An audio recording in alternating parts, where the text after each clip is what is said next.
I need to mention the eclipse. I am so excited about the eclipse. I've been waiting. I've known this is coming for years. I've got my glasses. I've worked out where I'm going to watch it. I'm going to have a picnic. I am beyond excited. So where are you watching the eclipse? Remember, it's tomorrow. Yes, Dan, it's tomorrow.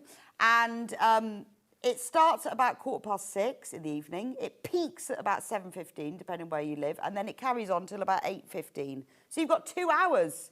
So you need to be somewhere. Don't forget your glasses. The sun is going, Hannah, yes, for 2 hours. Well, it takes an hour to go all the way across, and at 7:15 it peaks. It's about 95%, and then it goes off again. I'm so excited, so excited. It's going to be like an amazing spectacle. So if you're watching it, let me know where you're going to watch it. I've had a look online. Apparently, Ross Scilly Bay in Swansea is one of the best places. So if you live in Ross Scilly, go down there. It's going to be fab. We've got a great day for you on Sewing Street as well before the eclipse. We should have an eclipse special tomorrow, shouldn't we? We've just sold black fabric or gold fabric or something.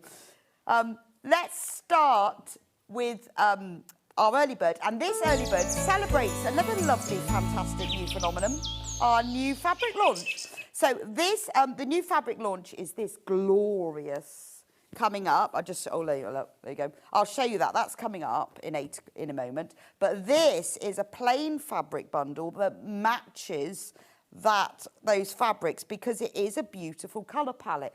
You've got gold, Victoria plum, I'd say, more like a Victoria plum, and a bit of a lime, which is the colourways in here, you see. So we've matched that.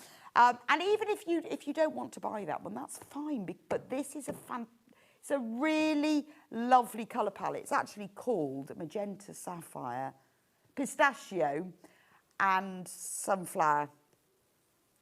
I got pistachio and sunflower together. So pistachio, magenta, sunflower. It's a beautiful colour palette, isn't it? We're going to crash the price though. So it's all the Macawa linen texture fabric. We're taking it down to £14.97. Down from £17.97, £3 saving. It's a lovely, what I like about this colour palette is it feels very warm and summery, but it also feels a bit autumnal. Because of that lovely magenta and the sunflower together, it's a little bit autumnal and it's a bit summery as well. It's like, what was that I heard the other day? Somebody said, I'm going to wear my Sortum outfit. And apparently Sortum is end of summer, beginning of autumn. Thing is, with global warming, who knows what the weather in Sortum is, but I would imagine it's that sort of end of summer, faded summer, so things are just starting to change colour. I think it's a lovely idea. I'm going to start collating Sortum outfits. I wonder what end of autumn, beginning of winter outfits are. I can't really put those two words together. It doesn't work, does it? But Sortum is end of... Anyway, it's a new thing, apparently. So I feel this is a very Sortum palette. £14.97 down from, so if you want to save £3, you get half a metre of each. I'll just show you one of them so you can see what it looks like. Whole half, so you get 1.5 metres. You could, I would, if I got this, I'd go through my fabrics, choose some that go together with it. Or you could use it as a colour palette to build upon. Or you could use it to inspire your Sortum outfit. It's beautiful, isn't it? Now, we will see this again when we do the new collection in a moment, but I just wanted to get in as our special early bird. Let's have a look at what's coming up on today's show. So 8 o'clock is these William Morris fabrics. So we've got this brand new launch, and then it's called Olive Orchard, the collection. And then we've got some other William Morris fabrics, and we've got some William Morris quilt kits. One of them was hanging up behind me. That new collection, by the way, is in collaboration with the V&A, which makes it very posh. And it's a really good price point. We all know what all the different fabrics cost, quilted weight fabrics. This is a really good collection as far as the collaboration is brilliant, but also the prices. I don't know how they manage that. There's something about the V&A collaboration. There was good prices. Maybe that's because they want us to buy them, so they just make it more accessible. Don't know, but quite nice, really, isn't it? So 8 o'clock is all about the William Morris fabrics, including that new launch. 9 o'clock is the Tilly and the Buttons Leah top and dress. The lovely Wendy Ross is in today. Fantastic dressmaker. She knows her stuff, does Wendy. If you want to know how the ins and outs of dressmaking, got any questions at all for her. Now, this pattern, the Leah pattern by Tilly and the Buttons, it's dead easy to make. Wendy was saying the pattern is brilliant, easy peasy to follow. It's also amazing value for money because you can make a top. These are some pictures of people who have made the top. So you can make it as a straight top, you can make it as a peplum top, you can make it as a shift dress, or you can lengthen that so it's just a normal straight dress. That's some pictures of it as the shift dress. You can use that as a pinafore and put a long sleeve top underneath it. Love a pinafore. And you can make it as a tiered dress as well. So you've got tiered dress, shift dress, pinafore, straight top and peplum top. So that's 5 patterns in one. And brand new from Tilly and the Buttons. It's brilliant. And what I love about it, if you're a bit like me and you don't always like all your arm on show and you want a bit of a sleeve, you can put a t-shirt or a long sleeve top under that. Everyone who's, the photos that we found, everyone's made it in this hot weather, but I would make it into autumn. And in fact, Wendy's going to be demonstrating it in a nice cord as well. And we've got denims for it. It's fabulous, fabulous dress. 5 patterns for the price of 1. If you have made any Tilly and the Buttons patterns, you will know how brilliantly they're written and how easy they are to make. You're going to love that one.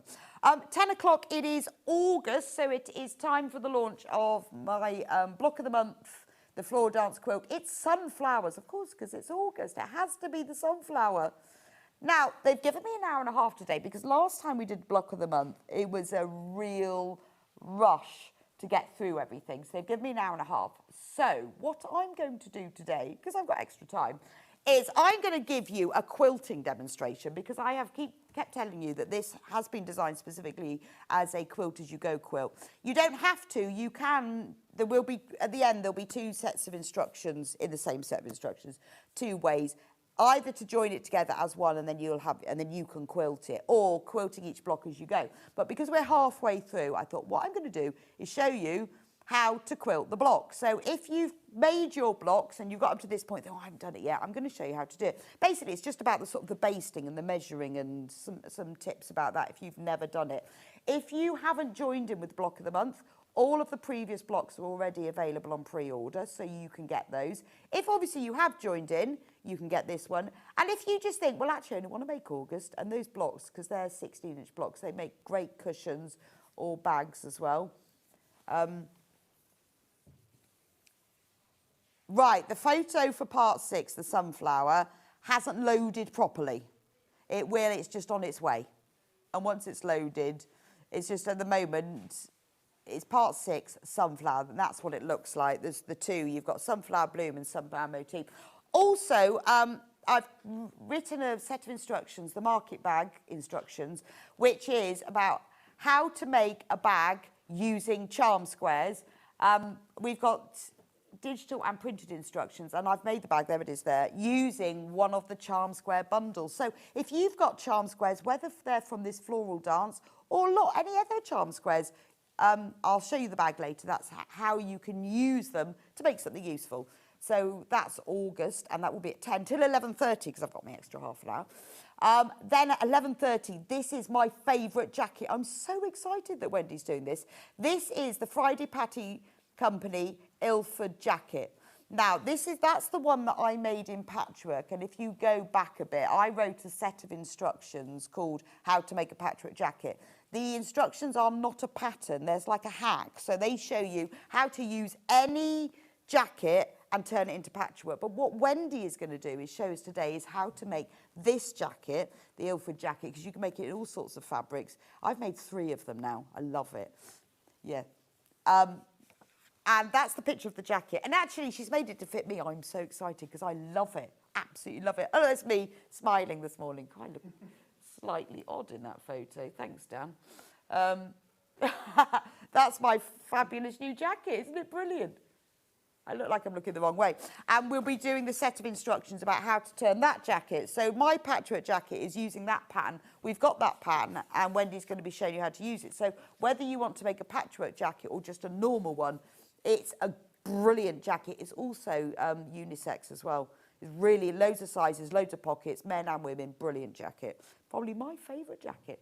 Then at 12:30, we've got just a sneaky little hour, half hour at the end of the show. We're going to do some Christmas kits, because why not for half an hour? I know it's hot and everything, but we need to get started, don't we?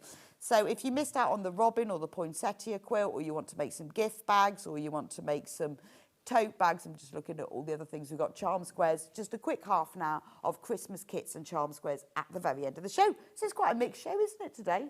We've got quilts, dressmaking, fabric, all sorts. But best place to be inside, isn't it? It's a bit hot today. In fact, I think, or is it tomorrow? Tomorrow, I think it's going to go up to 36. Ridiculous, isn't it? I was having the dog's haircut yesterday. The dog was so pleased about the dog having a haircut. And I was booking my appointment for her because I always book it in advance because they're always very busy. Our dog groom is called Bath and Biscuits, which is quite nice. It used to be called Woof and Blow, which always made me laugh. Why is it dogs' hairdressers always have really funny names? Anyway, I was booking my appointment for November for her. And I said, do you think we'll be on our 32nd heat wave by then? I can't imagine ever wearing a coat again. I put a jumper on this morning in some vague hope that it was cold, but it wasn't. So who knows? Who knows what it'll be like then? Anyway, let's get straight onto this fabric collection.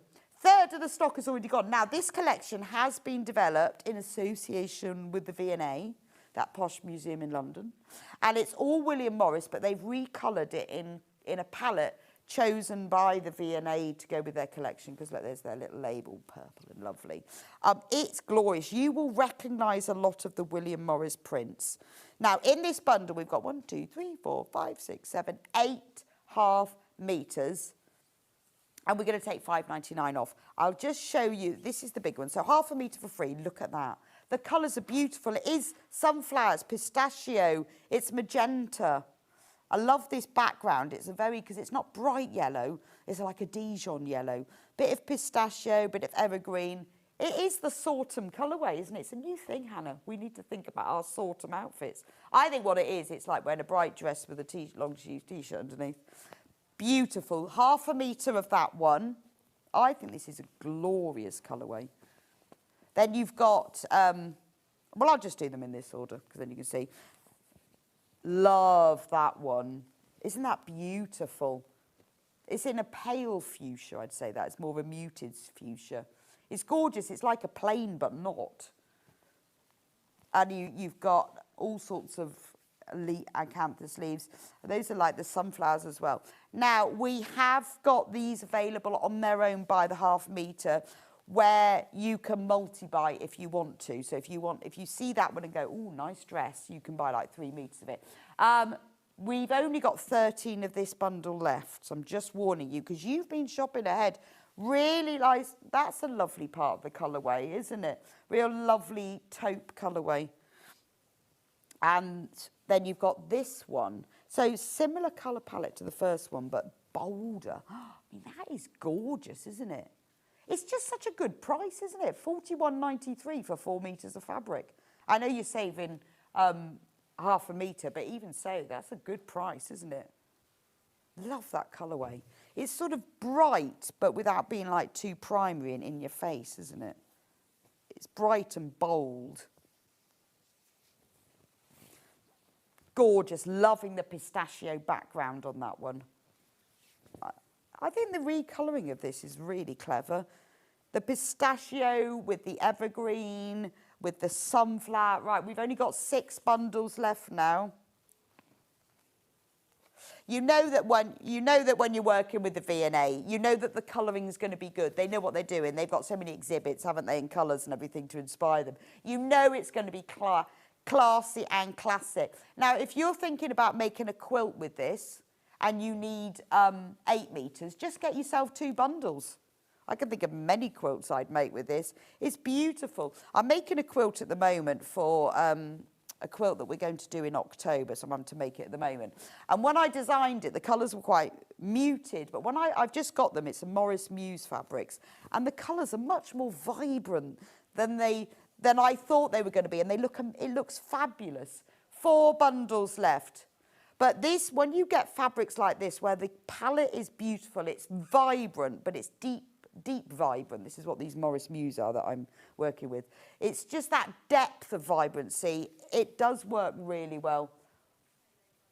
Right, right, they've all sold out now.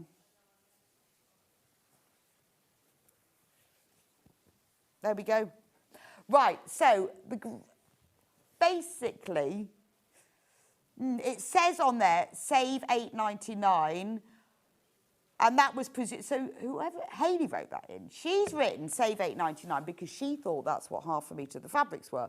But it's not. It's £5.99 for half a metre, so that means we've now got to take off another £3 to honour it. So although it's sold out, everyone who's bought this is now going to save even more money.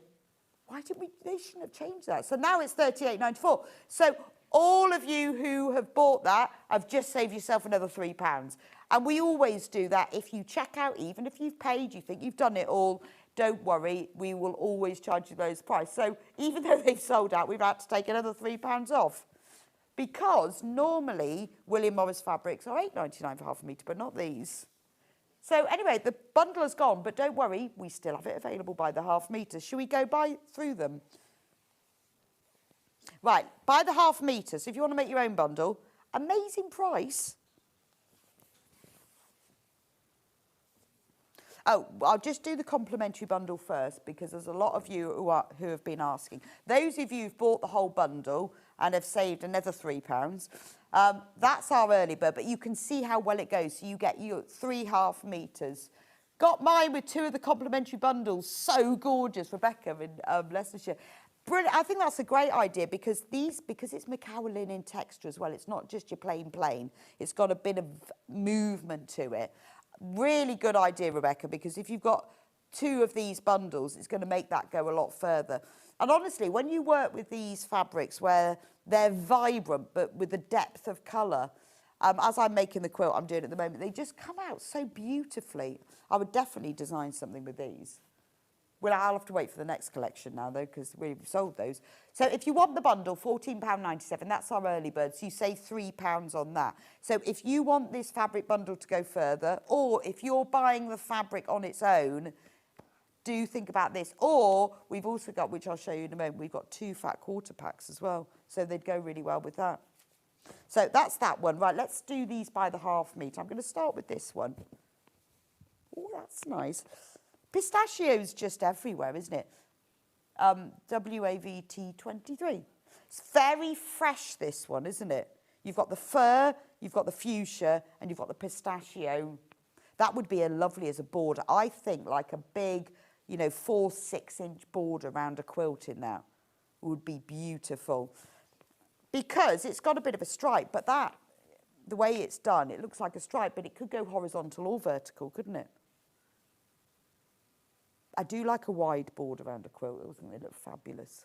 And it's a really effective, quick and easy way of making a quilt bigger. If you measure up your bed and you think, oh, I want a bit more drop down the edge, just stick a border on, but in a nice print like that. So that's £5.99 for half a metre. Obviously, if you multi-buy that, it will be sent as a whole cut piece. Different to the bundle, that's sent as individual half metres. But if you multi-buy, that will come cut as a big piece. So if you wanted to make clothing, you could with it. Missed out on the William Morris bundle from Nicola. Oh, I'm sorry, Nicola. However, we have got it all available by the half metre, Nicola, so you can make your own bundle. You just won't get the special savings. And we've got the fat quarter, so if you just want a soupçon of it, you can. Oh, Bex, love the top. Got my part 6 tar from Samantha. Thank you. Do you know what? This is actually a dress. It's actually a dress, and I found it in the back of my wardrobe. Forgot it was there. When we worked on Sewing Quarter, I made it then. I asked Hannah this morning, do you know what the fabric is? She couldn't remember. I think it's Seven Berry, or it's Anna Maria Horner, but I can't remember. Hannah doesn't think it's Anna. I think it might be 7 Bay. It was a cloth kits pattern that we sold then, and I made it then, and I found it. I haven't worn it for ages. But it's nice and bright. Maybe this is Sautum, because it's sort of summer and sort of autumn. But it's a nice dress. It's got a zip all the way down the back as well. Part 6 is the sunflower block. Thank you, Samantha. That's coming up at 10 o'clock. Because it's sunflower day, isn't it? Right, quarter of the stock of this one has gone. Right, and how about this one? This is beautiful. Actually, my dress would look nice. So I've still got the pattern. I've made this twice. I made a dress using this pattern to go to a wedding. It was a really posh wedding. It was in Kensington and Chelsea Registry Office. It was dead posh. I thought, well, I'm never going to look that posh. So I made my dress from fabric with bananas printed all over it, because I thought, if I can't look posh, I'm just going to look fun. At least I knew no one else was. So I've got the same dress in bananas, but it would look nice in this, wouldn't it? And I've still got the pattern. Oh, I've just bought a load of fabric off of Sewing Street, some beautiful corduroy fabric, 4 meters. You know when you buy 4 meters of fabric because you don't know what you're going to do with it, you just know you love it. So I've got my 4 meters. Maybe I'll make this dress from it. £5.99. Remember, this is made in association with V&A. I love the colour on this, but you can see the details come up. So you see the centre of these, well, I think they're sunflowers. You've got that like crosshatch on them. That's beautiful, isn't it? I mean, if you just wanted to make a simple zip tote with that, or a zip bag, I think would look amazing, because it's quite posh, isn't it? It's gorgeous. You could even embroider on top of that. If you made something really small, I mean, even just framing a square of that with some embroidery on top. £5.99. We don't often have William Morris fabric at £5.99 for half a metre. And you know it's done with the V&A, so it's going to be great quality as well, isn't it? Visage Textiles. Oh, Make Believe Fabrics, that's who works with them, yes. I think that's gorgeous. That might be my favourite one, or that one. Those two. If I was going to buy two to go together, like for the front and the back of a cushion, or to make like a makeup case, and I'd want one for the lining, but those are the two I'd go for. Love that one. Absolutely flying out. Yeah, let's do this one next, because I think I love this one because the colours are vibrant, but deeply vibrant, not primary vibrant. But that's gorgeous, isn't it? But doesn't it go beautifully with that? Cushion. Nice a cushion, wouldn't it? What would you make from it? Again, quilt border with that would look fabulous, wouldn't it? Beautiful. Yeah, so anything in the bed. Yeah, it's very bold. It would look, if you had it as wallpaper, it'd be nice, wouldn't it? In fact, you could do a whole cloth quilt with that. See, what I would do with this is I would cut it lengthways as well.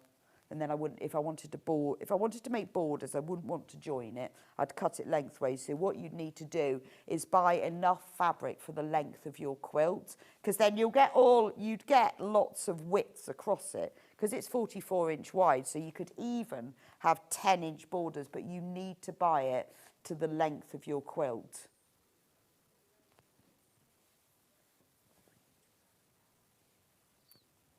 Oh, the early bird, yes. Yeah, that would be nice, doesn't it? See, look at those colours.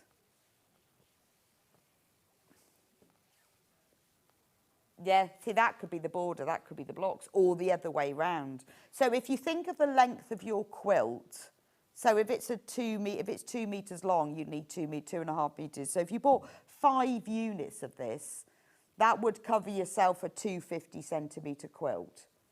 And then you cut the borders lengthways. And it would look brilliant, wouldn't it? Just gorgeous. There's a lot of detail in here. Look, you've got like little feathery bits within the white petals as well. You've got various shades of green. I mean, I've seen these William Morris fabrics coloured in all sorts. We've got the cave colours, but I really like this colourway because they've kept it classy, but put some vibrancy. Over 20 of you have got that. Over 20 of you have got that in baskets, but we don't know how many units you're buying. See, and I would make a dress from that, but what I would do is I'd have that as the skirt section, and I would choose one of these colours, a plain, and have that as the bodice. That's what I did with my banana dress. I had a navy top and then the bananas on the bottom. See how lovely that is? I think as a whole cloth quilt, the beauty of whole cloth quilts, obviously you've got no piecing, so all you've got to do is do the layering. And it does mean that you can then hand quilted whole cloths are beautiful. So if you do a whole cloth quilt, obviously you will need to join widths, but you can do that because they do join either end. And then you can hand quilt it, which is nice. So is it directional? Let me see. Well, if I turn it that way, then these yellow flowers are going the right way.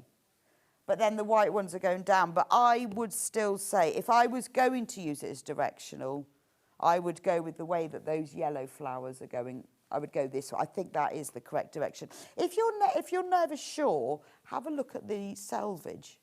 If you're not ever sure of the direction, because the selvage will tell you, if you read down which way it goes, it's organic cotton as well. We didn't even say that, did we?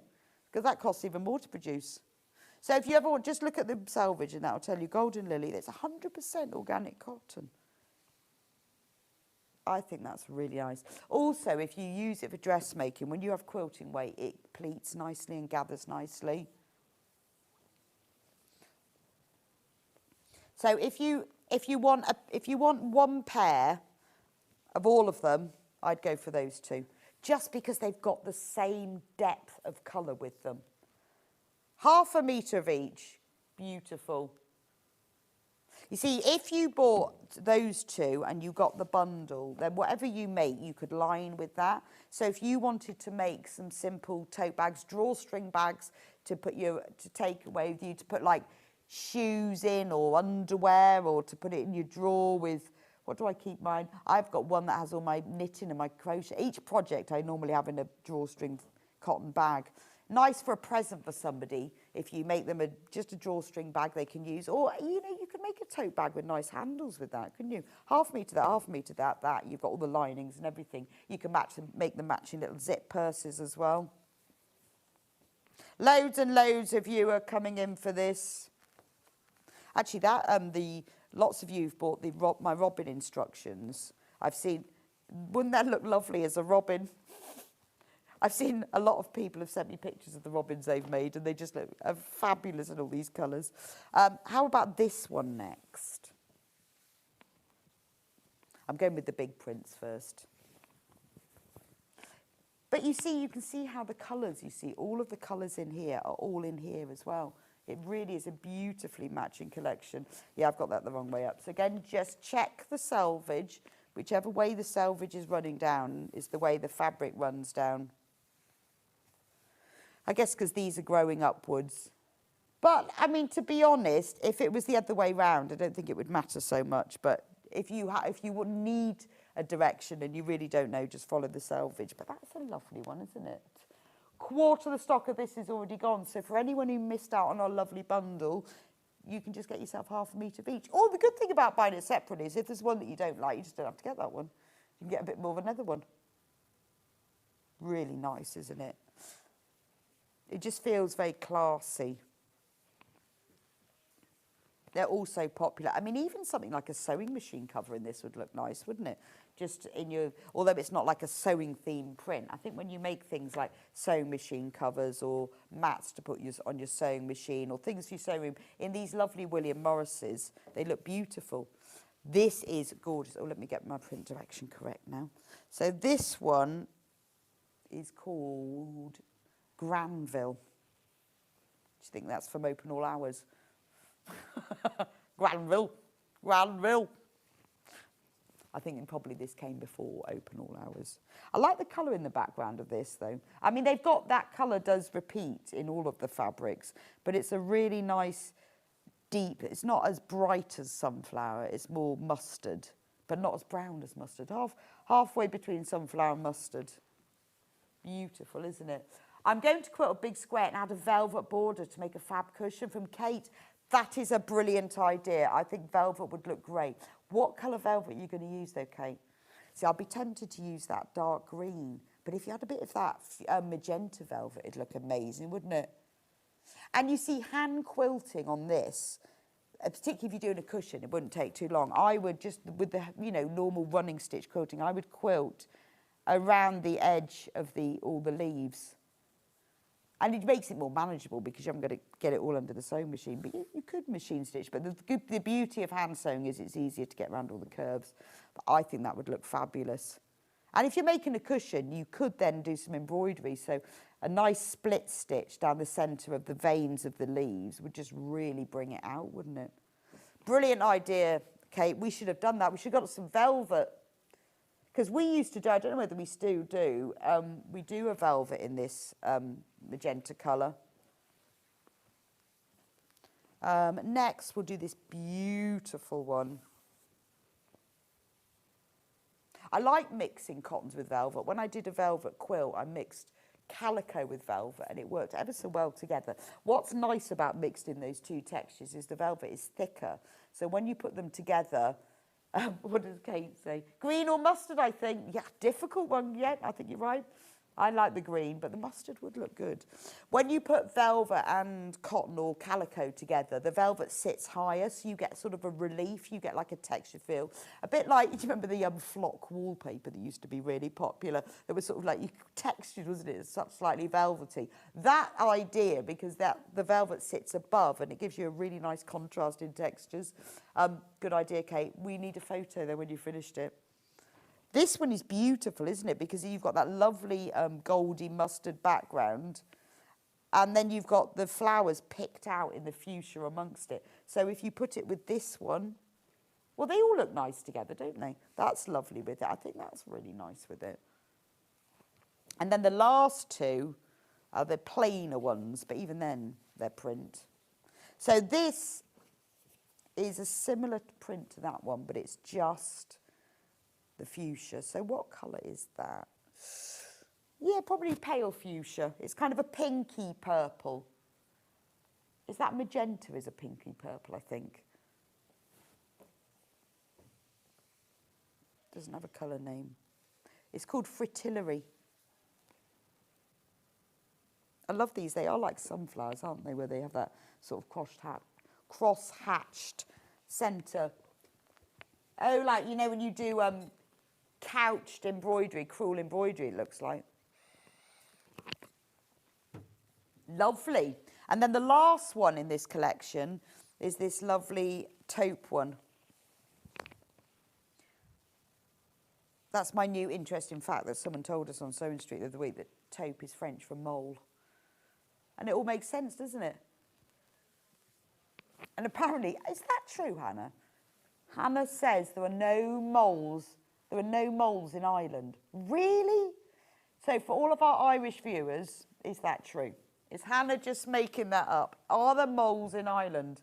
And who knew that they were called taupe in French? Because it's the right, they are taupe, aren't they? Never knew that. Really, I cannot believe in all the centuries of ships and everything going across that a mole has never gone. So Hannah is now Googling it. There are no native or wild moles, so people may have them as pets. Oh, that's such a shame. But then I guess you don't have those moleholes in the big middle of your lawn, but fancy that. So do not take moles to Ireland, you'll confuse them. Isn't that funny? Imagine it's something to do with the Ice Age and when sea levels rose. Have moles been around as long as the Ice Age then? Who knows? But there are no moles in Ireland.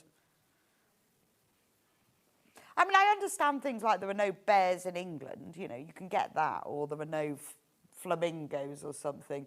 But you'd think moles, England and Ireland would have sort of nipped across, wouldn't you? Never got there, never got there. Well, so for all our Irish viewers, you'll have to come over here to see a mole. You don't see them very often. You don't see them very often, usually just dead on the road. Yeah, you never see them. Well, I guess that's probably because they're underground, aren't they? The other day, I was in the house and there was this massive bang and a pigeon flew into the window and just died. Just like, boom, knocked itself out, lay on the floor. And it was really sad. I thought maybe it was just concussed and not necessarily dead. So I put it in the back lane just behind my fence, just in case. I didn't want to bury it in case it was dead. The next day it had gone, completely gone. So it either was concussed or something ate it. But there was no, it was like it had never been there. But the sound of the bang, and how it didn't, what, no moles, foxes or squirrels on the Isle of Man. Christine, that's amazing. What a shame that you haven't got any foxes. I love a fox. So did they never get across? That's incredible, isn't it? I fancy having no squirrels. Can't imagine that. So have you got badgers, though? I wonder if do you have badgers in the Isle of Man? There's no moles, foxes or squirrels. These are very interesting facts. Honestly, guys, you know everything. I want to know what happened to that pitch. Such a shame because it really knocked itself out. Boom. It's just lying on the floor and it was still warm. It's very sad. The green one, yes. Oh, someone wants this one to go. Oh, the last purple one. Okay, yeah, so someone's just asked me. Always ask, because we can do this. This one with this. Yes, that's a very, whoever just asked that. That's actually a really good idea. Look, they look lovely. Hi, Rebecca, sorry, but could you put, oh, you've even given me the code. Thanks, Susan. Is that PRVT41BF? Yeah, let me just check. Yeah? Yeah, that is a lovely combination because that, look at how the colour fits perfectly. Nice for lining. Really nice. Yeah, that is, well, Susan, that's a great choice. This one has almost sold out. So when everyone's checked out, we've got very little of that one left.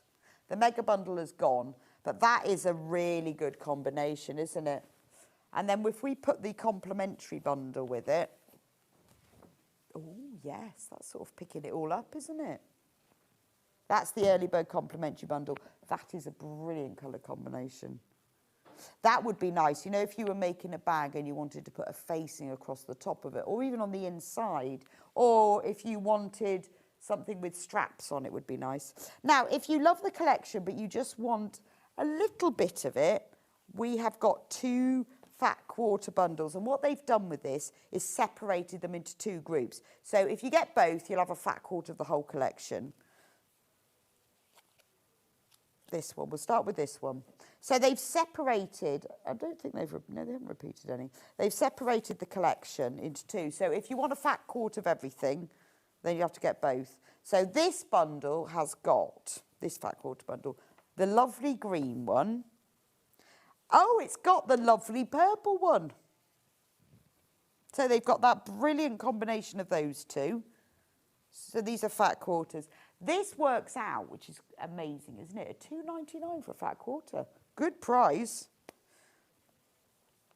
Because considering our mega bundle sold out straight away, I think this is a really good way, is if you love them, or you've bought like half a metre of one, but you just want a little bit of them, and then you've got that lovely linen tone background one. That is the same length, by the way. It's just the way I unfolded it. So I'll just show you what they look like. So a fat quarter is half a metre cut in half.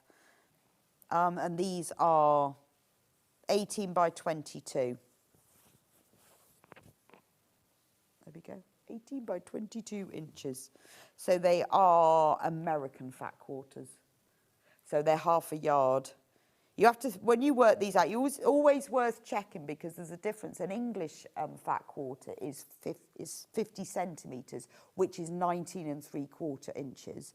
An American fat quarter is half a yard cut in half, so that's 18 inches rather than, so if you have an English fat quarter, you get 1 3/4 inches more. So if you're working it out exactly, always check whether it's half a yard or half a metre.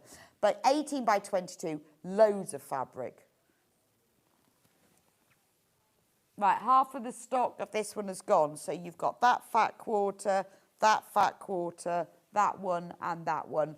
Brand new today. This works out at £2.99 for a fat quarter. If you've already bought the early bird, it goes with that bundle as well.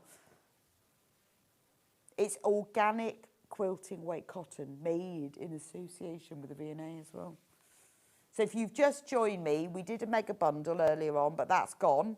So we've now got fabric by the half metre and we've got the fat quarters. £11.98 for 4 fat quarters. And you see, I mean, that's 18 by 22 inches. Great size for making cushions, front of a tote bag, back of a bag, small zip cases. Lovely for the patchwork jacket. You could cut these up to make into, oh my God, wouldn't that look lovely as a patchwork jacket? Amazing. Beautiful. Right, that's that bundle. Now, we have another fat quarter bundle. These are the others. So you can, if you buy just one, just remember which ones you get in. If you can't decide, then buy both. So in this one, we have this green fabric.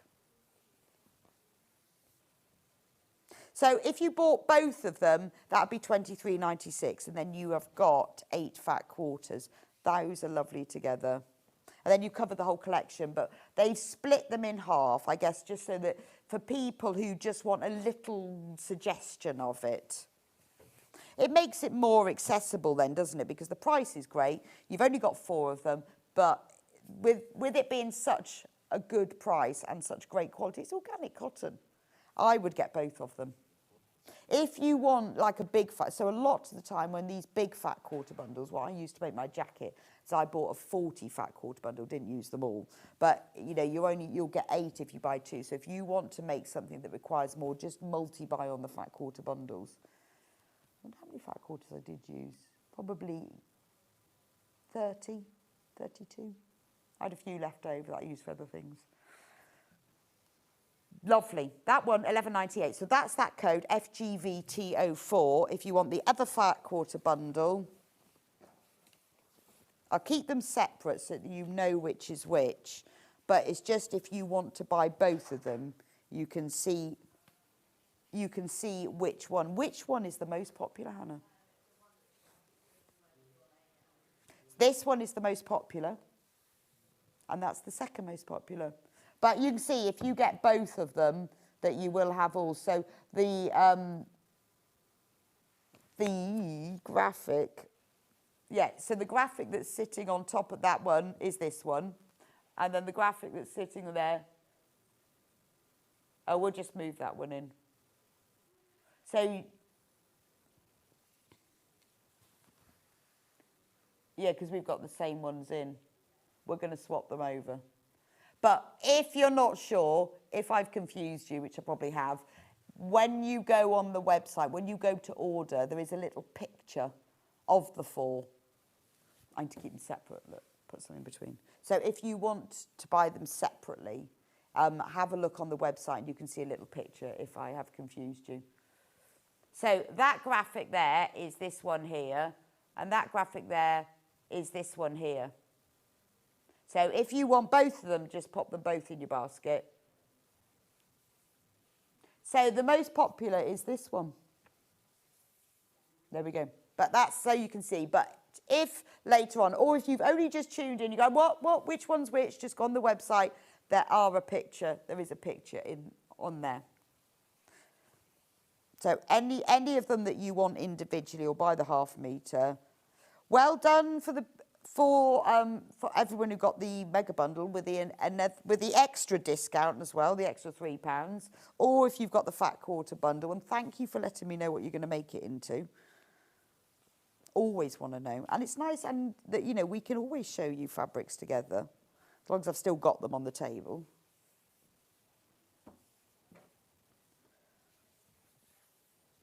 So Hannah has found some velvets, because they would go beautifully with it.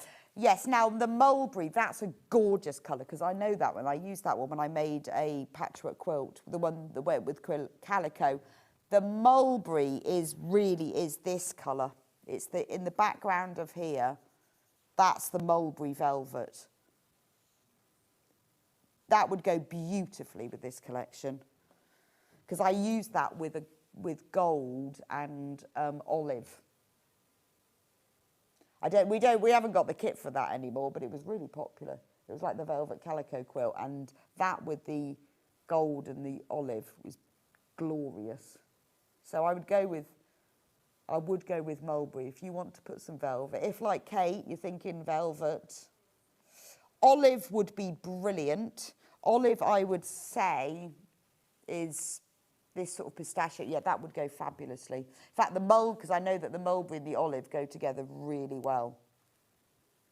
So if you fancy a bit of velvet, it's polyester velvet, which is fabulous because it's easy peasy to sew with. It doesn't fray, and it goes through your sewing machine absolutely fine. If you've got a walking foot, a bit better. But what I found, particularly when you sewed it together with plain fabric, because I sewed mine with calico, it stops the slippage as much. Always sew the right sides together. It's better if you sew on top. And if you have any problems with it moving, just put more pins in. It would have been nice. Well, we didn't think about bringing them in. It was only Kate and your brilliant velvet idea.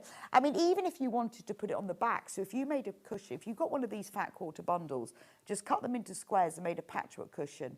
If you get yourself half a metre of that velvet, that's it, because it's wide, that's enough for at least 2, maybe 3 cushion backs. That would look really lovely. So with the patchwork front and a cushion back in velvet, or mix and match, cut that into squares and patchwork the velvet with these fabrics. Would look fabulous, wouldn't it? Right, the quilt kit that's on the wall behind me, let me just move all these fabrics, it's called the Star and Vines quilt. Now, we've got it in 2 colourways. The one behind me is the gold colourway. Now, I love this because it's really easy. I've had a little look to see how they've made it. There's no half square triangles in this. What they've done is they've cut rectangles from the print fabric. Only one print fabric is used for each block. And then they've just snowballed the corners. So all they've done is put a square on top of the corner, sewed across and trimmed it. They've done that for that rectangle. You've got 2 squares there, rectangles in the corners, and that's just a square. So each of the blocks is dead easy to make, and it uses the same fabric. Very simple sashing, and they have quilted this on a domestic sewing machine, and with a variegated thread. It's really nice, and it's not free motion. They've just used a straight stitch, but just curved it slightly, and they've gone across the borders and down, and then they've done a little bit of wiggly quilting through the centre of that. And what I love about this is if you get the kit, gorgeous, you can make exactly this. But also with that pattern, what a great way of using your fabrics. You're not using very much of each fabric. So once you've got the pattern, you can then go on with this. I think that's really, the beauty is in its simplicity. And the price of this is, we're taking it down to $129.99. $129.99, and it's on 5-way split pay. So the size of this quilt is 145 by 170, which is the one that what's it in inches? So that's the gold one. So you've got that really nice wide border, and then you've got all of those print fabrics with it as well. We've only got 9 kits left though, $129.99. If you want to spread the cost, $25.99, 5 equal payments, pay $29.99. We'll send that to you. And honestly, this is a really easy quilt to make because you just work on 1 block at a time. And you could do any sort of quilting with it. You could just do straight line. You could get a friction pen and just draw diagonal lines spaced sort of 3 inches apart and then stitch along them. It's manageable. It's manageable enough to be able to quilt this yourself. Beautiful. I like the border fabric as well. In fact, that border fabric is, I've seen that. That's the border fabric that's in it. Isn't that lovely? It's got like apples. So that is the fabric, and it works really, really well on the border. Doesn't it work well on the border? Because of the way they've used it, you've got that nice little stripe. Right, that's sold out. But don't worry, because we've got it in another colourway. But very, very limited. We've got it in autumn. I'm going to just have to show you the box, because we haven't got the made version. So it's exactly the same as the other one. It's just different colours. It's still Free Spirit, still Morris fabric, but you've got that lovely deep plum round the border. It was originally demoed on the 29th of July this year. So if you want to see the demo of it, 29th of July, we have only got 3 of these left. Again, £129.99, 5-way split pay. And I would definitely keep the instructions. This is a quilt that you might want to make again. If you want to make it bigger, once you've making each block is really simple. You've got the instructions. Use some of your own fabric. We have also got some of this fabric for sale. So if you wanted to make it even bigger, all you've got to do is make more blocks. Because they've used, I mean, you would need more of this, the borders though. You'd have to change the borders. I love that. It's really, really clever. Beautiful. What an easy, nice quilt to make. But it's a great quilt that you could easily make for someone else using, if you've got, you know, a fabric collection that you like. Right, that one has sold out as well. But we have got, if you love the fabric, congratulations to everyone who's got that. I think that's a brilliant purchase. We have actually got some of the fabric that's in the kits. We've got bundles. So this bundle here, this is called teal. So this one features 1/2 metre each of these fabrics. You've got that lovely stripy apple one that goes around the border. This is last of stock. You've got that beautiful one that's got the strawberry thief, which is actually features in this block here. So you've got the strawberry thief.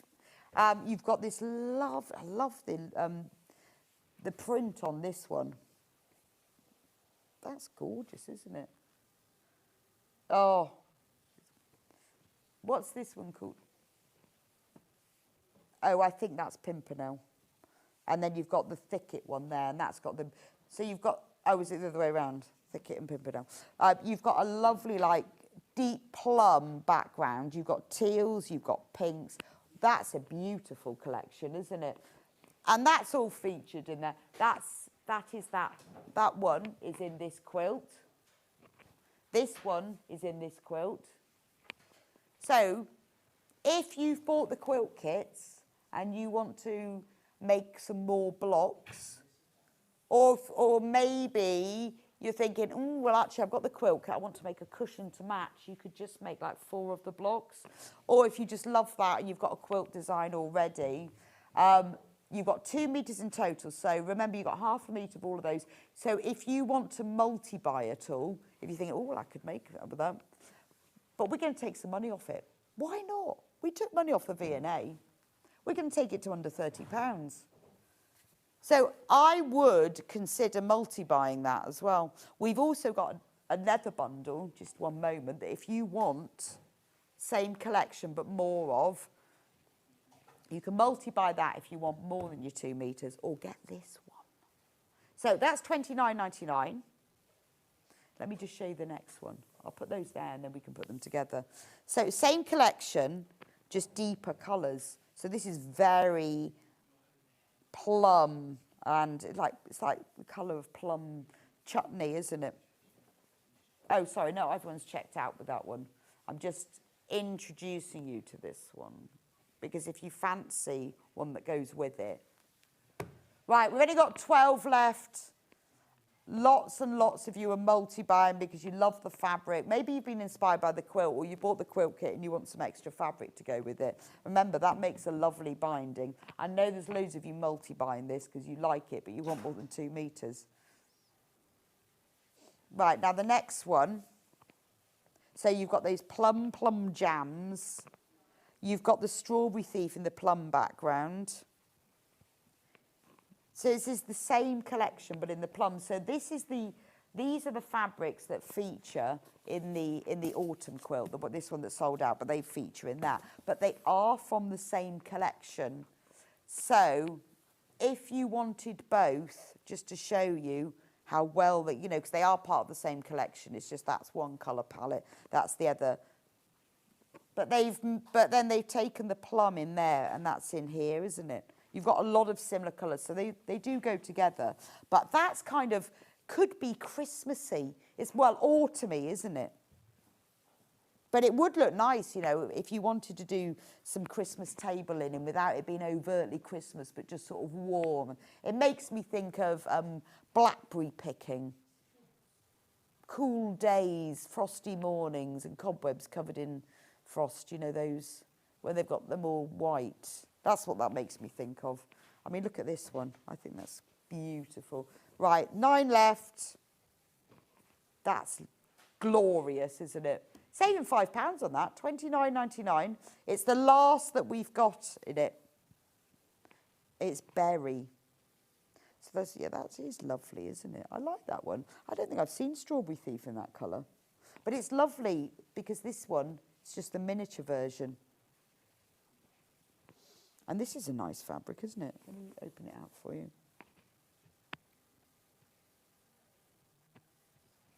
Turn it up this way. There's birds. Oh, yes. Can see them now. These pink. Now I've turned it the right way. These little pink things are little birds. I thought they were like just part of the petals, but you can see they've got little eyes and little beaks. That's really clever, isn't it? This would have been a block print originally, and you can see how it's been layered up like that, where you've got the birds underneath, then you've got these leaves, and then you've got the flowers.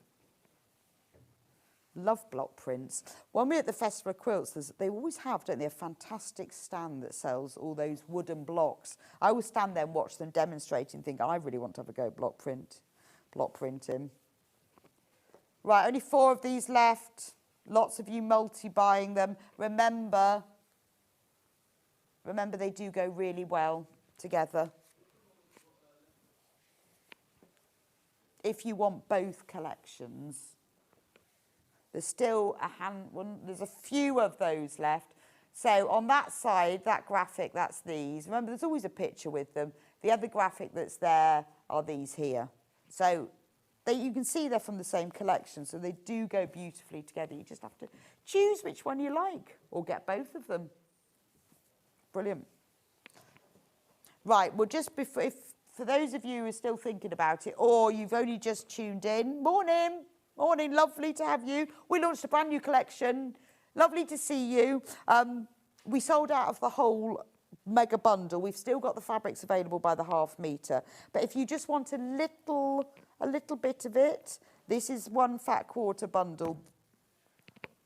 Yes, this one. So you get that lovely green, really depth of colour. You get the lovely plum. You get the pistachio background and then the linen background. This works out at £2.99 for a fat quarter. It's organic cotton as well.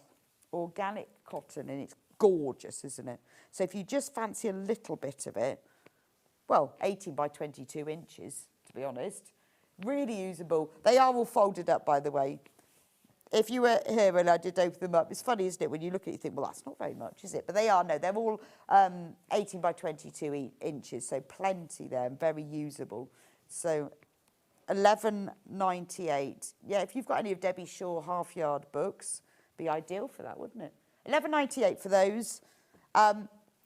They have split the fat quarter bundles into 2, so if you want to get a little bit of the whole collection, this is the other one. Or if you buy both of them, then you've got a fat quarter of the whole collection. There we go. For less than £25, which isn't bad, is it?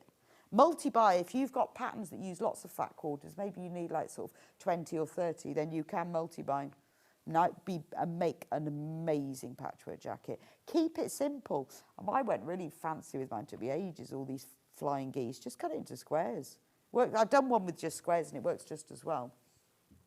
Beautiful. One of these has just bounced back. Someone's changed their mind. So when we've sold out of things, if you really want it, it's always worth checking later on in the day, just going on to sewingstreet.com, watch live. If you scroll down from there, if things bounce back, because occasionally people change their minds, they take them back out again, there's often 1 or 2 left, so it's always worth having a look. Anyway, congratulations to all of you. You've got some of this beautiful fabric. I'll see you back here in a couple of minutes with the lovely Wendy. We're going to be doing this brilliant, brand new Tilly and the Buttons Leah dress. It's 5 patterns in 1. Could be spring, could be summer, could be autumn. We're going to show you how you make it. We've got a whole choice of fabrics for you to choose from to make it, and Wendy's going to show you how. See you back here in a couple of minutes.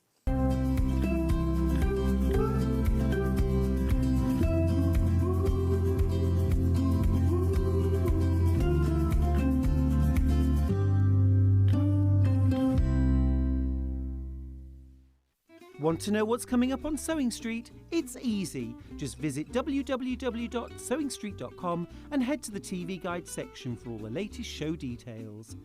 Stay ahead and never miss a stitch with Sewing Street. Guess who's coming in with me on Thursday? Only Barbara Gray from Clarity. I know. We're doing these felt things to go on the wall. I'm really excited. She's in for 2 hours, 8 till 10. Join us this Thursday.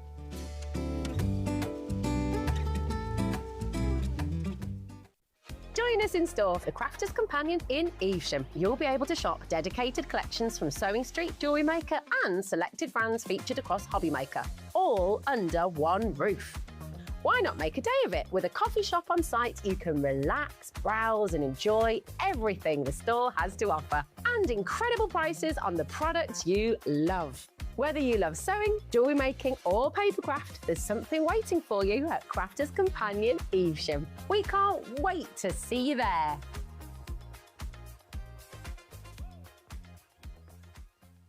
Shopping with Sewing Street couldn't be easier.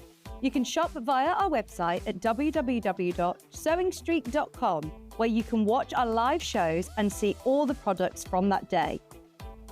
We also have a huge amount of products on our website, from your sewing room essentials to fabrics, sewing machines and much more.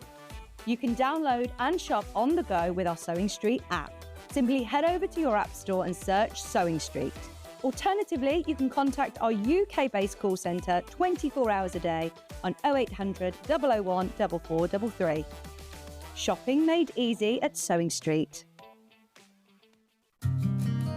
Did you know that we can deliver to over 20 different countries worldwide, spanning 4 continents from the UK to Australia? Check out our website for the list of countries and delivery costs.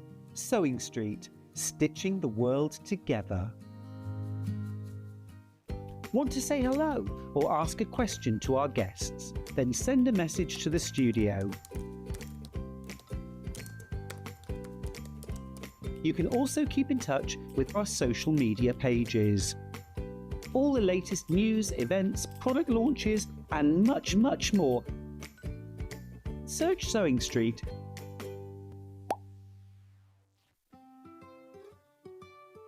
So have you heard of the sewing term fat quarter? A fat quarter is a rectangular piece of fabric, usually measuring 18 inches by 22 inches. It's called a fat quarter because it's a quarter of the fabric on a roll or bolt. And because they're pre-cut, no need to measure or trim. You can find fat quarters in different styles, plain, patterned, or even bundled together in matching sets. So now you know what a fat quarter is. Head over to your App Store now and search Sewing Street and simply download to your smartphone or tablet. You can watch the shows live and see your favourite presenters and guests. Click on the Today button to shop all of the products that are featured in today's show.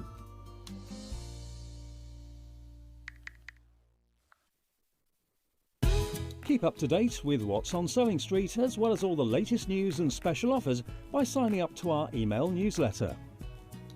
Go to sewingstreet.com and scroll down to the bottom of the homepage. Type in your email address and click the envelope. That's it. You'll never miss out on the latest news and special offers ever again. The winner of this year's Search for a Star is... It's Search for a Star here on Sewing Street. Do you love sewing and have a great imagination? Do you enjoy giving other crafters inspiration with your makes? We're looking for talented sewists to join the Sewing Street family and win the opportunity to become a regular guest on the show, giving you the chance to share your sewing wisdom with our viewers live on air. To enter, Create a video in landscape up to 3 minutes, introducing yourself, and either demonstrate showing parts of a sewing project or show us how to master a challenging sewing technique. Hi everyone, my name is Amber and I'm from Bedford. Remember to introduce yourself speaking to the camera in your video. Send your videos to star@sewingstreet.com with the subject line of search for a sewing star using wetransfer.com. Please make sure that the download link is valid for longer than 1 day, as the competition email address is not always monitored over the weekend. The closing date for sending in all of your video entries is Monday the 7th of September. We can't wait to meet you all. Good luck! Here at Sewing Street, we only charge one P&P throughout the day. You can add as many items to your basket and check out and still only be charged once. Once you've checked out the first time and want to order again, you simply add the item to the basket and click on the Combine Order button. Remember, standard P&P is £4.95. Charges may differ for outside the UK. Or upgrade to our premium option for £6.95 on certain items. Shopping made easy at Sewing Street. Every day, our experts will bring you a wealth of knowledge. They'll take you through the steps of making projects, and we feature fabulous tips along the way. Whether you're new to sewing or a seasoned pro, you're sure to learn something new. We're live every day from 8 AM till 1 PM, and you can also watch back all of the demonstrations featured on the show on our YouTube channel.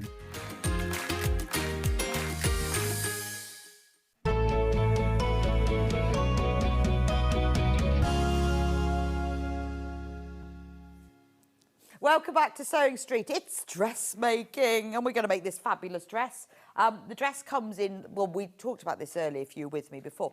There's 5 different options of what to do in this. So I'm going to start off with the pattern. This is a brand new pattern from Tilly and the Buttons. She launched it in June. This is the first time we've had it on.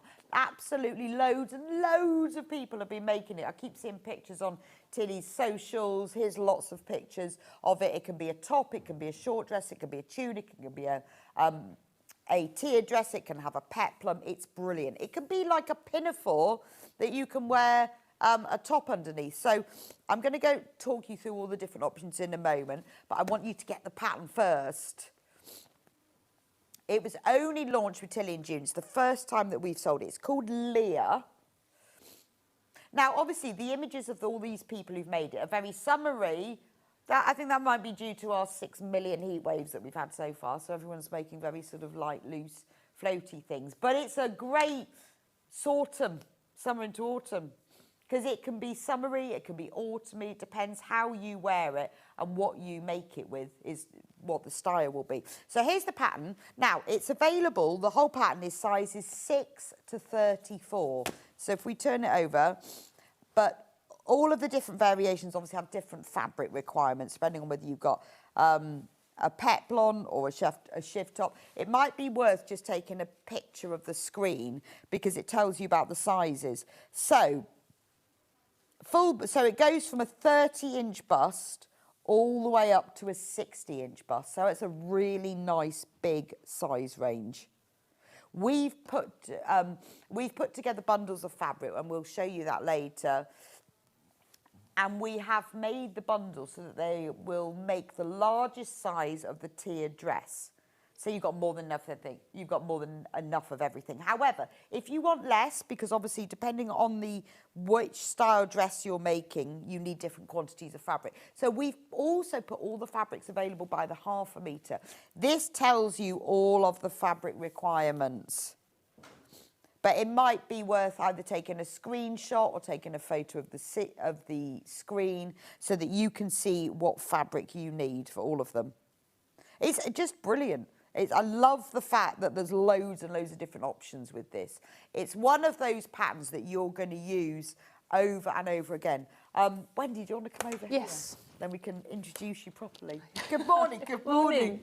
Lovely to see you. And you're wearing the top. Yes, you want to pop this way a little bit. Thank you. So I've made just the tank top. I saw this fabric with a scalloped edge and I thought, oh, perfect. And then when that pattern came through the post, I thought, so you bought the fabric before knowing what you were going to do with it? I was going to make a different this different vest top. And then when that pattern came through, I thought that's absolutely perfect. So I've it's all the way around, obviously. Oh yes, it's nice here. So on the back, you've just got a little loop on a button. Yeah, so what I did, simple. so the pattern has got a seam down the back, but I decided that because it's a straight edge, I'll just cut it on the fold. So I just cut it on the fold without the seam allowance. And I just created a little bit of a facing at the top. Looks and then really put the button nice. loop on. Carol says, I love the shift top from this pattern. It's so easy to make. It is, and it's binding as well. So there's no facing, no double burritos and that sort of thing, like a lot of them are. So if you just like a bit of binding, then mine's dragging down because my microphone's pulling a little bit. But yeah, it's just binding around the armhole and the neckline. So is it fairly simple to make? Oh, this is really simple. And the shift dress as well, really simple. Okay. And the only thing that's different about this one is that you've got gathers. So if you're not, that's so all the difference. options. I'm just going to uncook your necklace has got caught around the. Is it okay? All right, I thought it might was interfering. Don't worry, we'll leave it there. It's got a hook around your microphone. So all the different options. So you can make. So we'll start off. That's the simplest. Yes. That's just the shift top. This is the simplest. So this is the shift top, and then the bodice is all the same for each of the patterns. So when you're making the shift top, it tells you where to cut it to, and then if you want to make the shift dress, which is this one here, it's just longer, and you can lengthen it if you want, because that's actually quite short. But obviously, so this there are is lots like of so this is length and so this could be like a tunic top. So if you're new, you could start with the top and make sure that fits. Absolutely, I did twirl this. I always twirl something when I make it the first time, especially across the bust and the back and everything, and then you would just make it the full length. So this picture here is of everyone wearing just the shift tops, isn't it? Yes. Yeah. So some people have made it like with a co-ord as well. Oh, they've made it with the trouser pattern. Yes, yeah. Very in that, isn't it? Oh, very much. I've got loads of those, yeah. It's brilliant, isn't it? Yeah. So I guess you could use like a normal quilting weight cotton for it. Well, actually, yes, you could, because sometimes these sort of tops, you want them to have a little bit of structure. So you could use something that's a lot heavier. If you go into the shops, you get a lot of these sort of tops. But like in normal denim quilting as well. weight cotton, But it's yes, not really heavy. Yeah. So if you've got like a bit of cave that you love. Exactly. Yeah, all sorts of weights. You could make it in a light corduroy. Just it depends on how structured you want it. But yes. Okay. Or a viscose, anything. So that's the simplest option. So if you're new to sewing, you could start with that. Yep, you could. Yes. Before you move on. Yep. Then if you want to make it, you can then turn it into a tunic or a longer dress. So look, I'll just lift her up. Yep. And this is where it can be a pinafore, isn't it? Yes, so I think when I made that, I thought, well, actually, it's a shame that it's the summer at the moment, because that would be beautiful in a denim or a needle cord or even a chunkier cord as a pinafore. It would, and you could do a contrast binding. And so this is where you say you've got the seam down the back. Yes. Now, obviously, that does allow you to fit. So if you wanted to take it in a little at the back to give it a bit more shape, you could But do. you haven't got any zip. But you haven't got a zip. No, exactly. You haven't got a zip, and it's a really simple fastening at the back of the neck. That's lovely, isn't it? You could wear it with t-shirt underneath, long sleeve t-shirt, a roll neck, a turtleneck. Yeah, no, that would be nice. I mean, I love a pinafore. Yes, yeah. Yeah. Definitely. So in this image, you can see one of the ladies there, the third one, she's made it as a tunic left and put a t-shirt underneath. But as you say, but it could be longer. It could be longer because you've got your length and lines on the pattern. So easily you could make it longer, or you could make it shorter, because I think she's the third one along. I think she has made it slightly shorter. Just depends what you want. I love that statement fabric with all those Yes. bottles. So I've just bought myself some needle cord. And I bought 4. It's like I bought 4 meters because I don't know what I'm going to do. Yeah. But I was going to make a top, but actually this as a pinafore, because it's brown, it's 70s. Definitely, needle cord. it is. It's a very sort of classic style, and it's just simple bust dart. Yeah. So it's quite simple bust dart. Just a little loop on the back and a button. Right. And your facings, your bindings, so which you could do. And if you wanted to, you could always do your binding unhidden, so you could have that detail around. Yeah, that would be nice. Yeah, make it a little bit special, make it yours. I mean, I think this is great for, if you're new to sewing, or even if you're experienced but you just want an easy make. Yeah. this is ideal. And Tilly's patterns are absolutely perfect, whatever level of dressmaker you are. If you are a complete beginner, when I have beginners come along, I don't know what pattern to make. I will always put, suggest that they have a look at Tilly's. I do teach dressmaking. I run a dressmaking club, and I run sewing events, and I get a lot of people coming along who sometimes they just want a bit of social time, sometimes they want a bit of confidence building, and sometimes they're complete beginners. They can sew, use a sewing machine, but they haven't done any dressmaking before. So Tilly's patterns, I will always recommend them. Okay, so if you're new in a bit... Instructions are really good. The resources online are really, really good. Okay. Yeah. So we've gone through the normal... So this is the normal. We've got the shift top. We've got a tunic. Depending on the length, we can have full length. But I love the peplum. Yes, so with the peplum... Really loving the peplum. On the pattern, you've got options for where to cut for the different styles that you want. And then you would cut it about here on the pattern. It tells you where to cut it. Okay. And then you just put... So is it about waist level, the peplum? It's sort of empire. Oh, okay. Sort of empire, because it's quite loose. That's the idea, isn't it? I suppose it's not too fitted. And then you would put, the peplum is just one piece of the skirt. Oh, we've got some images of people who've made that. Yeah. Love that spotty one. Oh, that's gorgeous, isn't it? Yeah, peplums are very on trend as well. And I mean, in this heat, you could have a nice top. Well, I really like them because that's not too gathered. Because if they're too gathered, they stick out, don't they? You can see on here, on the actual dress, it's not too gathered. There's not the gathering it, so it's not really maternity. Really nice, it's not too bouffant. Yeah. But I love the spotty one because it's just a little bit of. We'll just get that picture back. It's just got a little bit of gather, but also it's a nice height because it sort of covers the stomach area. Yes. It's probably nicely. Probably not that much lower than mine. In fact, it might. Obviously, I'm quite tall. It might be that it's a similar length to this one. Oh, okay. No, it's a really nice length, isn't it? And without it being too long as well. I mean, it looks lovely. All of those 4 pictures, different sizes, different fabrics, but it looks great in all of them. Love that spotty fabric.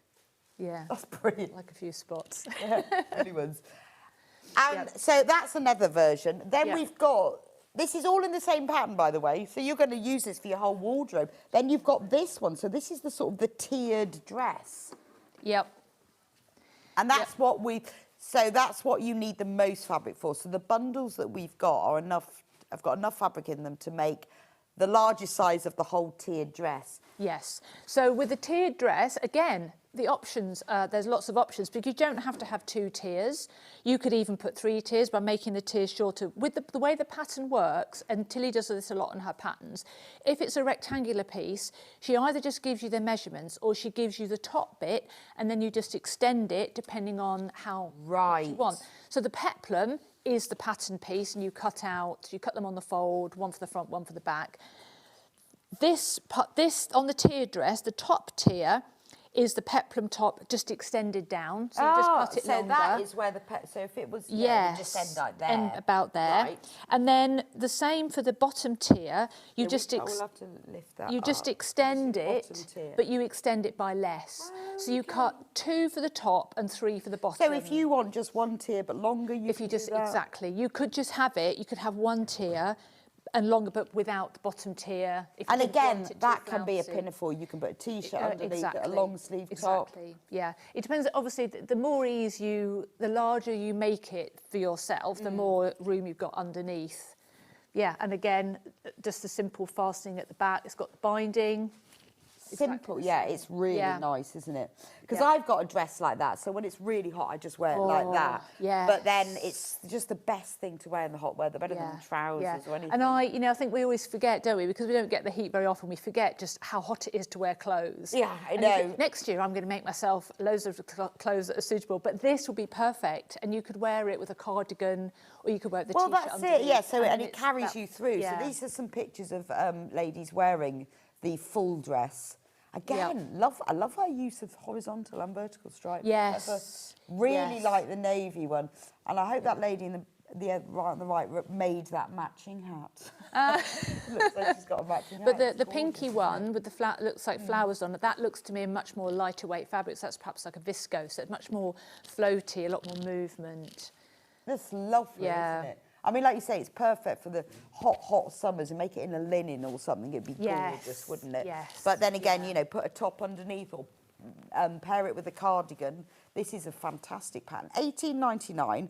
Sizes, well, I'll give you bust sizes because I always ignore those sizes because they're never the same for everyone, They're not are they? the same at all, no. So full bust, 30 to 60 inches. Yeah, that's quite a... That's a good size That's a range, good isn't size it? range, Yeah. isn't it? I mean, I could say 6 to 36, but, you know, everyone's... the sizes... Depends which shop you go into, It doesn't depends what shop you go into. This is a brand new pattern today. Tilly only launched it in June. There's lots of information on her website, tutorials and all sorts. So if you want to go and get ready, I'm just going to go through the fabric.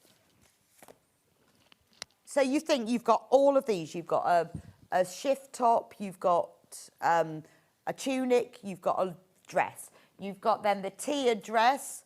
You can lengthen, shorten and wear for different occasions. You've got a plain shift top. You've got the one with the peplum. There's so much on this. It also has optional side ties on the peplum top as well, if you want to have a bit of interest on it. So there is so much on here. And remember, if you're new to dressmaking, this would be ideal. So price for this, $18.99. This was launched in June with Tilly. You're getting all of those patterns. I think we worked out, like, it's a capsule wardrobe. You've got like 5 different patterns in there because it can be a dress and a top and a tunic and all sorts. But let's give you a special offer for all of you beginners out there. If you want to have a go at dressmaking, or you're more experienced but you just love the pattern, we're going to give you a special discount to get you into dressmaking, to encourage you, just get you into that. Or shall I have a go? $16.99. We can take £2 saving.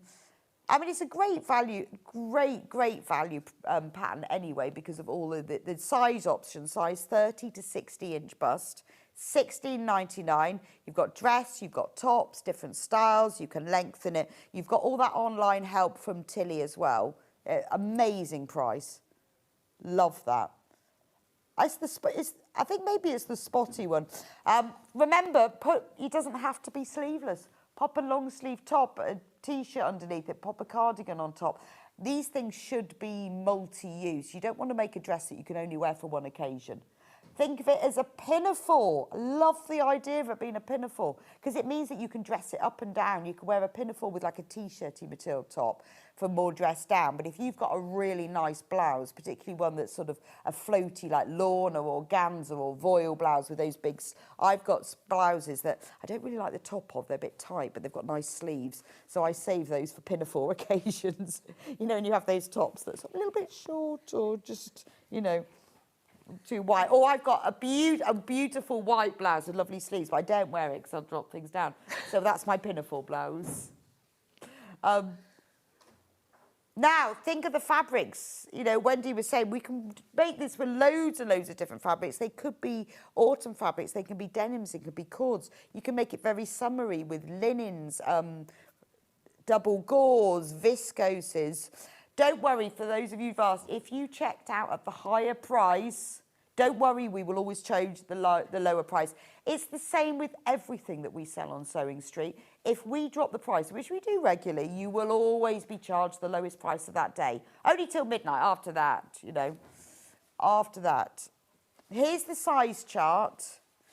Now, that's the fabric requirements. We have bundled the fabrics so that you can make the tiered dress, the long dress, big dress, in all the sizes. However, if you're just making the little shift top, you won't need as much fabric as that. So we've also got all the fabrics available by the half metre.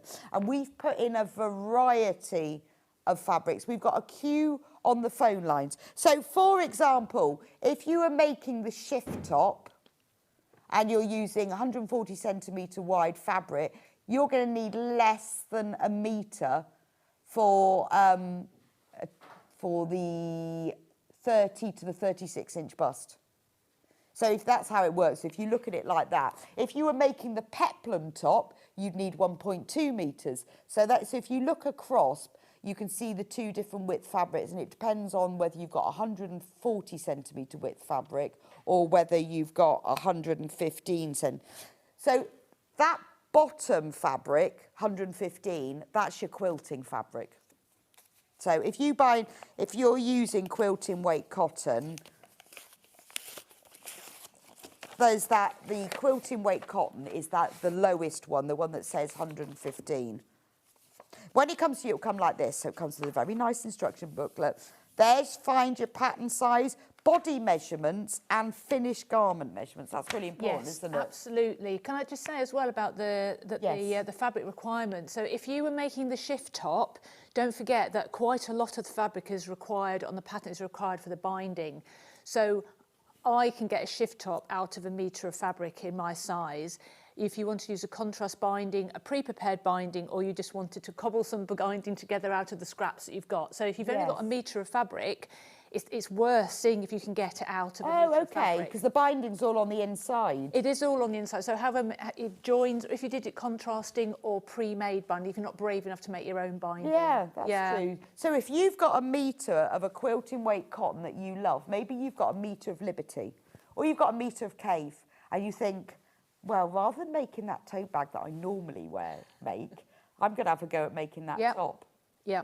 It's always worth it. There's always a way. There's always a way. And then, just find something in your stash that sort of vaguely matches for the binding. But I think it's worth it. I think we see all these beautiful fabrics for making quilts and don't think about using them for dresses. So like this dress I made, this is a quilted weight cotton. I made it years ago, but it drapes well, it washes well. I love the colour of it. So... we do have specific dressmaking fabrics, but do think about those. If you fancy having a go, if you've got some fabric in your stash, maybe have a go if you're really nervous with something that that you're not fussed about, a bit of calico or something that you don't mind if it goes wrong. Yeah. And then you can commit to your design. Then you can go buy your Liberty to make it. Definitely. But have a look at the size chart. So what you need to do, I guess, I think what I tend to do is go with finished garment and measure something that I like. Yeah, so the finished garment measurements, if you take the body size measurements away from the finished garment measurements, that tells you how much ease there is.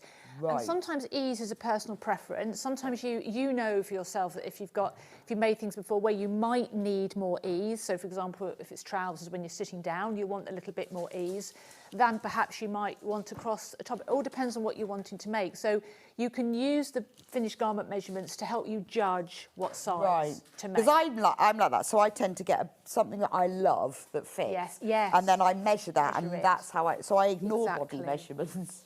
Well, yeah. Obviously, you don't always have something that's the same that will fit, and then you have to use that. But it is a really good way of...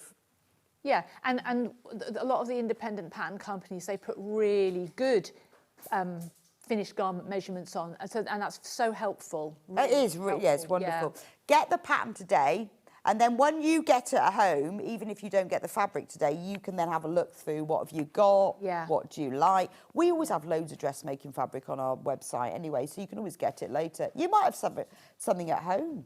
Yeah, in your stash. So in the booklet, Jargon Buster, we've got how to cut your fabric, cutting layout. Half of the patterns have gone. It's brand new today.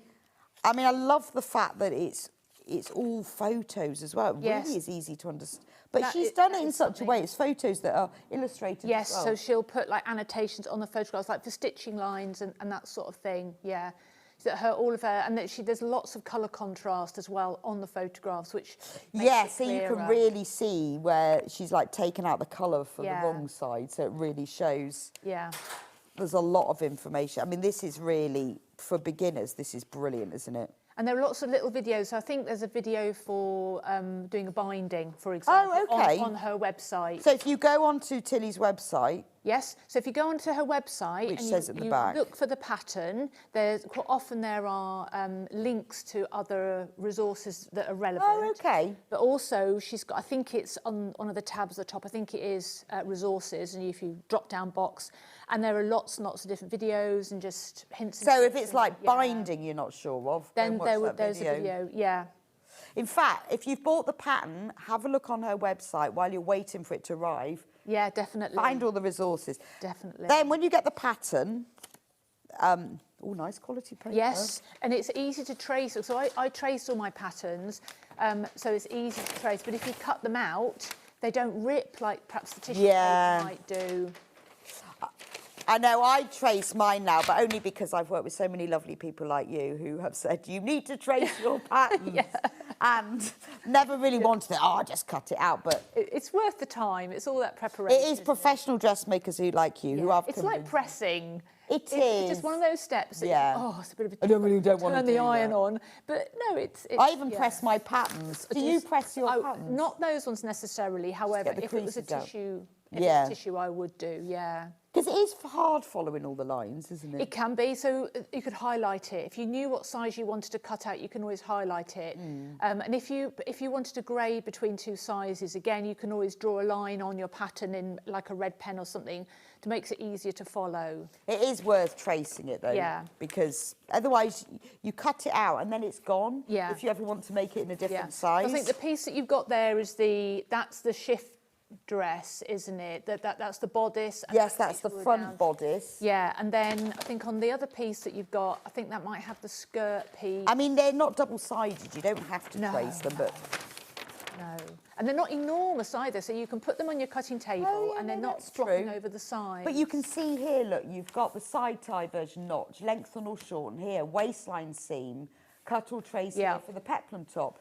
Shift top hem, lengthen or I love because not all patterns have lengthen or shorten. And no, and sometimes it's guesswork, and if you don't know, then how do you I never know. I'm always if I want because I have to shorten everything. I've no if it doesn't have that line, I have to just shorten the hem because I've got no idea. Oh well, when I was on in January with John, 2nd of January, 3rd of January, I did a thing about shortening, lengthening, and shortening. So you'll have to have a look. Well, at I need to watch that then because that's like I know how to sew and make, but these are more specialist. When you see it, you go, oh yeah, of course. Yeah, but that's something that people like you know. and luckily, some people actually write on their patterns, but not everybody. Quarter of the stock is left. 3/4 of the stock has gone. Remember, we're taking £2 off. This is your capsule top, pinafore, dress, peplum, dressed up, dressed down, it's everything.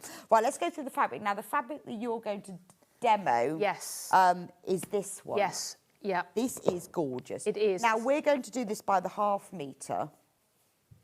There are bundles, but remember the bundles are on the website and they are for the tiered dress in the biggest size. So unless you're making the tiered dress in the bigger size, it's nice to have all of the fabric, but we want to give you options. This is gorgeous. It's a nice weight. It is. And it's lovely to work with, actually. I do like a chambray. I love denim, and I like a chambray. And it's like, and this will, I mean, I probably won't actually finish this because I've done it in contrasting thread, but I think it would be lovely finished. I think of all the fabrics, that's probably the one. It's lovely because actually the daisies are a very pale blue. I know it says blue and white, but they're a very pale blue. Yeah, and also, although it probably is directional, you wouldn't. I think you could get away with it. So if you wanted to invert your pattern pieces to get it on. So it's £5.49 for ½ metre. What's the width of this, Hannah? It's wider than normal. That's quite wide. I think that was 150, I think. It is 100% cotton.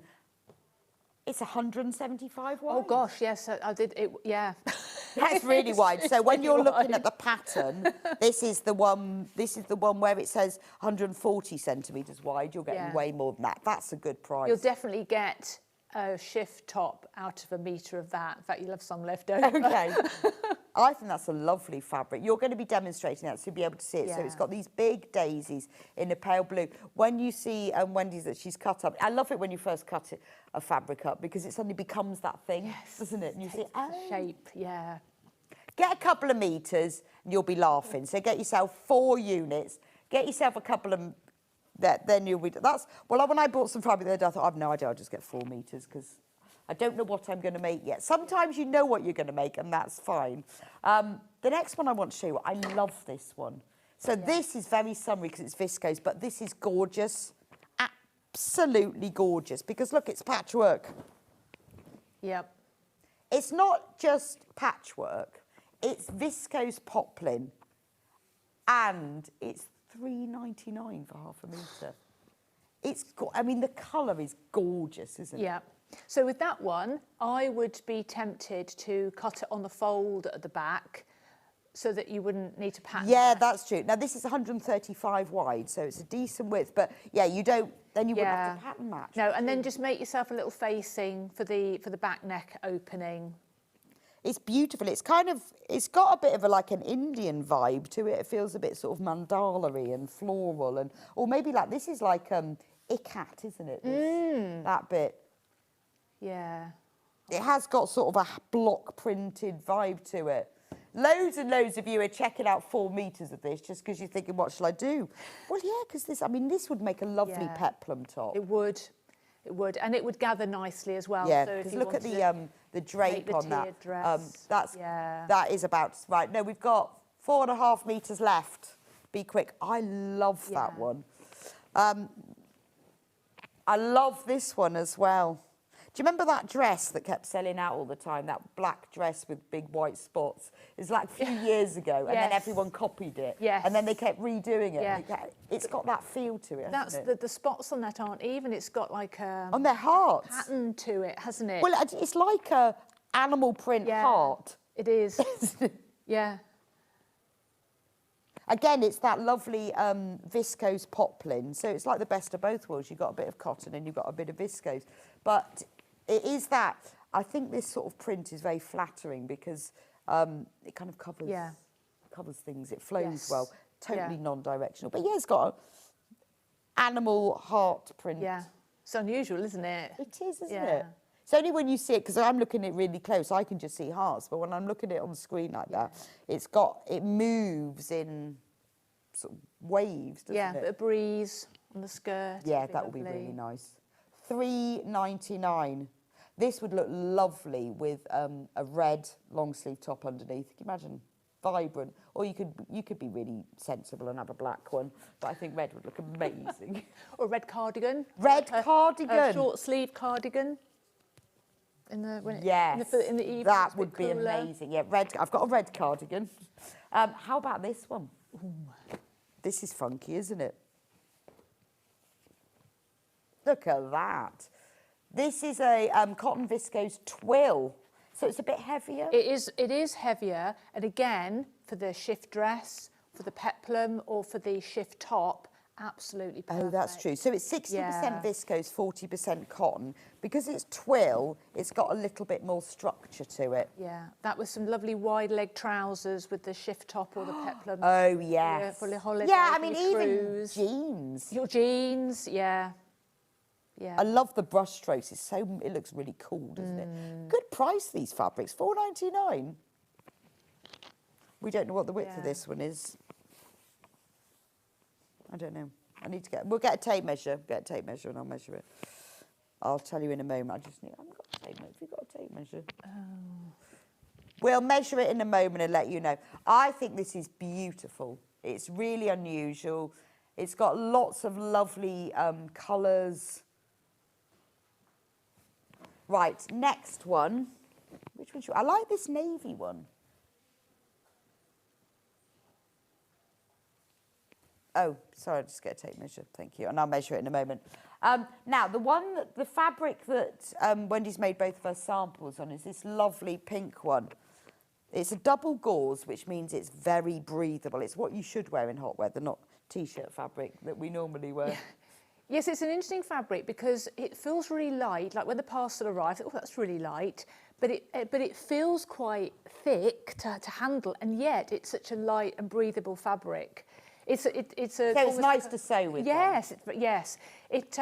What I would say with the binding, I tried to put the binding through my binding maker, and it didn't like it at all. I couldn't do that. So I thought I had to hand fold and press my binding. Okay. But what you could do is you could make your binding wider to make it easier, or you could just do a single fold binding and do it like you do on quilts to the back, rather than.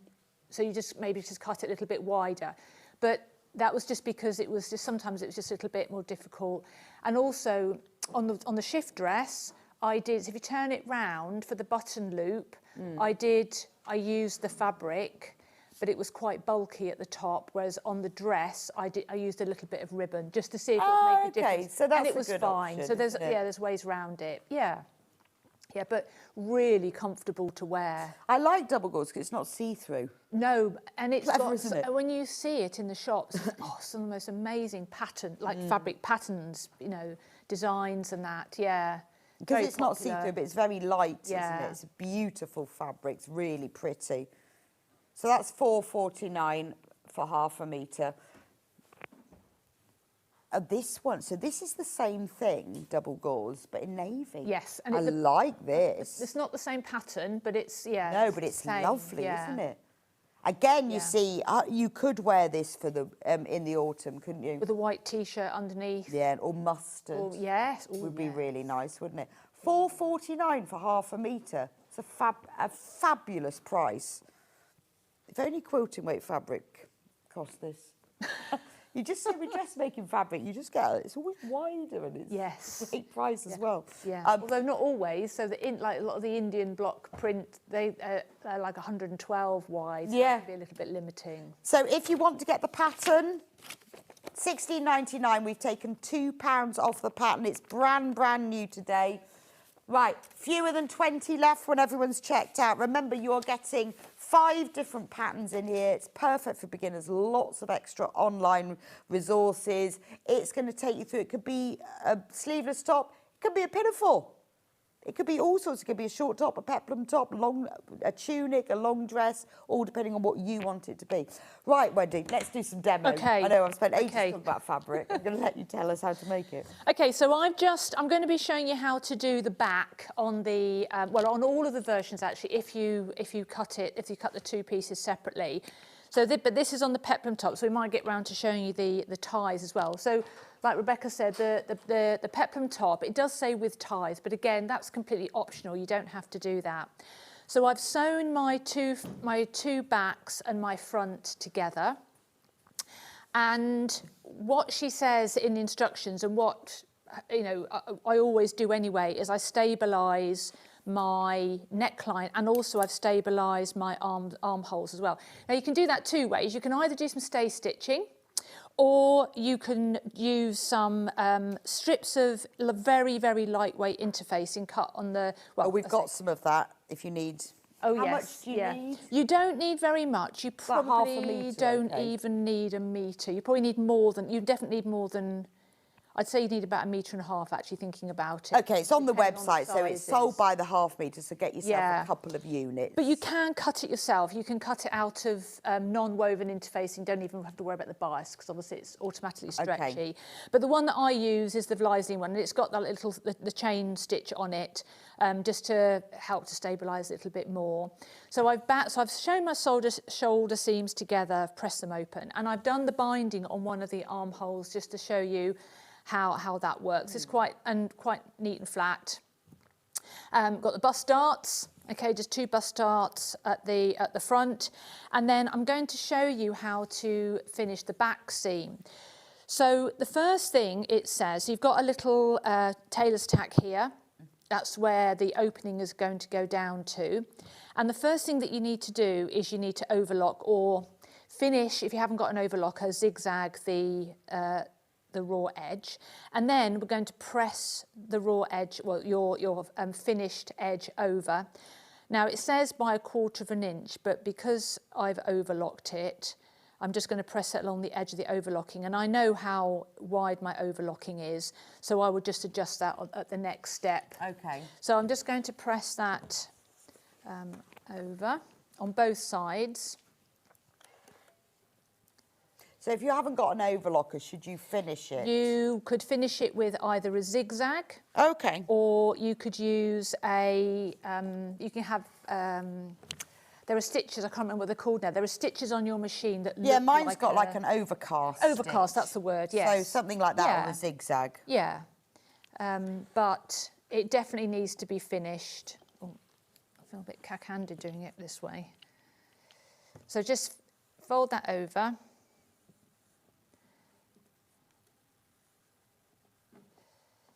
Like that.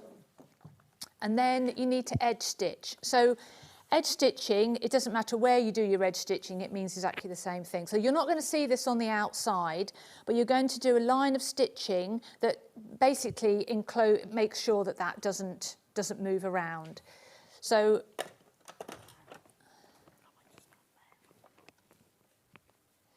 I'm going to move my needle over to the centre of my presser foot. And I'm just going to use an ordinary stitch, and I'm going to do a reverse stitch at the top.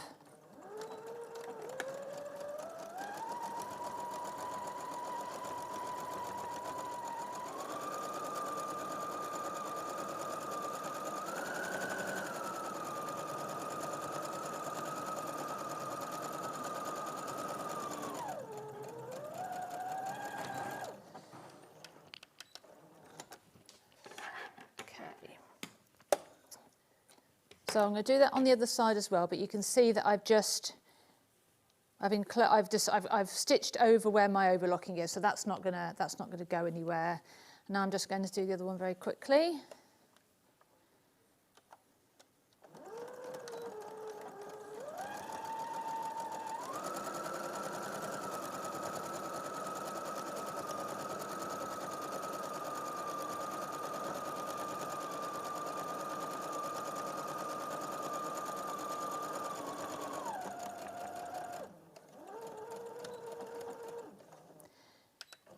When you do your lock stitch at the top, because you're going to just put a 1/4 of an inch binding around there, you need to make sure that your stitches aren't showing too much, or it's going to look a bit unsightly. So now what I'm going to do is I'm going to sew the back seam up to where my tailor's tack is. So that's like creating a normal seam, and then you finish it. And I suppose you could say, well, why don't you just overlock it and press it open? Well, it's just a bit neater, isn't it? It's just a bit nicer if it's all hidden. Oh, I see. So you top stitch the whole turned over edge and then you seam it. Yeah. So when I was at school a couple of years ago, and I did O-level needlework, that is how we didn't have overlockers, obviously, and you didn't really use zigzag on. You wouldn't have used zigzag on a polycotton, and so we used to have to fold over and tack and then stitch all of the raw edges on a flat seam. How tedious. Yeah, that's what we used to have to do. That's what I had to do to get my O-level. Wow. And of course now, you wouldn't dream of doing that. You'd no, either exactly. overlock or you Could you not just use pinking shears? You could use pinking shears. They let you do that? Well, not then, no. But of course, even with pinking shears, something like a back seam like that, it still might fray, yeah. mightn't it? I mean, I would use pinking shears if I was trimming the inside of a collar or something like that. Right, so I'm going to sew this seam, but I'm only going to use a 1 centimetre seam allowance because I've already used up sort of about half a centimetre of my seam allowance anyway. So I'm going to do a little bit less than 1 centimetre, which means I've then got my 1.5 centimetres. So Tilly's patterns are all 1.5 centimetres or 5/8. Yeah, and it surprises me how much it varies between different pattern companies. Sometimes it's half an inch, sometimes it's a centimetre, sometimes it's 1.5. Yeah, and it's quite a difference. You've really got to pay attention. Yeah.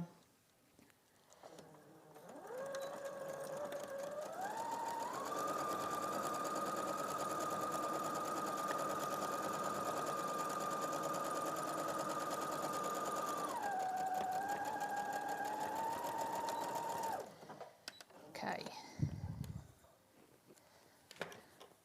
So I'm now going to just press that seam open.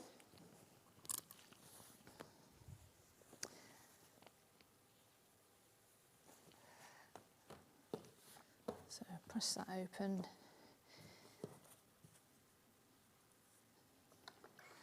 At the back, and then you'll see it's really quite nice and neat. Yeah, because of top stitching that seam over. Yeah.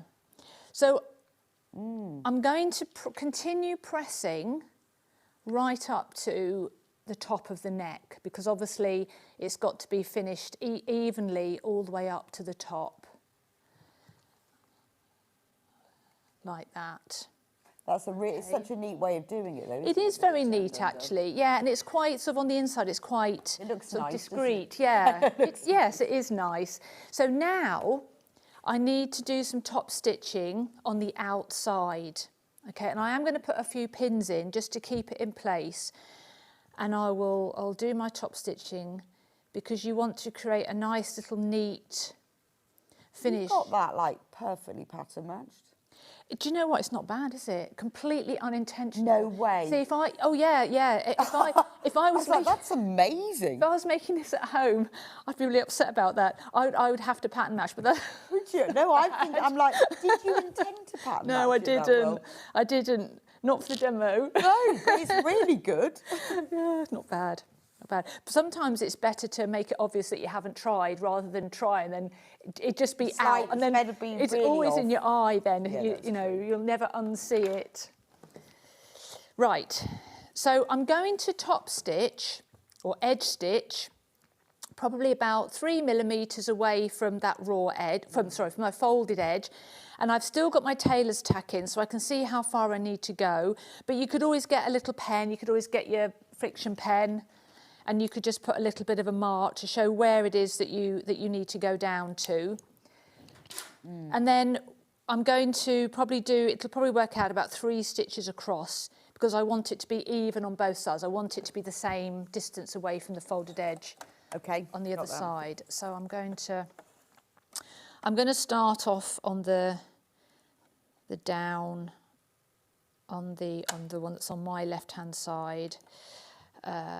So take me. Yeah, that's fine. So you can just move your needle up and down. Is that where I want it to be? And I'm also going to increase my stitch length very slightly because it's going to be on the outside. So what sort of stitch length? That's a 3. Yeah. So this brother is a default's at 2.5. Yeah. I have brothers, so I'm used to that. But I think Janome, so they default at 2.8 millimeters. So I would just increase it perhaps to 30. Right. It's on the outside. Yeah.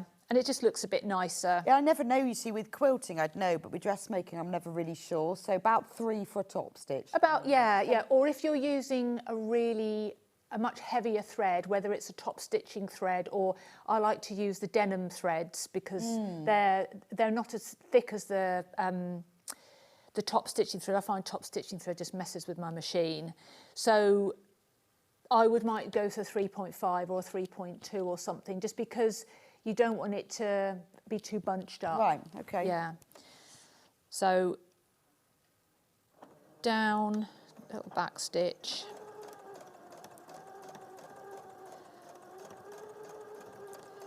So all the way down. And then when I get to the bottom, turn. Yeah, and you're taking that really nice and slow as well. That's what I'd need to do. Yes. Oh, yes. I love top stitching, and I love the effect that it creates, and I love to do the parallel top stitching on things. But you've got to. It's nothing wrong with knowing that you're not happy with it, or feeling that your eye is drawn to it all the time if it's a bit wonky. So definitely take your time. Now I'm just going to do 2 stitches across because I can see that that's how many stitches I need to make it level, and then I'm going to go back up the other side, exactly the same distance from my folded edge.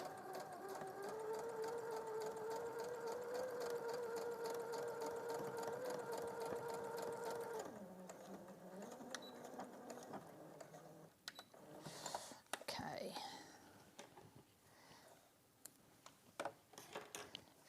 So there is very simply. Oh, that's really lovely and neat and It's pleasing. That's really. But it's pleasing. I wouldn't necessarily do it in a contrasting colour. I'd probably try and match it, but so that it can be seen. So there you've just got your line of stitch, and that's your back opening. And then you could just remove your tailor's tacks. And then the next step, and I've pinned it here because I knew I would lose it if I didn't pin it here, is the loop for the back opening. Oh, okay. So there is a pattern piece, which is not very big. I did actually just cut this from the binding, so I don't know whether it's how big it is in comparison to the pattern piece. But you just fold it over on both of the raw edges, or well, actually, I think you fold it over to the middle first, and then press it, and then you open it up, and then you fold the raw edges into the middle, and it's cut on the bias, so obviously it's going to maintain its stretchiness. Oh, okay. So why is that cut on the bias? Because Just because it is? Or yeah, I mean, I don't always cut them on the bias, actually, because I think they don't necessarily need to be. If you were doing a binding where you were actually binding, because another alternative, if you didn't want to do the seam down the back, is you can bind an opening, a raw edge opening. Right. And I think then it would be important to cut it on the bias, because you want it to curve at the bottom. And you don't want it to be, you want it to move with how you want it to, what you want the fabric to do. But I suppose it just means that it's always going to be a little bit more flexible, doesn't it, if it's cut on the bias? Okay, no, I wondered for that why it was, so it doesn't have to be that, but it's just for the binding in general. The binding definitely needs to be on the bias, yes.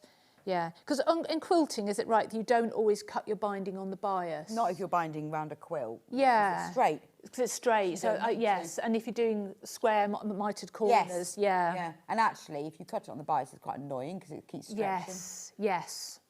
Yeah, when you don't want it to stretch. No, yeah. there are some things that you do, but yeah, mainly not, because it's just annoying. Yeah. Right, so what I'm going to do now, I've got my little button loop. I need to stitch it down. So I've got to position my needle carefully so that it doesn't all get tangled underneath my presser foot. So I'm putting my presser foot so that the folded edges, or the double folded edges, is in the middle of the presser foot. And then I'm going to position my needle so that I'm sewing close to the folded edges. So I'm going to do it about like that. And then I'm just going to quickly sew that down. I am going to do a quick back stitch at the end.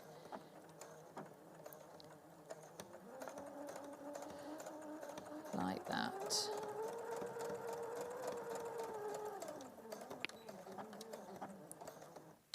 Okay. Right, so that's going to become my button loop.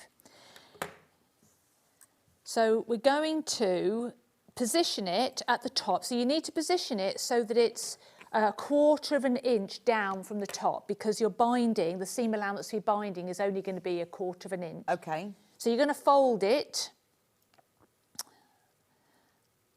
like so, just to create a little bit of a loop, and you're going to position it a 1/4 of an inch down, and you're going to do it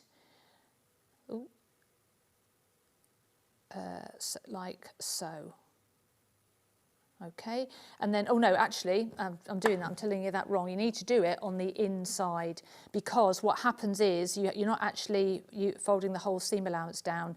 You do it like that, so that when the binding comes down, it covers it over. Okay, yep. And then it's right at the top. And then so you would just tack that on with your machine, just do a little machine tack, which you can remove later when the binding is on. And then when you put your binding on and you fold it all over, and then it's covered, and then you would just pop your button. And it looks really neat at the back. It is, yeah. Yeah. I mean, that was a little bit bulky because, as I said, yeah, but it's a lovely, matching, neat, lovely. Yeah, and you can use it. You know, you can use a pattern that a button that complements your fabric. Yeah, it's just a nice finish, though, isn't it? Yeah. I think that's lovely. Well, thank you so much, Wendy. That's brilliant. All right. Brilliant. Now, just a warning about the pattern. We have more people who've got this pattern in their baskets than we've got available. This is brand new to us today. It was only launched by Tilly on the at the end of June. So this is brand new to us today. We've taken a couple of pounds off. Bargain, £16.99. £16.99 you're getting a straight top, a peplum top, can't say that word, a peplum top, a tunic, a full-length dress, a tiered dress, a pinafore, Could be all sorts of things. It could be a summer dress, it could be an autumn dress. It's going to look amazing with either a long sleeve top underneath, a short sleeve top, a blouse with amazing sleeves. You could pop a cardi with it. It's a brilliant pattern for beginners. If you've always fancied having a go at dressmaking, you've got a bit of quilting fabric. You've done a bit of quilting anyway. You know, it's only sewing. I think a lot of us think, oh, I'm a dressmaker, I'm a quilter. You're a sewer. Yep. Aren't you? You're a sewer. Now, we've got all of the fabrics available by the half metre. We have bundled it. So if you're just like, oh, I don't know how much to get, just get a bundle. There's enough fabric in there to make the tiered dress, which is this one here, in the largest size. So you will have enough to make everything. If you want to be more specific and you just want to get fabric to make one of the tops, then on the back of the instructions, here is the size chart. This will tell you what you need. The fabric section on the top is 440 centimetre wide. Underneath, they've done the 115-45, which is basically your quilting weight fabric. So if you think, right, well, I want to make the shift top in a quilting weight fabric, even the largest size needs 1.5 meters. The smallest will be 1.1. So if you've got 1.5 meters of quilting weight fabric, you can make the top. Which is nice. It could be your entry into dressmaking. Colour block it. Have a different fabric for the front and the back. That always looks nice. Why not? You have all different ones. If you do the peplon top, if you've got quilting weight fabric or you've got other colours, do a different fabric for the peplon bit to the top bit as well. Do check out. We are extremely low in stock now. We have way more people who've got this in baskets. That price, if we've got any left, will go back up. That's our special today price. The fabric that Wendy was using in the demo, the gorgeous denim, I hope you're going to finish that and wear it. I'm not really a peplum girl. Are you not? I might finish it and I take my handmade clothes that I don't wear. I take Staffordshire Women's Aid because they have like a... I think they would love a peplum. Yeah, yeah. Yeah, because I bet that's going to be gorgeous. Yes, I think it will hang beautifully. And actually, I've got some left, because they sent me 4 meters, I've got some left over. I could actually just make another one from scratch. You could, yes. Yeah. I love the peplum. I've got one and I think it's fabulous. It's just a really nice thing to wear. When your sort of stomach expands, you think, oh, it's only me that knows that. Because it's all under my... You know, when you've had your dinner dress. Yeah, when you've had your dinner, you think, oh, yeah. This is the fabric that Wendy was using. It's £5.49. For half metre. It's 175 centimetres wide. That's brilliant. 100% cotton. It's really nice. It is a denim weave, as in it's different warp and weft threads, but it's not heavyweight. No, not at all. And if you could make a little pair of shorts as well, or the trousers. Some trousers, really you trendy. Co-ord. I know, it's really in, isn't it? Yeah. Love that. So on trend. I know. Gorgeous. That was the fabric that Wendy was using. Which was the other one you wanted me to show? Yes, so this one that I measured is 150 centimetres wide. This is like a viscose poplin twill. So it's got a nice drape, but it's just got a bit more weight. But you see, I think I would make the tunic top with this. I'd have jeans on, and I think that would just like that. Yeah. That nice pop of colour, 150 centimetre width on that one. But it just gives it a really nice colour pop. And it's got lots of different colours that you could bring out with some nice chunky jewellery. Oh, that's true. Oranges and reds and... Or if you were putting a top underneath, I mean, that orange is fabulous, isn't it? Yeah. Be seen, wear colour. Yeah, go colour. It just sort of brightens, doesn't it? Definitely. I know we are all a bit guilty wearing black and navy, but brighten your life. All the shops are full of black and navy, and it's just grey. It's I've just got, before we finish, I've got, how about the Frida shirt? This is one of the other Tilly patterns. If you love Tilly in the buttons, you miss this. This is something that we've done in the past. This is the Frida shirt. So if we've whetted your appetite for dressmaking and you fancy making a shirt, £18.50. Again, this is... You've got a long sleeve shirt, you've got a short sleeve shirt there. You can do different, you can have it cropped, you can have it hip length. So as with all of Tilly's patterns, there's lots of choice there of different things to do. The last thing I want to show you before we go is Tilly's book. So if you are new to dressmaking, maybe you've bought the gorgeous Leah dress and you want some extra information, learn to sew. This has got everything in it. Yeah. So all the things that you've been talking about. Definitely. Understitching, top stitching, edge stitching. It's a nice compact little book, and if I haven't actually looked at it in the flesh, but if her pattern's on her website or anything to go by, it'll be a very good book. Well, also I think if if you've got a pattern and it says French seams, well, it takes you through step by step how to do them. It's quite a nice gift for somebody. If you know somebody who wants to get into dressmaking, this is nice. I mean, to really go through invisible zips like that in detail. Normally in a pattern it'll say gather. It won't give you 2 pages of information. Yeah. It's quite a nice little book, actually. And sometimes it's nice to watch a video. Sometimes it's nice to have a book. Sometimes it's nice to have both, because the video can go quite quickly. I know. I have to say I'm more of a read it, and then if I don't understand it, I'll watch the video. But then I want to read it. So, because I think, I've forgotten what it said now. But it goes through everything, right from the beginning, even to laying out your fabric and prepping your patterns and everything, and what all the different fabrics are. Anyone who has not done dressmaking and wants to try, treat them to that. Or treat yourself.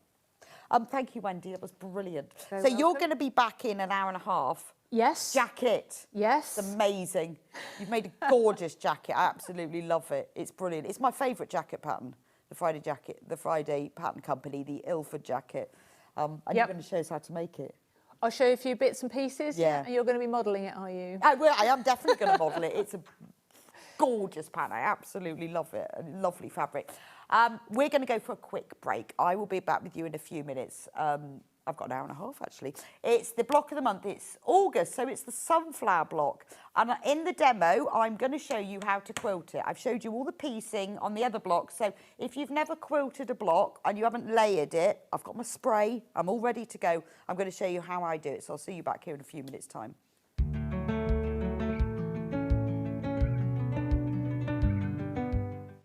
The winner of this year's Search for a Star is... It's Search for a Star here on Sewing Street. Do you love sewing and have a great imagination? Do you enjoy giving other crafters inspiration with your makes? We're looking for talented sewists to join the Sewing Street family and win the opportunity to become a regular guest on the show, giving you the chance to share your sewing wisdom with our viewers live on air.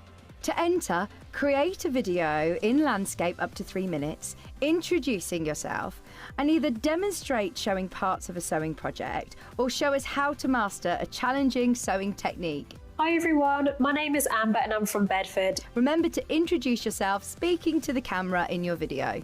Send your videos to star@sewingstreet.com with the subject line of Search for a Sewing Star using wetransfer.com. Please make sure that the download link is valid for longer than 1 day, as the competition email address is not always monitored over the weekend. The closing date for sending in all of your video entries is Monday the 7th of September. We can't wait to meet you all. Good luck! Join us in store for the Crafter's Companion in Evesham. You'll be able to shop dedicated collections from Sewing Street, Jewellery Maker and selected brands featured across Hobby Maker, all under one roof. Why not make a day of it? With a coffee shop on site, you can relax, browse and enjoy everything the store has to offer, and incredible prices on the products you love. Whether you love sewing, jewellery making or papercraft, there's something waiting for you at Crafter's Companion Evesham. We can't wait to see you there.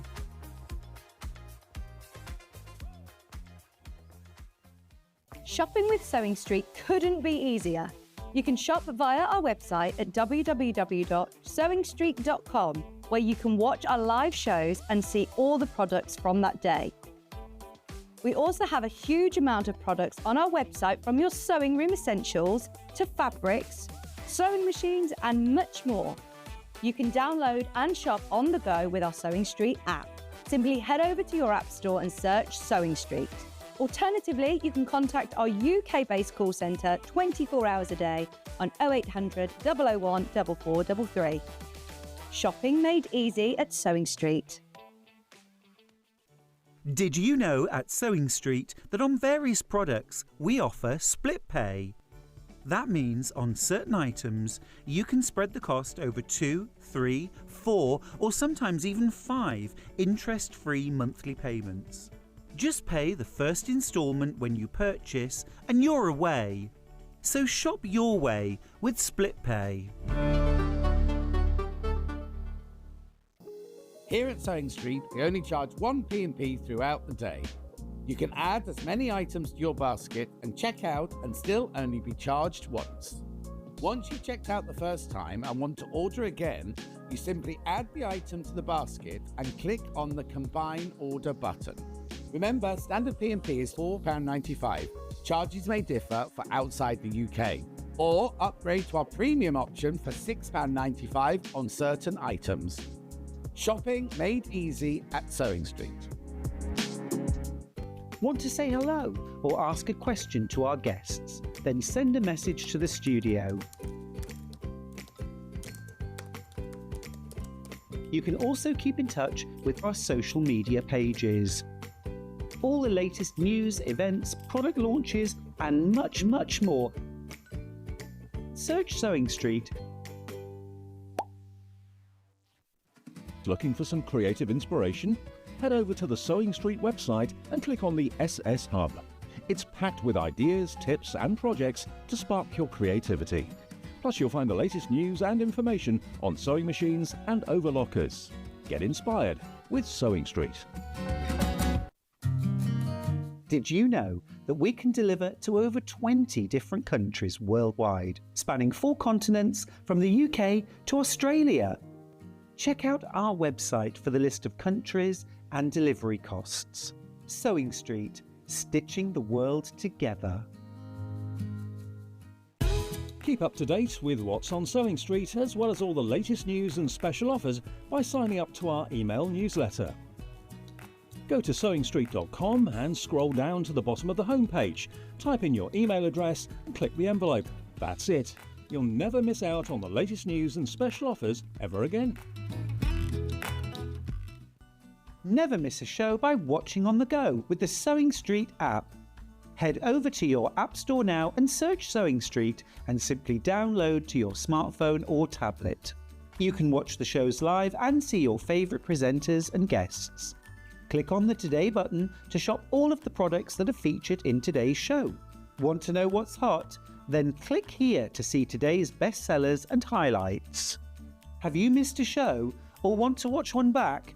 Then click the schedule button and you can go back 7 days to watch and shop, and you can also see what's coming up over the next 7 days.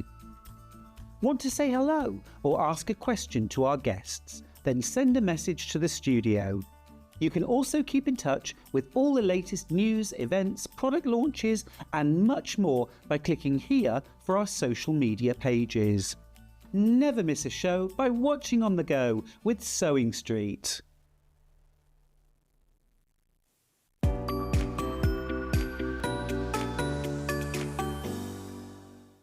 Not only is Sewing Street live from 8 AM till 1 PM on Sky 670, Freeview Channel 73, YouTube and the Sewing Street app, now Virgin subscribers can watch on Channel 754, which means there are more ways to watch your way with Sewing Street.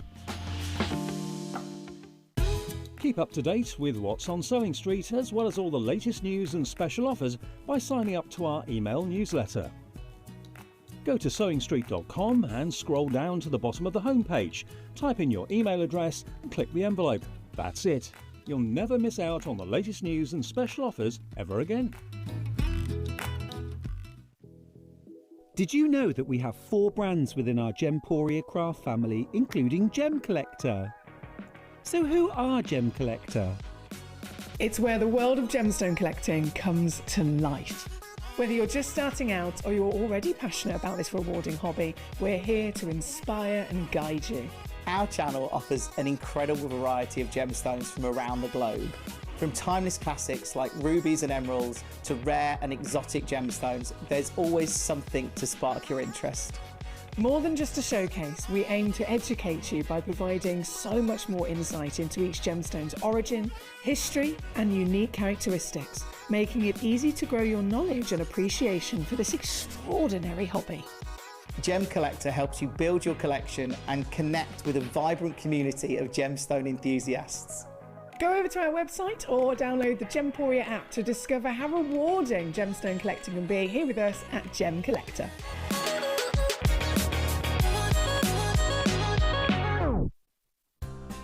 Looking for the perfect gift for the sewing enthusiast in your life? The Sewing Street gift card is just the thing. Choose between a physical card delivered to their door or a convenient e-gift sent straight to their inbox. It's easy. Just head to the Sewing Street website, scroll to the bottom of the page, click Gift Cards, or use your smartphone, scan the QR code and go straight there. Pick the amount you'd like to load onto the card, and that's it. The Sewing Street gift card, the gift of creativity made simple. Want to know what's coming up on Sewing Street? It's easy. Just visit www.sewingstreet.com and head to the TV Guide section for all the latest show details. Stay ahead and never miss a stitch with Sewing Street. Missed a show on Sewing Street? Don't worry, you can catch up on all the action from the past week on our website. Just head over to sewingstreet.com and go to TV Guide and pick a day, then a show up to 7 days back from the Today tab. Looking for something older? Check out the Sewing Street YouTube page, where you'll find our full archive of shows anytime, anywhere. Stay inspired and keep sewing with Sewing Street.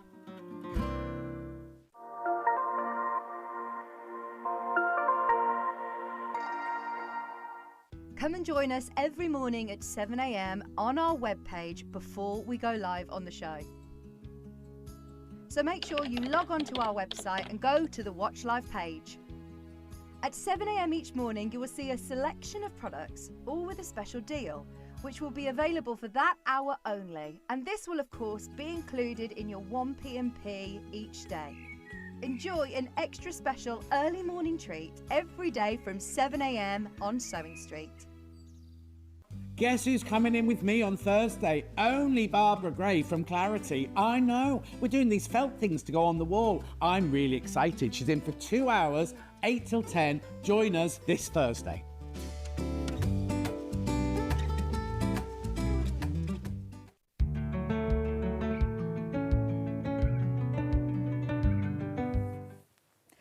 Welcome back to Sewing Street. Oh, sorry for the long break. I had to set up my machine, find a cutting mat, and lots and lots of products. So anyway, I'm sorted now, I'm sorted.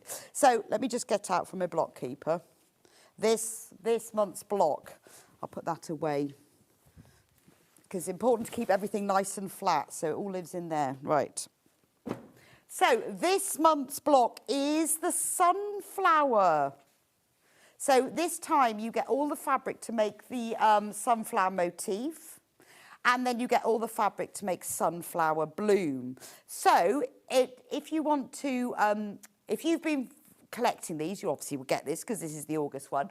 If you haven't collected them, let me explain to you what the quilt is. So every month you will have all of the fabric. You'll have a printed fabric panel. You'll have cream, rose and hubble 1/2 metre for the background section.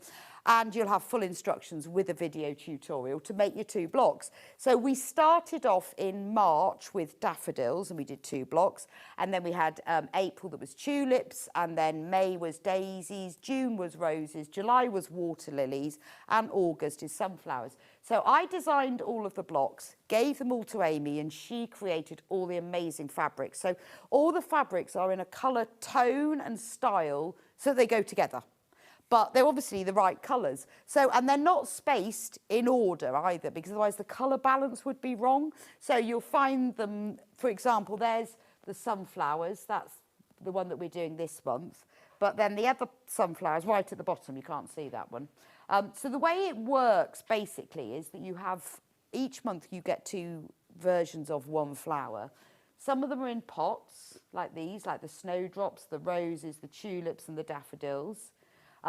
Then you get the full flower, which I've called the blooms, and they're all sort of spaced so it all hangs together. Now, I designed this quilt specifically because when we did the last block of the month, a lot of you said, can I do that as quilt as you go? And well, you can do any quilt as you go if it's in blocks, but it's knowing how to do that, and there are various methods. So I designed this specifically so it could be done as quilt as you go, because as you can see, I've quilted with mine every block as I've gone along. I've trimmed mine a little bigger. When I come to sew it together, I'll trim along the edge, but I knew I was going to store them for like a few months or a year, so that's why I've trimmed them bigger. But you can see on the back, that I have quilted them as I've gone along so that when I get to the end, I can join it together. At the end of the quilt, there will be a set of instructions available that will explain how to join it all together, do it in the normal way, so you can have it, you can quilt it yourself, you can send it off to be long arm quilt. This is done as a whole quilt. But I'm also going to give you a set of instructions of how to do it, put it together using the quilt as you go method. And I just think that makes it a little bit more accessible for people who don't want to do long arm, like to do their own quilting, find something this size, because it's a big quilt, intimidating. So that's why we've done it that way. For some people, they've just bought 1 month. Maybe you love sunflowers. These blocks are 16 and a half inches, so 16 inches once you've sewn them to something.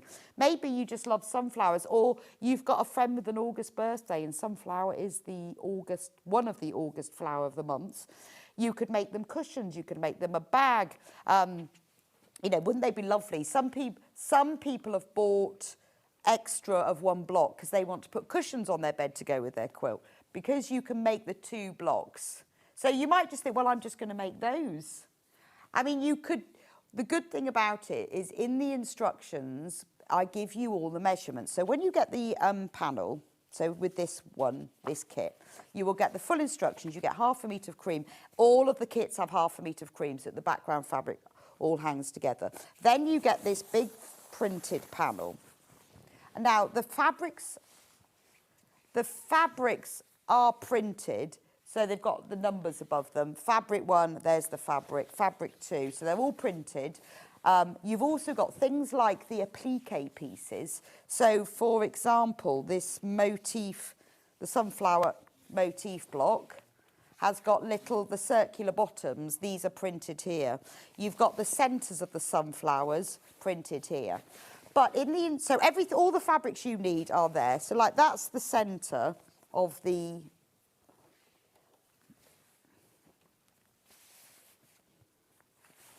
So you've got things like the printed centre for the sunflowers are here. So in the instructions, I've given you all the measurements. So if you buy this block and you think, I love that, I'm going to make it to go in my quilt, but I'd like to make some more, you just follow all the measurements in the instructions. So in the instructions, the way that we've done it this time, it tells you exactly what size you need to cut each piece. So you can easily do that and make more of them. With the diagrams are all coloured in by Amy using the same fabrics, which makes it so much easier to do. So when you've got to make a half square triangle using piece A and piece B, you've also got a picture in the right colours. And then she's put in diagrams of each section that you do one at a time. So it does make it a lot easier. So when you're making the bloom block, it's all broken down. So it really is hand-holding. If you need templates, which for this one you need one for the centre of the motif block, there is a template. Full block diagrams at the end. And inside there is a QR code, which you scan take a photo with your phone. And that will take you through to the Amber Makes website for the full tutorial. Or if you want to watch it while you're waiting for your kit to arrive, so you want to get...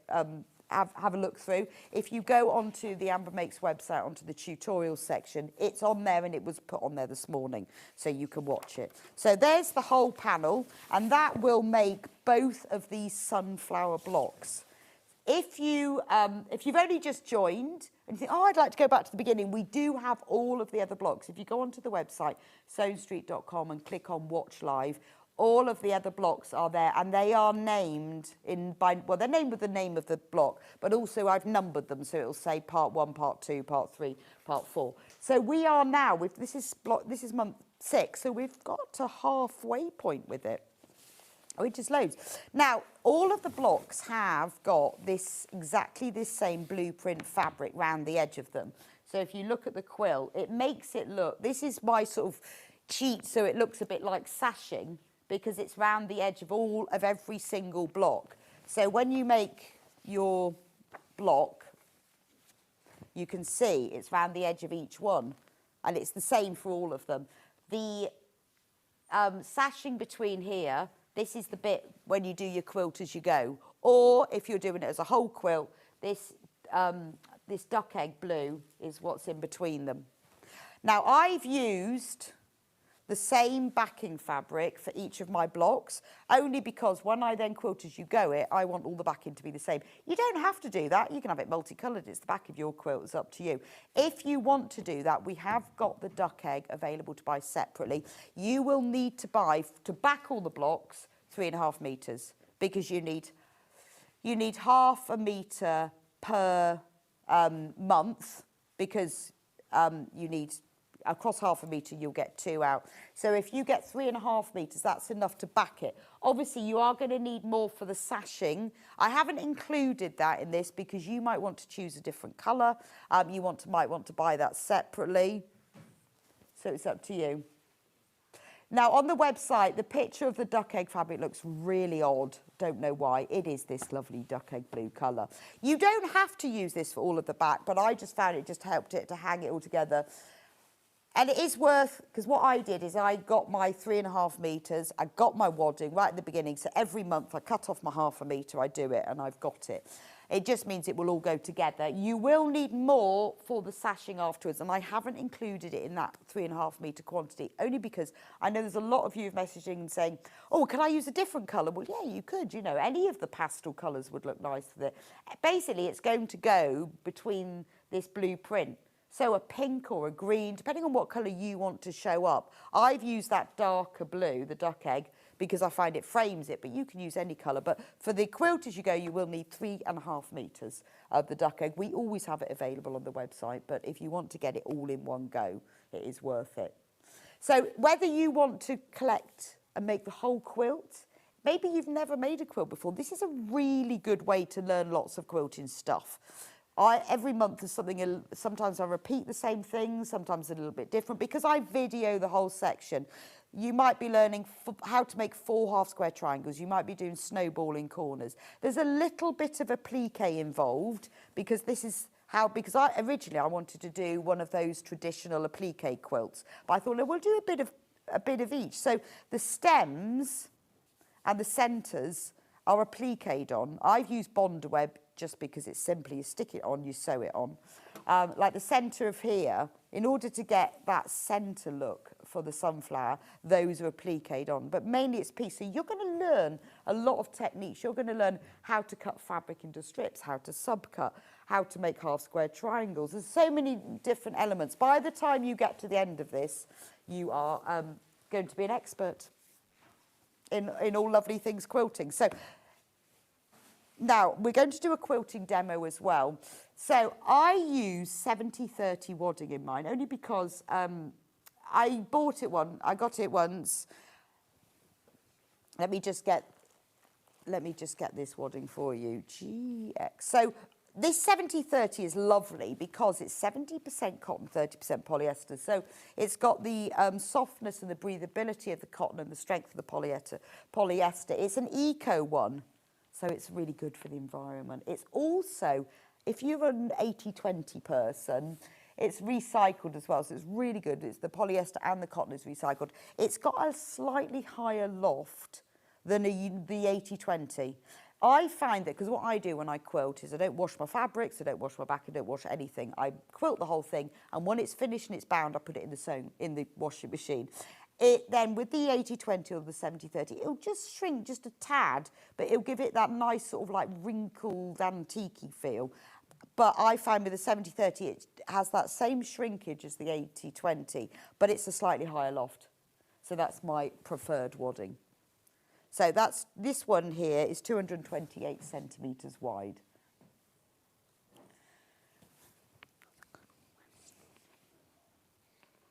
So per block, you'll need to get yourself half a metre.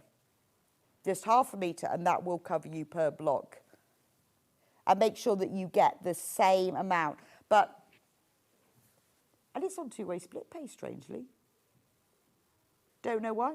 It's on two-way split pay. Yeah, I would take advantage of that.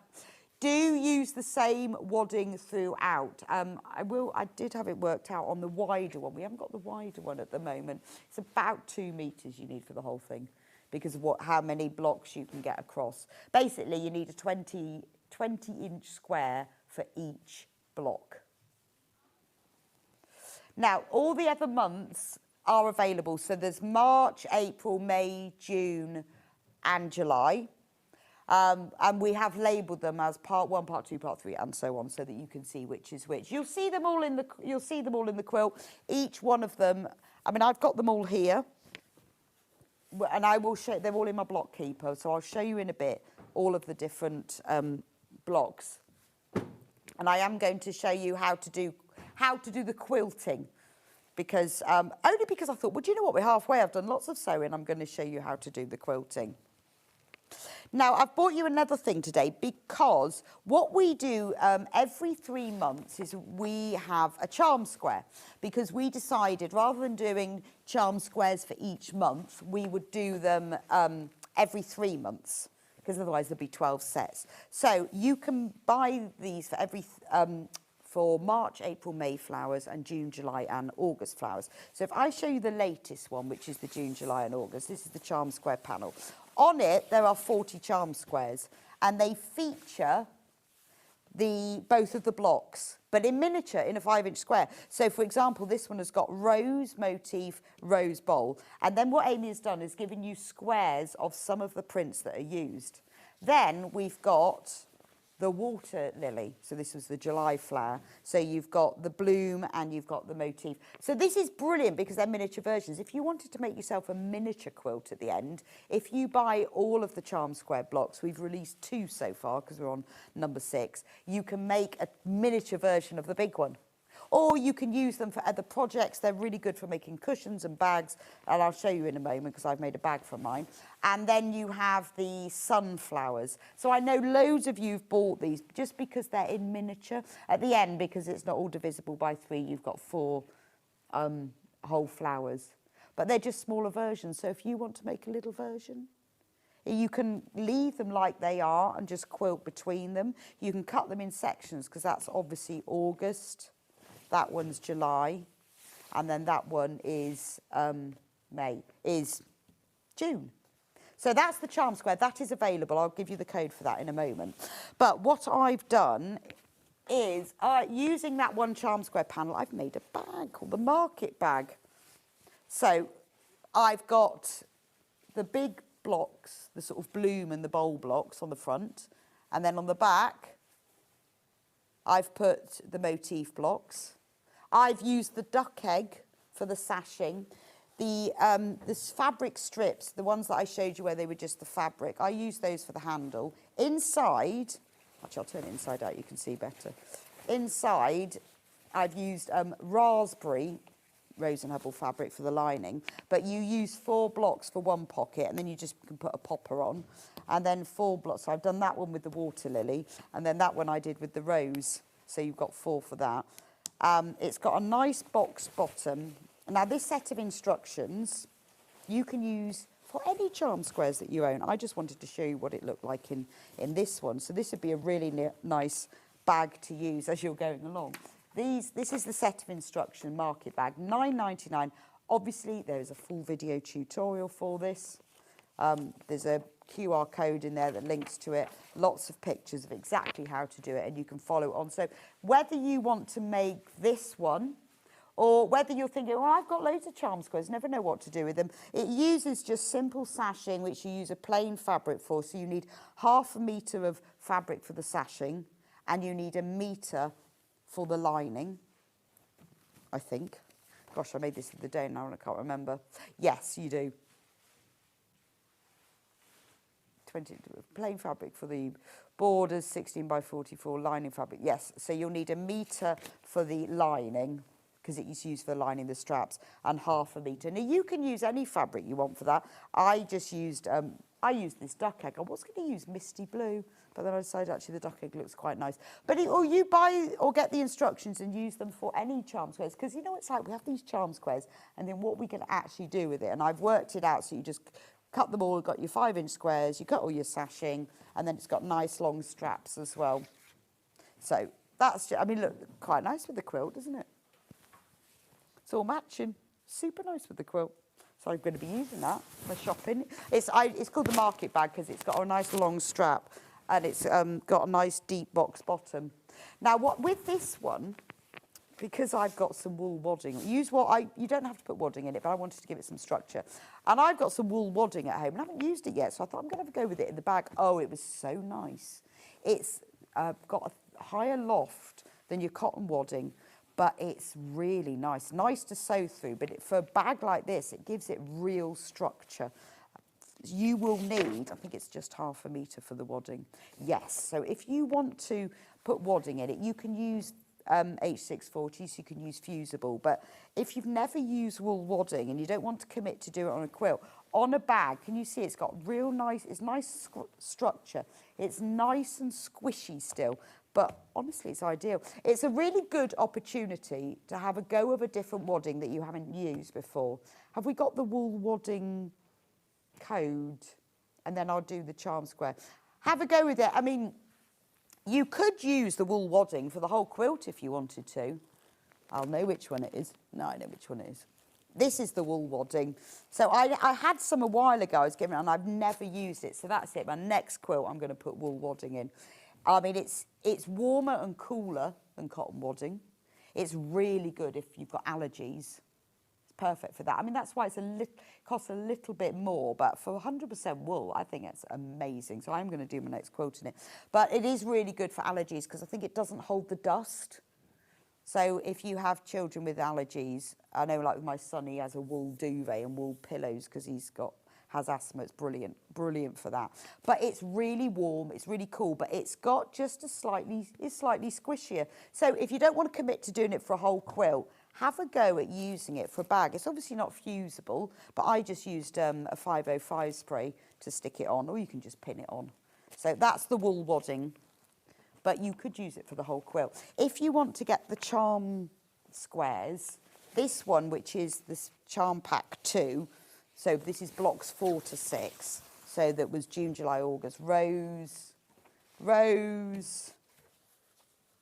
water lily, and sunflower. If you've got any wadding questions at all, just let me know. Because I'm working my way through all my waddings now, because I just want to see what they all do. What I want to do is have a go of washing that wool wadding and see what happens, how much it shrinks. I know it'll wash fine, just how it shrinks in comparison. So that's the one that I used to make the bag. Obviously, I know a lot of you have been collecting them. So this is blocks. So next month, when I do the next block of the month, the next charm square block will come out. So that will be blocks 7, 8, and 9. If you want the first set, so this is blocks 1 to 3, which was the daffodil. So you get the daffodil in the bowl, you get the daffodil. Oh, you also get gift tags because there was a space down the side. So Amy put gift tags on. And you get a little row of daffodils and tulips along the top. And these are very nice little bag handles, or the top of a facing on something. If you made a bag with these, I would cut one of those and have them the facing on the lining, because it's quite a long length. And I quite like putting, I didn't with this one, but wouldn't it look nice if you had that row as a facing on there? Be really cute. Just sort of finish it off quite nicely, doesn't it? And then you've got the tulips. So tulips in the bowl, tulip motif, the fabrics that are used. And then you've got the daisy, which is this one. And then on the end you've got, because we had to fill that one in, you've got some tulips and daisies.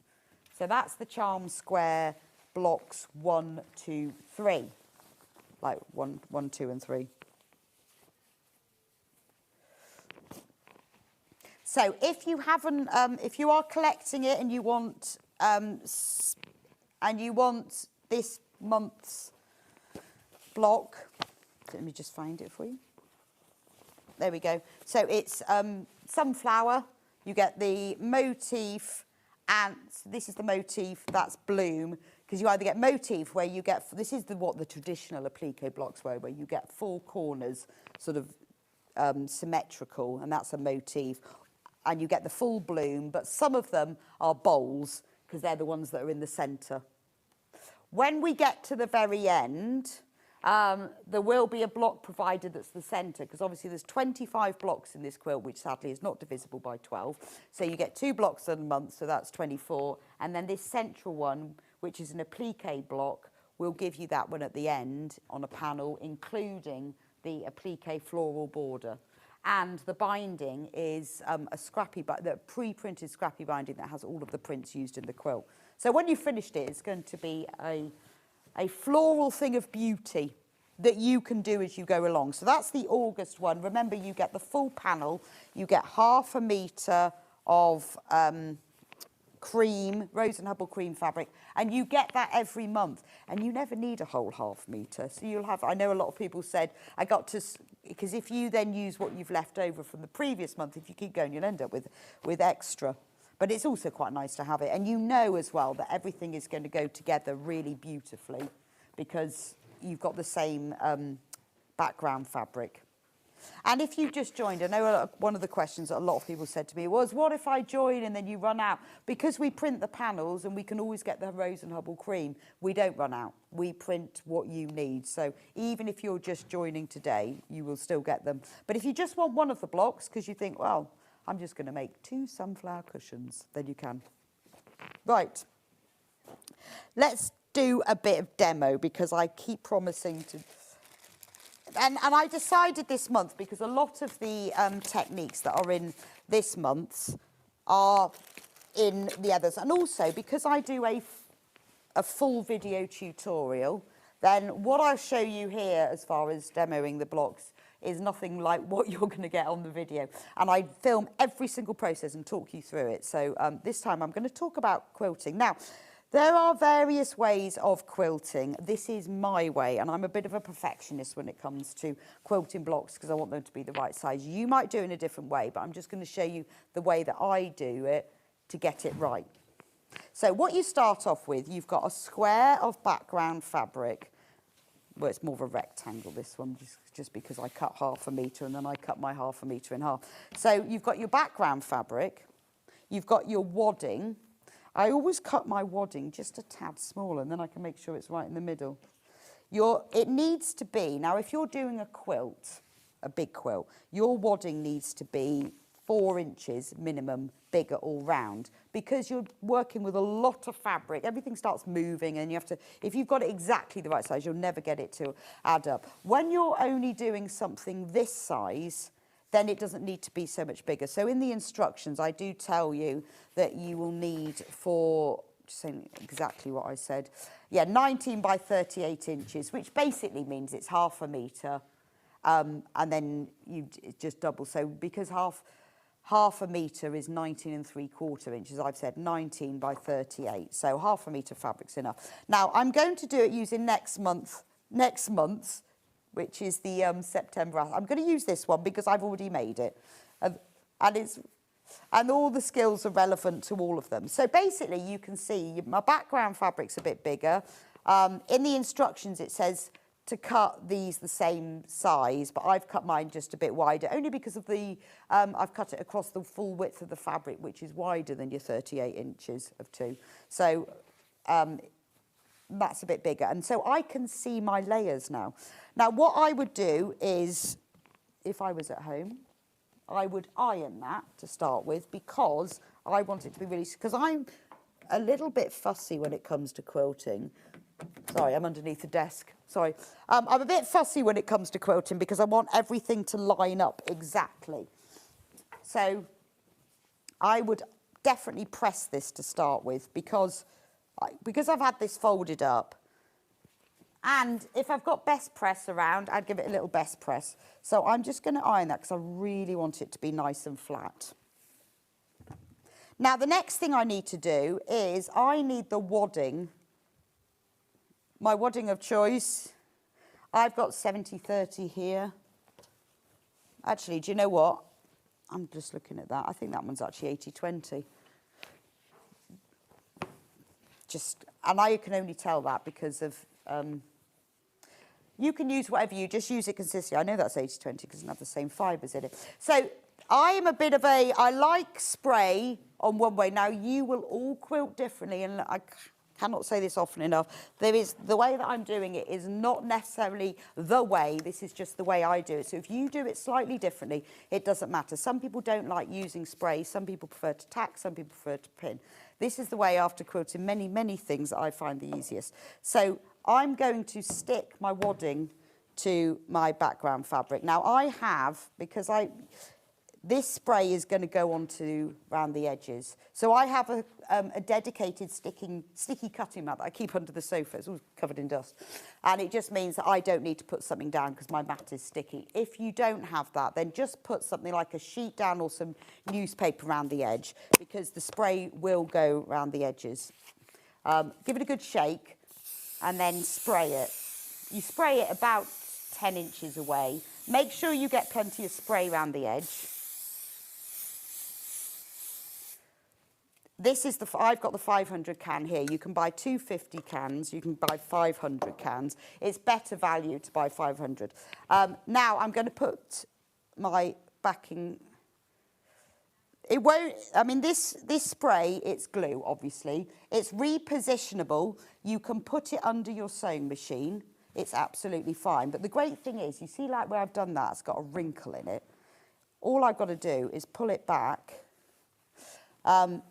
And then stick it back down. If you're doing a whole quilt, if you're quilting a whole quilt, you're doing it in exactly the same way. So you can just flatten it all down if you find that it's come out. And that's what I love about it. It can go under your machine, it won't gum it up. And also when you wash it, it will go away. So that's now beautifully stuck. Because I'm quite fussy about it being absolutely perfect, I also press it at this stage. Because then I know that it's really straight. So if you are doing a whole quilt, then do it in the same way. And because you're going to have to do this 25 times, you're going to get really good at quilting by the end. And you see, that's kind of like, that's manageable size. If you do get your cutting mat sticky and you can give it a little wash, just pop it in the bath or just put it on your work surface or something, just give it a little wipe over and it will come off. Now, what I do next, now this is where it is, I'm going to use that as an ironing board to just press this. You wouldn't normally do this on here.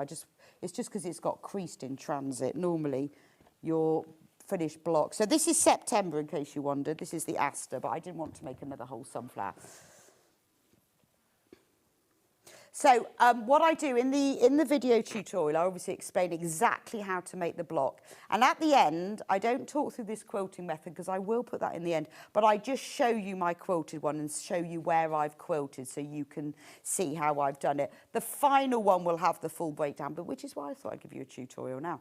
So now, because I am really fussy about, most people now will just put their block on top and stick it into place using the glue or pin it into place.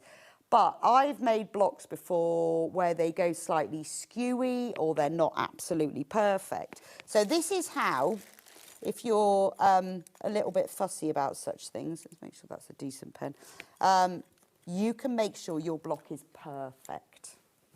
And this is how to do it. It does take longer, but you know it's going to be perfectly square. So I can see that it's a little bit bigger, like about an inch. So what I'm going to do is just over an inch. I can see it's a bit bigger. I'm going to draw a straight line. I use this method when I quilt whole quilts as well because I want it to be straight. I know most people just smooth it out, but I want mine to be perfect. And sometimes if my seam allowance isn't quite perfect and it's not exactly the right size, because this should be 16.5 inch square, this is where you can adjust it. So I've drawn one line, and because my finished block is 16.5 inches square, I'm going to draw another line. So if you put the 16.5 inch line on that one line and then mark it at the top and the bottom, you can then join those together, and now you know that that's 16.5 inches. I'm going to do the other side of the square. So to make sure that it's exact right angles, if you line up the horizontal line on your ruler with the line you've just drawn. It will join there. I'm going to move that in because I know that this is bigger, and because I have trimmed all my blocks to, let me show you from here, I've trimmed them all to 1 inch bigger just because it keeps it a bit more stable in storage. If you are quilting as you go and then quilting straight away, you would cut them level with here, but I've given myself a bit of extra allowance. So that's why I want at least 1 inch there. And then draw that line. Friction pen, absolutely fine, but you could use a pencil. These lines are irrelevant. It doesn't matter. As long as you don't use something like a biro that will come through, or something that will bleed, because this line is going to be on the edge of your quilt, but it doesn't have to be a friction pen. Remember, it's 16.5 inches square, so line up the 16.5 mark. And again, and then you know that that's a perfect square. So if you have a different method doing this, or you think this is a bit much that I'm drawing lines on my thing, then that's absolutely fine. You can do it whichever way you want. It's just I know I'm going to get the perfect block now. So now, and honestly, when I'm doing a full quilt, I do the exact same thing. I know I have to keep moving all around my table, and I'm measuring it out. So maybe my quilt's like 84 inches, and I have to keep measuring and marking. But it is the way to get it absolutely straight. Then what you do, and depending on the block you've done, you might have to pull it a bit more or a bit less, is put it in the corner and put a pin at the top. Go through all 3 layers and a pin at the bottom, well, in the corner. Then go over to the next corner. I tend to do them as diagonal corners. I know it's pulling that up, but I'll stretch it back in a minute. This is a particularly good method if you've done a quilt that's got lots of strips, because sometimes strips can go a bit wibbly on the edges. Don't worry at this stage if it looks like you're, pulling that, because we'll sort that out in a minute. What's important is the corners to start with, and then for the final corner, I'm just going to turn it around. And this is the great thing about quilting a block like this. If you're doing a whole quilt, you can't just turn it round. You have to keep walking around the table. But with this, you can just move it round. So that's the corners done. And now I'm going to do the edges. It's like a jigsaw, isn't it? So I'm going to that will now just pull into shape. And just make sure that the edge of the fabric lines up with that edge. The first side is really easy to do. And pin it together around the sides.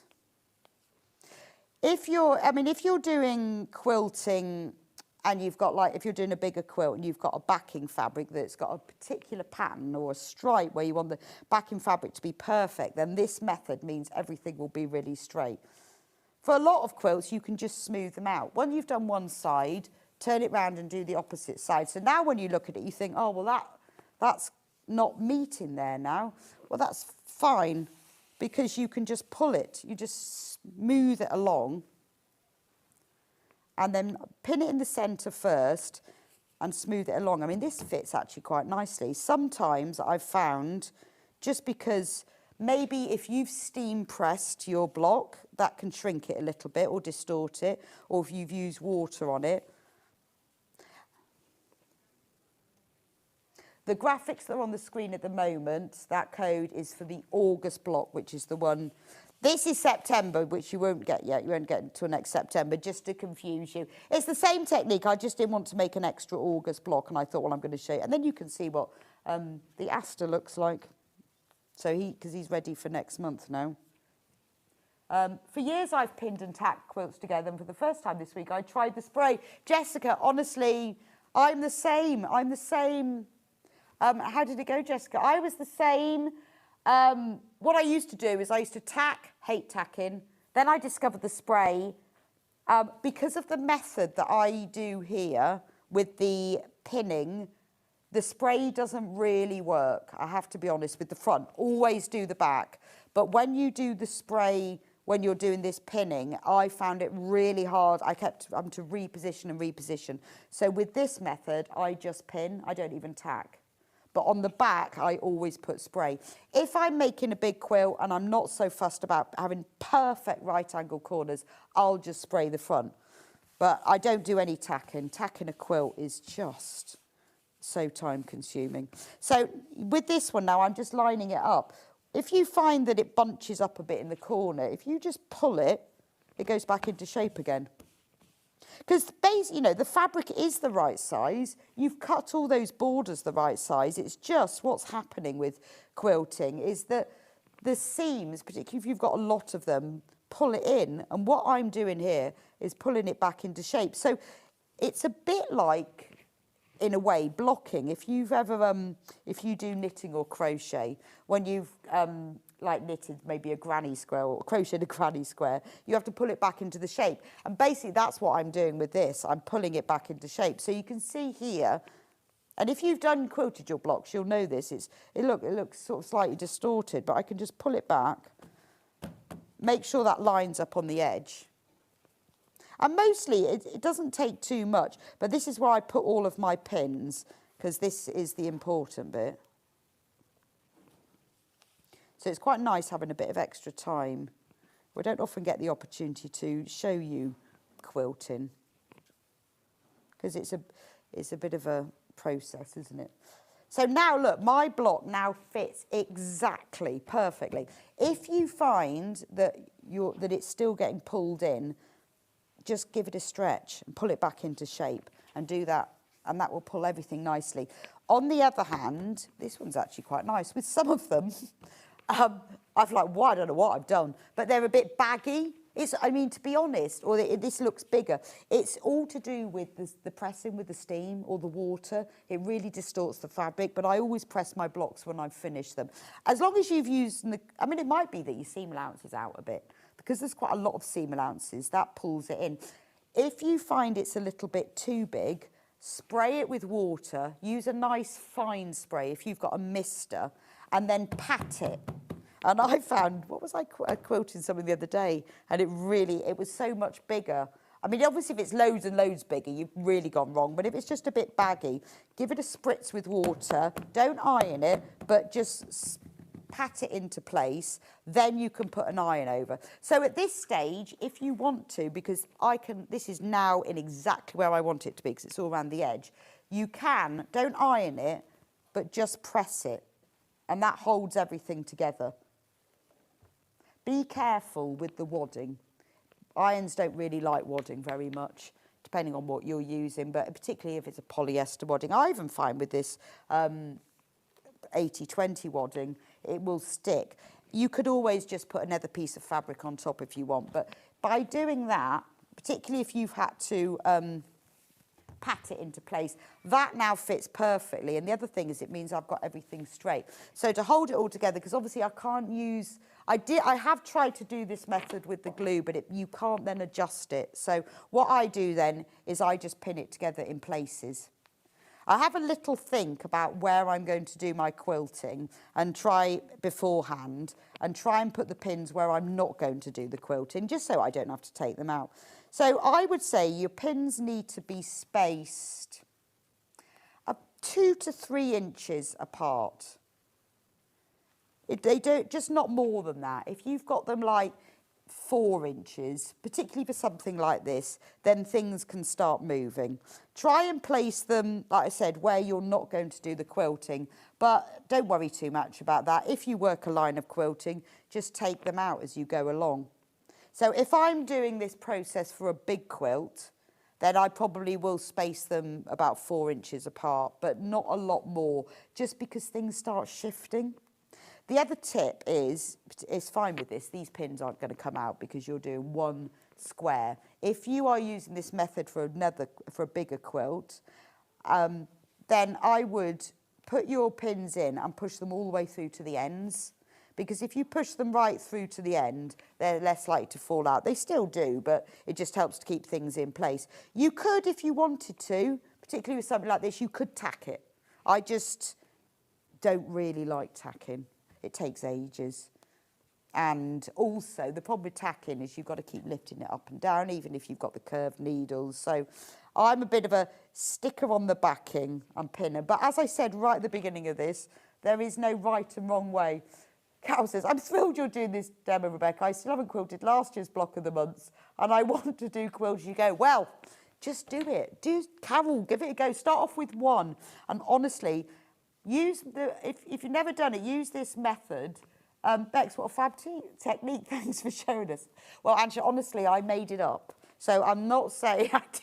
No, I've not made it. I haven't made up the sticking. This is just because I'm quite a perfectionist when it comes to my blocks and my quilts.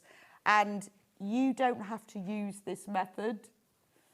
And I will show you how to, I will explain this in the instructions. It's just because, particularly with a block where you can draw it on, I'm quite fussy. As I said, I don't like tacking, so this is why I pin it.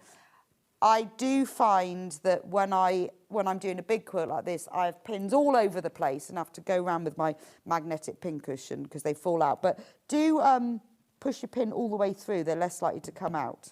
So put as many as you fancy putting in, but that's all held together. So if we look at the back of that now, it's nice and flat and straight and lovely because I stuck it and I pressed it. On the front, I know that that's exactly in the right place. Now I can start quilting it. And they always say, don't they, quilt from the centre out. But actually, to be fair, you don't have to with this because you know it's all anchored. I still do tend to quilt from the centre out, to be honest. So what I'm going to do now is start the quilting. I did draw myself a little diagram before because I'm lucky that I have this printed out because this is one of Amy's diagrams. So I worked out where, now if you want to do any extra quilting lines, now you've pressed it and you pinned it and you've done everything, I would draw these on now. So with this one, I drew these on so I didn't forget where I was going to put them. I'm going to quilt, and I'll show you that in a minute, 1/4 of an inch outside the edge of all of these blocks. This is a brilliant ruler. If you've got this, this is my drawing ruler because obviously it's a Creative Grids ruler. So you can use it for cutting, which I do, but I tend to use it for drawing. So what I would say, now we're going to do quilting, is with all of your blocks, try and keep to a similar pattern. Doesn't have to be the same. And have the similar intensity of quilting. If you decide to do one block with loads and loads of free motion all round in this background, and then another one not, one's going to look way more intense than the other. It doesn't have to be the same, but similar. So I decided in the outset that I would quilt 1/4 of an inch outside the outline of the whole thing. So I've done that with all of them. Some of them I've quilted through like this one I quilted through the centre of those leaves. A lot of them I've quilted around the applique bits. And with many of them as well, where we have different colours of petals. So although there's 4 different pieces in that gingham for the sunflower, I've just quilted between the gingham and the yellow print, and then it delineates the petals a bit. So sort of think about it like that. If you get through to like number 3, like to the daisy block, and you think, oh, actually, I want to do more quilting on this, you can always go back and quilt the others to the same intensity. Or if you get carried away one month and go, well, actually, I'm going to start changing all my colours of threads and I'm going to do this. You might want to do free motion behind all of this and really have all of the background as an intense, like vermicelli free motion. Just go back and redo them. I decided not to do that because then that would take me forever. I also quilted round the outline between that blue border and there. And it just means, I mean, with the quilt on the wall, I sewed it all together and I sent it off to the lovely Amanda Little and had it all long arm quilt. So that's not the same example as this. But obviously, when I get to the end, I'll be able to do all of my blocks. So you can do it like that. You can completely ignore this quilting and do it like that. But I would just say try a similar intensity. So, and you will get, at the end of the video, what I do is, in the back of the instructions, that's the water lily one, but they're the same thing, aren't they? Quilt as you go. It says it has been designed so it can be quilted, or you can use the traditional method. For full instructions will be given at the end. If you want to use the method, this is how much fabric you'll need. And then at the end of the video, I do video to show you how I've done this, but I don't repeat how to quilt because everyone has their own method. You know, you're layering a backing, a wadding and a top and you're quilting it. Everyone has their own method. This is just my particular method. So that's why I haven't gone into detail about it. So I've decided that for these, I'm going to quilt a line that goes through those centre of those petals. If I was doing a whole quilt, that's don't worry, it's friction, so where I've gone wrong, that'll come off. Because I'm doing it as a block, I feel I can afford the time to do more quilting. And also because of the manoeuvring, if I want to do that extra line through there to give the petals more structure, it's easy to move around on my machine. Whereas if I was doing a whole quilt, I don't think I'd bother. So, but draw these lines on, use a ruler and a friction pen. It means it will iron off. And then you can do as much, and if you draw it wrong. I just find also that whenever I'm doing a quilt, even if it's a full-size quilt, I'll draw the lines on at this stage because you can then stand back and have a little look at it. So I'm going to draw those lines on. What else did I decide to do? Oh, I know. I think I decided that it'd be quite nice. You see where these leaves are? To put a line through the centre, because I thought that would look a bit like the, what they call veins, a leaf vein. But I said, or, do you know what, you don't have to quilt it so you're quilting with the design. If you want to keep it simple, you could just quilt diagonally in both directions across, and in which case I would draw a line. So if you wanted to do that, I'd get my ruler and I would get a nice long one and draw a diagonal line all the way through and then space them maybe like 1.5 inches, 2 inches apart. Or you could just do, I mean, it does look lovely if you do vertical lines, spaced like 1 inch or 1/2 inch apart. That's quite nice. I chose to do this that I would, what else does that, oh, I know, I wanted to go through the centre of these as well. I thought it would, with this, it would be nice to do, to echo the design of the flower with my quilting, but it's entirely up to you. Once you've drawn your lines, you see, you can then look at it and think, oh, that doesn't look, that's not going to be, I need a bit more than that. It makes you think a bit about the thread colours that you're going to use as well. And also, once you finish quilting, then it's up to you how much more, you might want to add more afterwards. So now I'm going to quilt it. So I'm going to put, this is a great machine because I can put the walking foot attachment on. If you've got a walking foot, it really does help. Let me make sure that it's on. I'm going to use, I like a 3.2 for quilting. Don't know, it needs to be longer. And I used to use like a 3, but actually sometimes even going, what is that one? Okay. Even going up to a 3.4, try it out. I find as well, particularly if you haven't got a walking foot, if you find that your stitch is getting a bit short because of the bulk, just lengthen the stitches. So I'm going to start off with doing a 1/4 inch line. Now this machine actually has it's called a patchwork foot, and it's exactly a 1/4 inch away from the inner part of the foot, and then that bit's 1/2 inch away. It's dead cool. You could draw this on if you're not sure about quilting or you don't have a 1/4 inch foot. I would always suggest that you stitch away from the outside rather than on the line, because it's really hard sewing stitch on the ditch.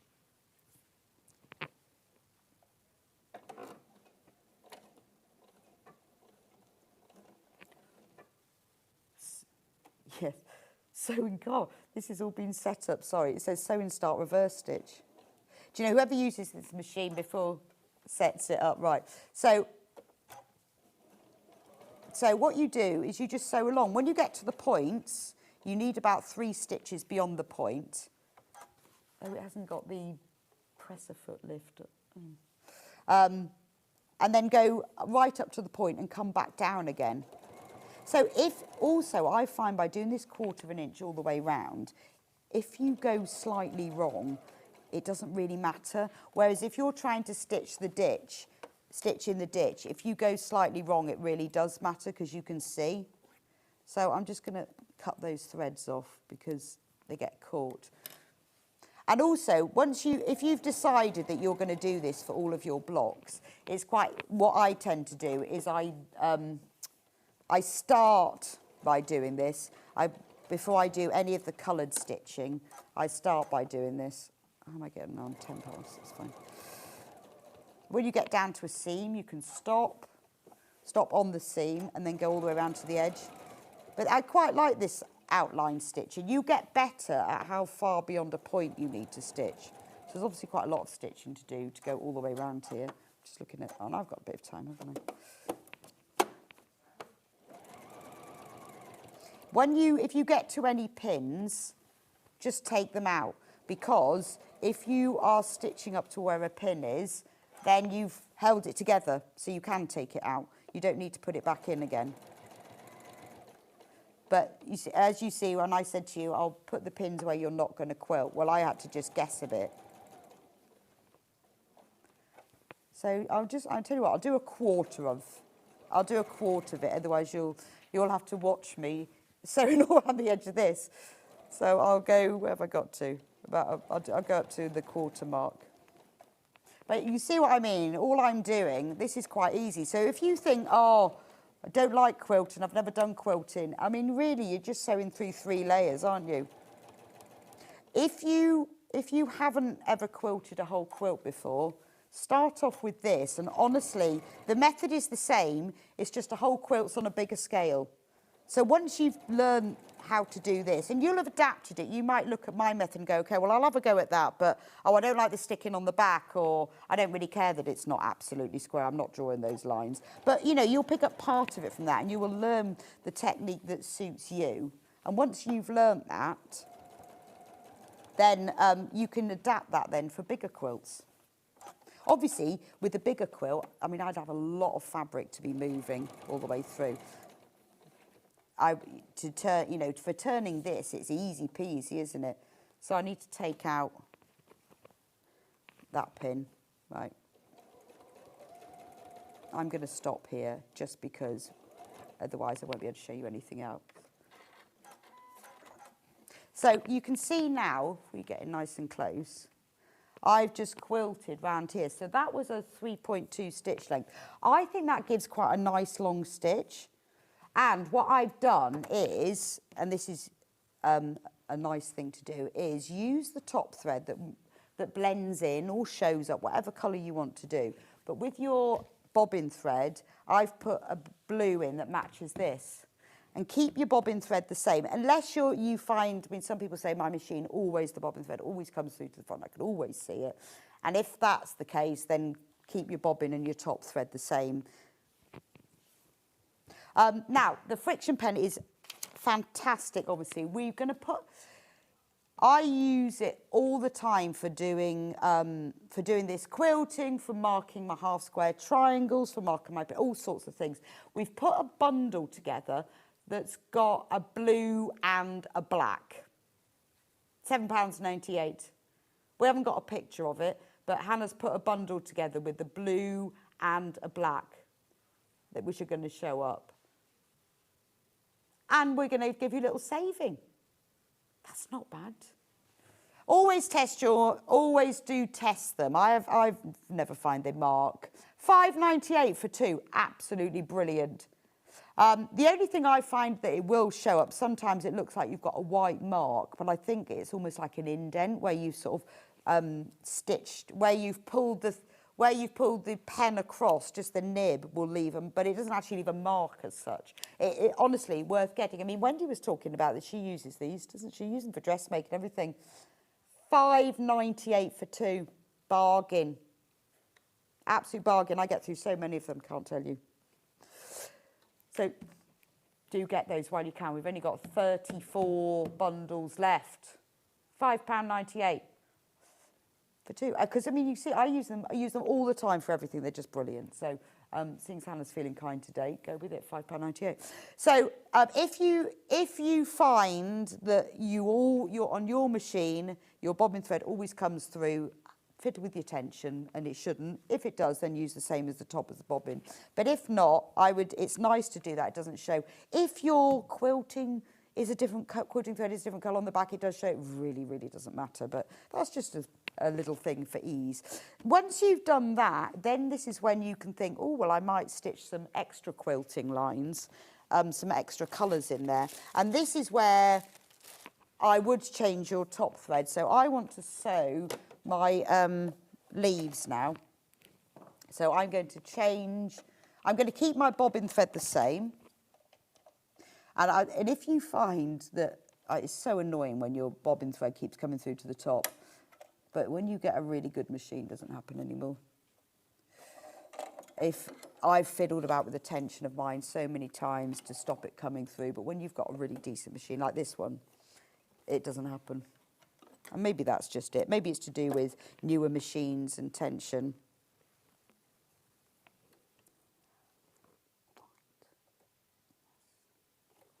Yes, sorry, Hannah's asking questions.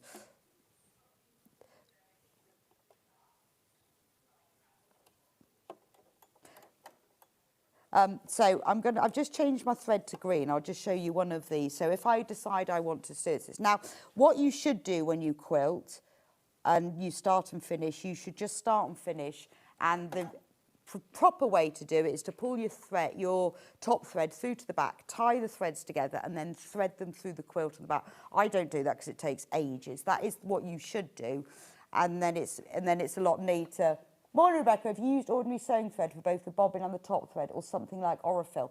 I've got ordinary, like moon thread, polyester thread in mine, normal 50 weight. If I'm using Orifil, which I do sometimes, depending on what colours I've got, I only normally put it in the top, only because my machine doesn't like Orifil in the bobbin, and I have no idea why. But just normal 50 weight sewing thread, whether that's Gutermann, Orifil, Metla, Moon, just choose a colour that you like. That's what I would say. Particularly because I'm doing kind of decorative quilting as well. I wouldn't use thicker thread than that. If I was doing an all-over design like this, I might well use an Orifil because it's slightly finer. It sits within the fabric better. Because of this, and I want different colours, I'm just using whatever thread I've got, which is normally, it is a 50 weight, but it's more about the colour to me that's important. And you may find your machine is a bit fussy about some threads in the top and some in the bottom, which mine is, and I don't know why.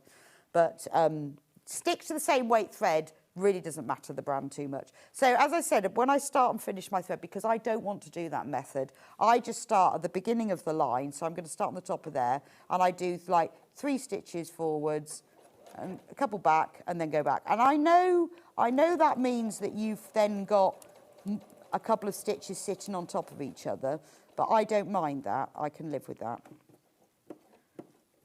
Because you only need to reverse like 1 or 2 and then cut it off. If you want it to be really super neat, so look, if you look at that, I'll just cut those off. I mean, okay, at the beginning of there, you've got 2 stitches on top of each other. And for purists, they will pull the top thread through to the back, knot it, thread those 2 ends in a needle and run them under the wadding. And that is purist, but I don't really want to do that. So it's up to you. I'm showing you both ways. The last thing, right, now pretend I've quilted it all, so I've done all my green lines and all my purple lines. The last thing that I'm going to do to finish it off, I'm going to change now to a thread that matches this. These stitches won't be seen, but I decided it's quite nice to use a thread that matches that. This is to finish off the edge. And I'm just going to show you the very end of that, so just got to rethread it. Luckily, I haven't got to keep rethreading the bobbin. And do you know what? You don't have to change the colours.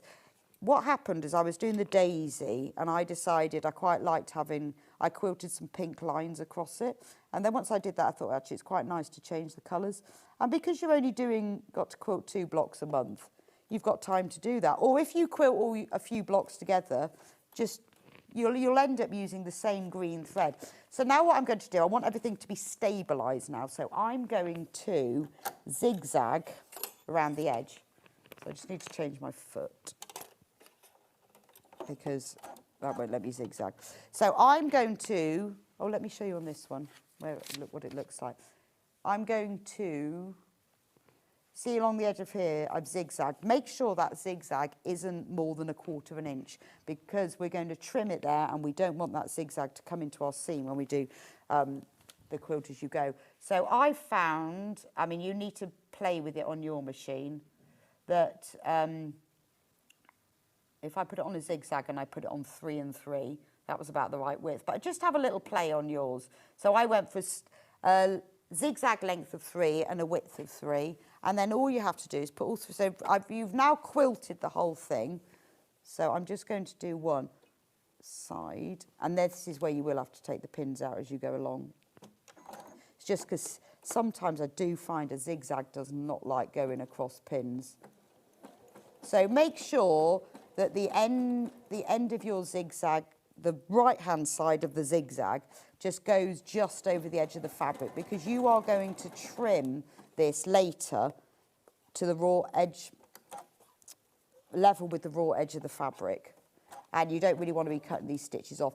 If you do cut them off a little bit later on, it doesn't matter too much because you've got the other side of the zigzag in there. And that's why I would always recommend as well, keep those drawn lines in, because that's what we're going to be cutting along.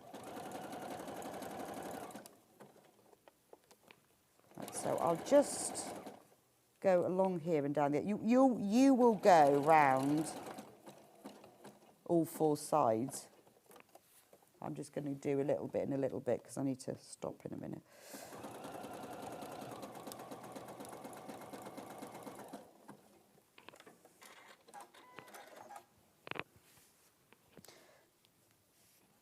So what I've done now, so I would have normally, but I'm running out of time, go zigzag all the way around the edge. Once you've zigzagged all the way around the edge, then you can trim it. Now, if you are going to be putting this straight into your quilt, cut it level with the edge of there. If you want it to, if this has moved at all, which sometimes it does, then cut it level with your drawn line, because you know that that's your 16.5 inch. So I'm going to do that because for some reason that has moved a bit. Let's just get my rotor cutter. But it's like a smidge, it's like a 1/16 of an inch, and that's going to be sewn with a 1/4 of an inch seam allowance into your quilt as you go fabric, so it'll be fine. So just trim all the way along. Now that is, obviously I've cut, that is what you're going to cut if, this one is going to be the one that's smaller, if you're putting it straight in. With these, I've cut them with 1 inch round, only because I was just thinking, I've got to store them for several months, could be a year, couldn't it, depending on when you do it. What if part of it frays? What I will do is just before I put it together, I will cut them then. So if you are doing that, then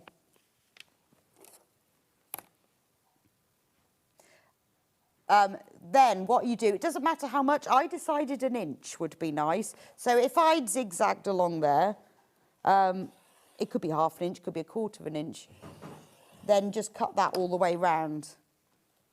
Oh, I didn't press very hard on that. So, and then all of your blocks then will all look, they'll all be nicely zigzagged. If this then comes apart, I mean, look, I did that last month, but it's still stuck together. And I'll go back to the daffodil one, but it's still repositionable because I haven't washed it. So if you're going to do it straight away, cut it level. If you're going to leave it for a bit, just give it a bit of allowance and you'll cut it level later. So look, you can see here how that has moved a bit, but because can we get in close to that? To show how errors happen. Because that's moved a bit whilst I was stitching. I've cut that level with the line, but it's only like a 1/16 of an inch. So when I sew my 1/4 of an inch line, I'll have a nice straight edge. It just depends how fussy you are, really. Anyway, that's my way to do it. And as I said, honestly, there is no exact science to sewing or quilting or anything. There's no like perfect, I mean, people go, oh, well, you're doing that the wrong way. There's no right or wrong way. This is the method that I've developed because the one I like. 505 spray, honestly, even if you only use it for the backing, it's really, really worth it. You can buy smaller cans than this, but this is the most cost-effective way to buy it. I use it for all sorts of things. If I'm quilting something small, it's absolutely brilliant. You can, and for bigger quilts as well, but even if it's just smaller ones, it's a brilliant way to get that backing. Because you know you're putting 3 layers together, everything starts moving about. Even if you only use it for the backing, it's fabulous. So 505, very important. Oh, my little drawing ruler, which I do use for cutting as well, but I use it a lot. It's brilliant for drawing lines and quilting. It's better than a normal ruler because because it's slightly thicker, and you can find, when you're drawing lines, if you've got like a normal like school ruler, you can't press down, you haven't got the width, so you can't press down as much. So do use one of these for like drawing lines onto fabric rather than a school ruler. It does work better.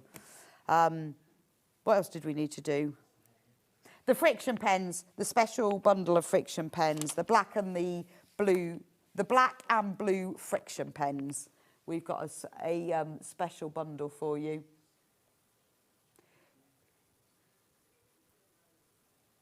We'll get a picture one day. A black one and a blue one. £5.98. I mean, get it while it's on special offer, to be honest. Yeah, that's my blue one. That's what they look like. Love them. This is a new one as well, so it's lovely. When they're new, they're like, get a really good line. As they get a bit older, it's a bit more faded.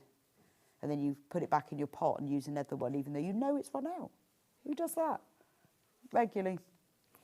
Remember, this month's block of the month is August, the August sunflower. You will get the bloom block and the motif block. In the kit is the printed fabric panel with all the fabrics, all the plique bits, more than enough, 1/2 metre of cream, rose and hubble, and the instructions. Right, for the other months, right, so, the block, I'll do the block keeper because it's, just because it's sitting there. So this is a big block. Now, a lot of block keepers, I designed a block keeper for the last block of the month, are for 12-inch blocks. These blocks are 16 inches, so 16.5 inch finished. If you cut them bigger like I've done, they're like 20 inches, so you need a big block keeper. I have to carry mine around a lot, and also where am I going to store them? So I keep them in here. I put handles on it because I keep mine hung up, otherwise it's too big. And therefore it's got a magnetic clasp at the top, and on the side and on the bottom, because it holds all together. I decided, obviously, I needed to use one of the Charm Square bundles, but Charm Square packs. So that's got pack 1. We've put a bundle together of the fabrics that you need, except for what it doesn't include is the brushed cotton, because the cheapest way to do that is to just buy a sheet. I mean, because brushed cotton is expensive. No, it's not. It's just more expensive than sheets. So that's why we haven't put that in this bundle. So in the bundle, you've got the Charm Square panel, you've got the instructions, you've got the cream fabric that's used for these little bits of sashing, because these bits are from the Charm panel. You've got the spotty fabric for the back, and then you've also got the calico fabric, which I use for the lining. So you've got all the fabric bar the brushed cotton. And you've got the instructions. So what you will also need, and we can buy just the instructions, you don't have to buy the kit. Right, so if you want just the instructions, £9.99. There's also a pocket, because you can keep all of your instructions in there then. So mine have fallen out, but I keep my instructions in the pocket, and then I've got them because I might want to make more of these blocks. So the brushed cotton, if you buy yourself a king size flat, or it doesn't matter, fitted sheet, you can buy it from the Long River for about a tenner. Make sure it's 100% cotton, though. If you get poly, then there's a lot of static and you end up like getting an electric shock. So do make sure you buy cotton. And then how it works is it has these page covers. That holds everything in place. And then the pages, because it's brushed cotton, they're a little bit clingy. So they cling to the blocks. And then you open them up and there are your blocks. So here is the first one we did, which was part 1, March. Daffodils. Oh, that's why I'm going to see whether because I obviously did this back in about February time. Oh, look at that. It's still sticky, still repositionable. That was 6 months ago. Block 1 daffodils, remember, you will get in your kit, you will get the printed fabric panel, you will get 1/2 metre rose and hubble cream, and you'll get the full instructions, and there's a video tutorial for them all. So that's January daffodils. You can join whenever you like. You might just want to make daffodils. For April, we did tulips. That's amazing that that's still repositionable, the 505, after like 6 months. If I'd washed it, it wouldn't be. It'd have gone away. So that's April, where you've got the bowl of tulips, you've got the tulip motifs. So you can see there's a theme now. You've got this blueprint round the edge. you'll see a lot of the green fabrics are repeated so that it really pulls it together. Often the prints are repeated, but Amy's recoloured them.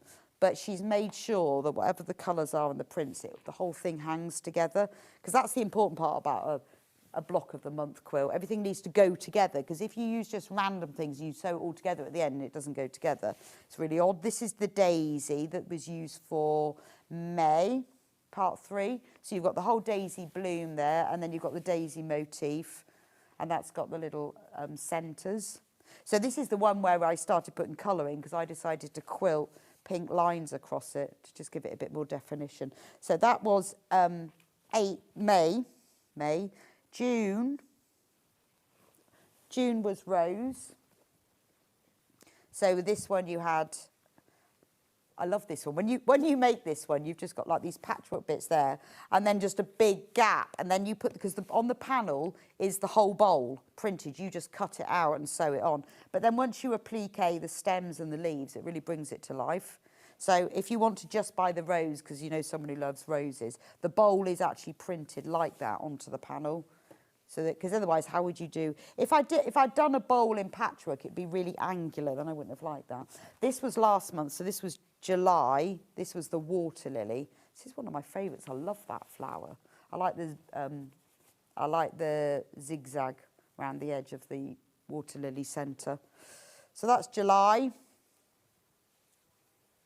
It's really pretty, isn't it? Bold. The finished size of the quilt is, and I can never remember this, which I should. I wonder whether I put it in anywhere. Oh, it's not. I think it's like 92. I think it's 92 inches. But I haven't written it in the instructions because I've written in the finished size of the block. I could work it out. It's 1, 2, 3, 4, 5. It's 16 times 5. Oh, plus 1, 2, 3, 4, 5. No, it's about 92 inches.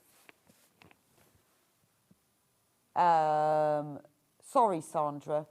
I think I've written it somewhere. It's either 92 or it's 94 inches. Can't remember exactly. So that's July, the final one, the last one, and then finally we've got August. And because I've now done August, he can go in this. He can go in there. And you see how you can get like up to a 22-inch block in there. So you can use it for other things as well. And I know it's a big block keeper, but it really is, you kind of need it to be that size. You know, it's sort of, when I made it, I thought, that's really big. And then I thought, well, it is what it is, isn't it? You know, it is that size, so it's got to be that big. And you can hang it up or you can just keep it somewhere. Anyway, we're going to have a quick break. I'm going to tidy up. And I'll see you back here in a couple of minutes' time. And Wendy's back with me. Oh, with the fantastic Ilford jacket by the Friday Pattern Company. It's honestly my favourite jacket pattern. You are going to love it. It's easy to make and it's beautiful to wear. And I will see you back here in a few minutes' time.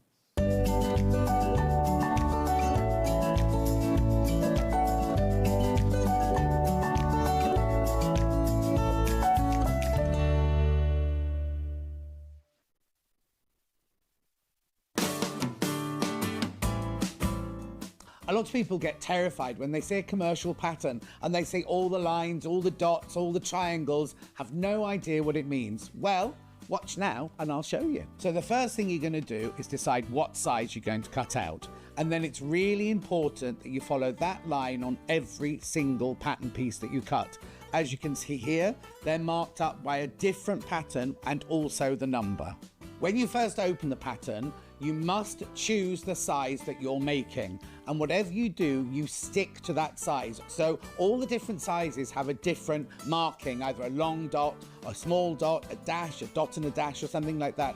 Always stick to the same size on all the pattern pieces. And the notches, all of the notches are there for a reason. All the little triangles and all the circles are there to be copied, and they must be transferred onto your main bit of fabric. Whenever you see this symbol here, I know it's written down here, but sometimes it's not written. Those two arrows on a square, they are always cut on the fold. And what you do is you fold your fabric in half, you lay this line along the fold mark, and you're cutting the whole piece out in one. And then what's very important, if you want to lengthen or shorten a pattern, don't just add it to the bottom. What you do is you take this line here And to make it longer, you cut the pattern through there, you open it up by how much you want to extend it by, put a piece of pattern paper behind it, and then redraw this line in here so that it's an even line. Because as you see, the bottom of the pattern isn't a straight line, and if you were just to add to that, it would throw the waist seam. What you need to do is extend it or shorten it from that line, then you keep the waistline. Obviously, I've just shown you the blouse, but the same principles apply for the sleeve. Remember, the back of the sleeve always has 2 notches, the front always has 1 notch, and also the skirt, because the notches will match up to the seams that are in the bodice. So make sure you always follow all the lines on the pattern. Guess who's coming in with me on Thursday? Only Barbara Gray from Clarity. I know, we're doing these felt things to go on the wall. I'm really excited. She's in for 2 hours, 8 till 10. Join us this Thursday.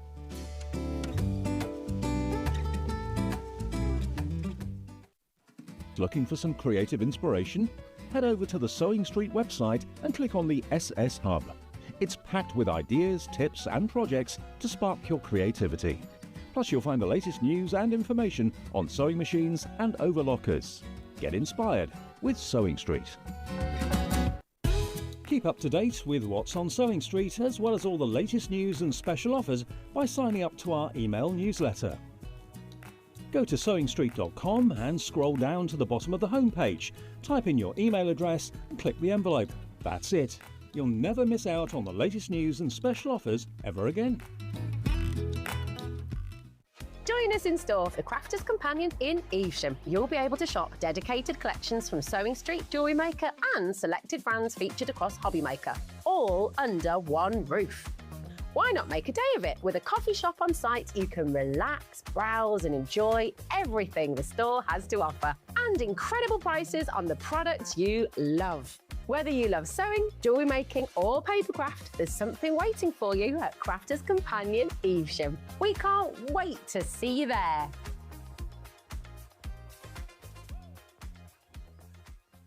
The winner of this year's Search for a Star is... It's Search for a Star here on Sewing Street.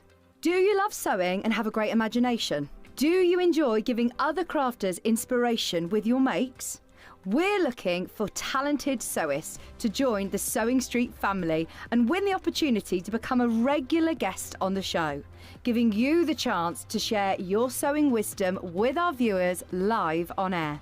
To enter, create a video in landscape up to 3 minutes, introducing yourself, and either demonstrate showing parts of a sewing project or show us how to master a challenging sewing technique. Hi everyone, my name is Amber and I'm from Bedford. Remember to introduce yourself speaking to the camera in your video.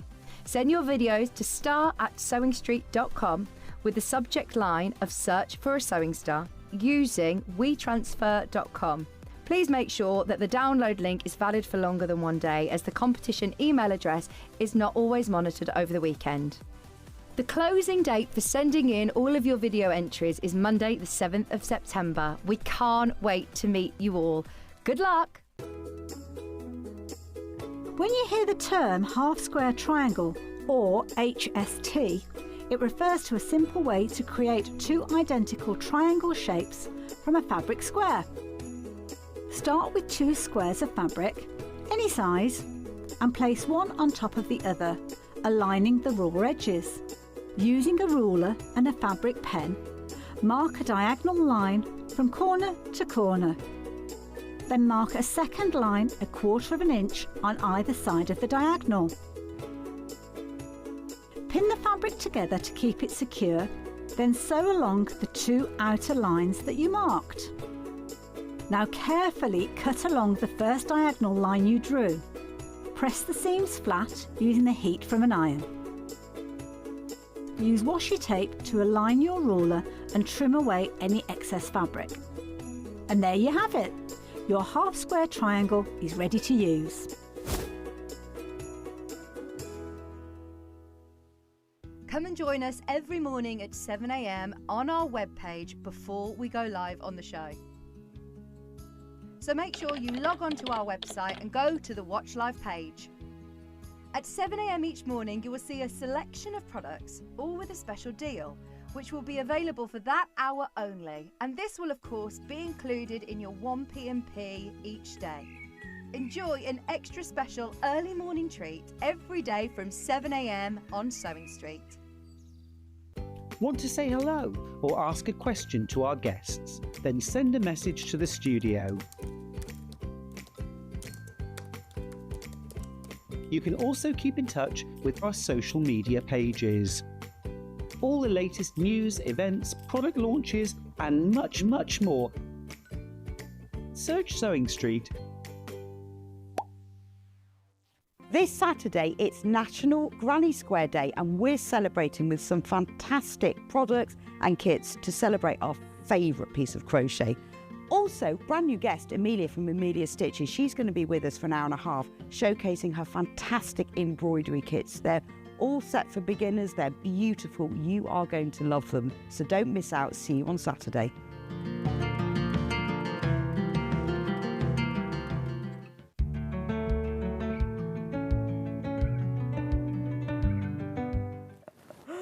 Sorry, I'm just laughing at that picture. I took that ages ago. Me and my crochet trousers. Anyway, welcome back to Sewing Street. So it's the Ilford jacket. Yes. I love this jacket. Yes. Look at this one. This is one that Wendy made earlier. Earlier. A couple of weeks ago. It's lovely, isn't it? It really looks good on you. I love this because I've made it 3 times. Yeah. I haven't ever made it with the placket though.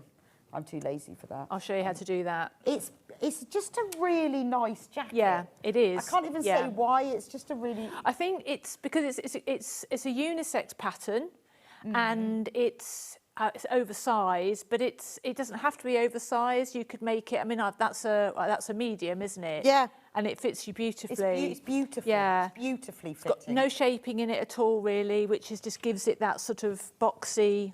I found it just dead easy to make. Oh, it was really easy to make. Yeah, particularly for a jacket with a collar that I thought was really hard. And on your quilting ones, you haven't put the placket on. Yes, you so don't I have just to. I decided with a quilted jacket it would be harder. Yes. So because it comes with the option of having the placket and the cuff, or just turning the ends up and hemming I would say that the placket is the only tricky thing on the whole thing. Well, I just did turning the ends up and hemming them. Yeah. So you can choose how you do it. Yeah, you would just need to make the sleeves a little bit longer, which is easy enough to do if you didn't want to do the placket and the cuff. Yeah, I think there must have been the pattern for that. I just did what they told me to. I didn't make that up. That was something they said. No, that wasn't my hack. Oh, right. That was in the instructions. I didn't notice that in the instructions. No, you obviously, because you went full placket. It's a lovely pattern. It's got a collar, but that's easy. You can make it for men and women. It's got loads of pockets. I've made it with the kangaroo pockets. So we can talk about the pockets, because there are lots and lots of different options with them, and I can show you a couple of sort of tips with pockets if we've got enough time at the end. But I've done the pen pocket in the contrasting colour, just so that you see it. Love the pen pocket in the contrast. Yeah. That's one of the cool. options. And there are angled pockets, and they're, like you say, there's the kangaroo pockets, all sorts of different options. And you can make the yes, that's right. So the longer version, you've got the option. Yes. Whereas I was asked to make the longer ones. There's also really good videos, because I wanted to line mine, and there was a little hack video that they did. That showed you how to line it. Yes, so there are about 2 or 3 videos for actually making it. Yes, they're brilliant. They're in sections, but they are very, very good. Yeah, really I just thought that was great. Yeah. Sizes. So I guess what you've got to, this is how I worked out my size, is that it does give you a size chart, but it also gives you the measurements. Yes. So you can decide what you are. And it goes up to 7X. Yeah, the finished garment measurements are inside the instructions booklet. So because it is a bit oversized, you can decide whether you want to be oversized. Yeah. Or not oversized. Yes. But look at the chest size. So it goes from a 32-inch chest up to a 60-inch chest, because it's for men as well. Yes. Yeah. And it's easy, and it is very, very boxy. So no darts for shaping. Yeah. So if you, obviously for ladies, it would just fit around you, and it would be perhaps a little bit more boxy than the equivalent chest size on a man. Maybe, I don't know, because they would take up the space differently. But then it's like one of those sort of work. What's It is like a called? chore jacket. Chore, Yeah. that's it. Yeah. A chore jacket. And this is why I chose it for a patchwork jacket, because I've seen loads of patchwork jackets that are chore jackets. Yes, yeah.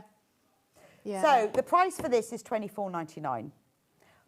But we are going to take some money off because we've got a theme. We did that last time, didn't we? Lowest ever price, courtesy of Hannah. £6 off. $18.99.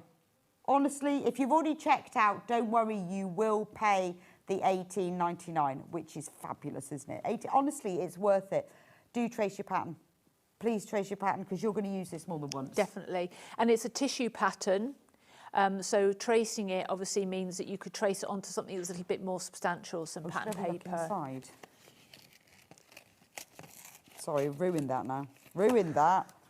Cut your sellotape, don't tear it. So this is what it looks like. Yep. Yep, so you've got, so some of it is diagrams and some of it is pictures, and the picture part is the most useful part because I it's like the placket. that's almost like a shirt, isn't it? It's like, and I think that's made in a much lighter fabric. So obviously what you're wearing here is it's like a denim and it's quite a structured fabric. I'm going to demonstrate it in the cord, which would make a completely different jacket. But the one on the picture on the front, I think it's quite a much lighter fabric. And this is where they've got the finished garment measurements. Yes. So you can then choose to make a different size. Yes. So because I was making it for you and I knew what measurement you were for the chest, I looked at the finished garment measurements and I decided that, I'm not going to say it out loud, but that number of inches ease was more than enough, because if I'd gone up to the large, it would have been so much, my chest too measurement much. would have been large. Yes. But you made it medium. I made it medium because I looked at the finished garment. I thought 10 inches ease is more than enough. Well, and I think that's fabulous because you can choose then how you're going to make it. Also, if you're making it for someone else, it's a lot easier to work that out, isn't it? Yeah. There's all the instructions. Yeah. Honestly, I skipped by that bit. Yeah, well, but it's really good that is done as a photograph rather than just diagrams, because it's not difficult to do, but it can be tricky if you've never done one before. So it's done really clearly in photograph. And the rest of it is diagrams. But you've got the video as well. So the video, I watched the video for the front placket because it's just literally a turning over. But because you've got these little bits that, if I can just show, just sort of come out here, there is like a way of doing that, and then you add the collar on later. Yeah, and it does make it easier, doesn't it? Yeah. So explains it all there. Now we've got bundles of fabric to make it. I think, is it up to the largest size? Right. So and they're just one fabric. Maxine says, hi to all the Sewing Street team. Can you use already quilted fabric? Thank you, Maxine from Barnsley. Yes, you can. You could use a quilt. Yeah. An old quilt if you wanted to. And we have got some pre-quilted fabric up. So, I mean, I've seen people make these using a quilt they bought from a charity shop. Yes, that's become a bit of a thing, hasn't it? Cool, Brilliant. isn't it? Yeah, because it's so easy to make and it hasn't got any fussy details on it. You wouldn't even have to put the pockets on it if you didn't want to. No, there's nothing fussy about it. Easy. Yeah. Easy. Yes. Right, so for anyone who... Oh, you've got to sit still. So there's the size chart. Who are wondering about the sizes? Half of the stock of the pattern has gone. So it goes from a 32-inch chest up to a 60-inch chest. It's unisex, so make it for whoever you want, which is quite nice to know, isn't it? And it is like a traditional shawl jacket. It's lovely. I do like the plackets. Yeah. It's really nice. So, and it is kind of hip length. It is, and again, you could shorten it. See my picture. Yeah, because you don't put the pockets on until you've completely finished the jacket, whereas in other patterns you might put them on as you're going along. So you can, if you wanted to make it shorter, you would just put the pockets on where you wanted them accordingly. If you wanted to have pattern pockets on, which is quite a novel way of doing it actually. Because I was looking at the instructions and said, when do I put the pockets on? but it's right at the end. Yeah, and it is nice because actually, if you go onto their website, you can see lots of pictures of people who've made it with all the different pocket options. That's right, yes. Choose, yeah. And of course you can do contrasting pockets. I mean, I've done the contrasting I like that. the placket because I wanted it to be seen. And because I decided to do the pen pocket in the contrast, I thought, oh, I'll do the placket as well. Yeah, it's brilliant, isn't it? Also, what you can do is, so you've obviously put buttons and buttonholes, and I didn't want to do that with mine. Yeah. So I put poppers. I've poppers. luckily got a green. In fact, this is why I got the green machine for my jacket, because it's so much easier, isn't it? Yeah. So with my jacket, I wrote a set of instructions about how to make a patchwork jacket. They're there.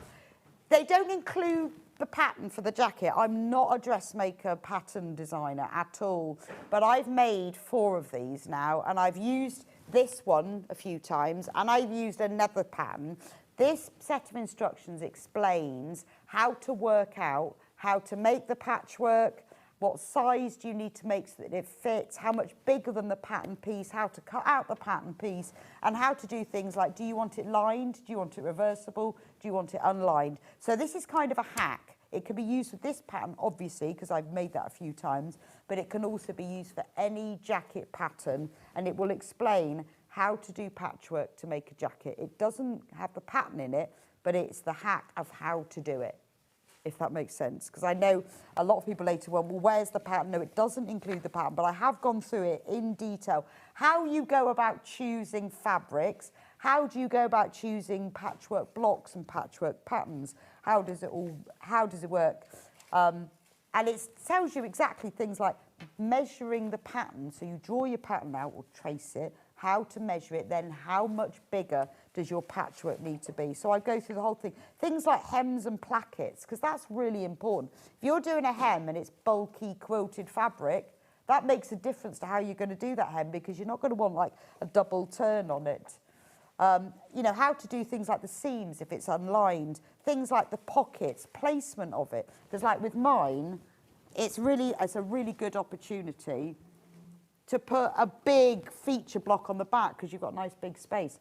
Obviously, if you're not going to do the patchwork, you don't need this. This is more about if you want to make a patchwork jacket, how do you do it? And I've put photographs in, how to cut it, how to add your pockets, all of that, because there's lots of different ways of doing this. And then I've, you know, like this is the one I made my daughter, the fancy one.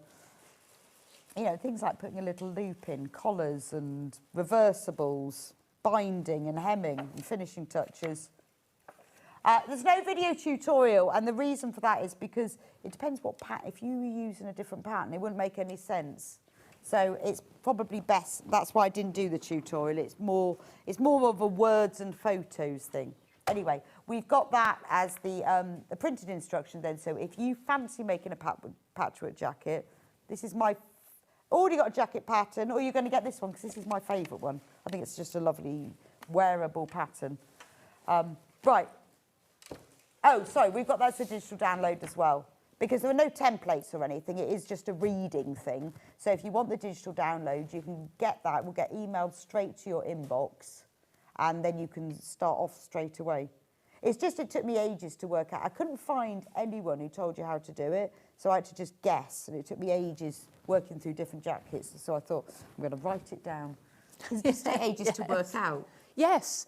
And then you need to keep a record of it, don't you? And then so you can keep on and looking it's only at when it you again. come across something you think, yeah. It's like I tried to put these in this thickness using the hammer thing, and it just...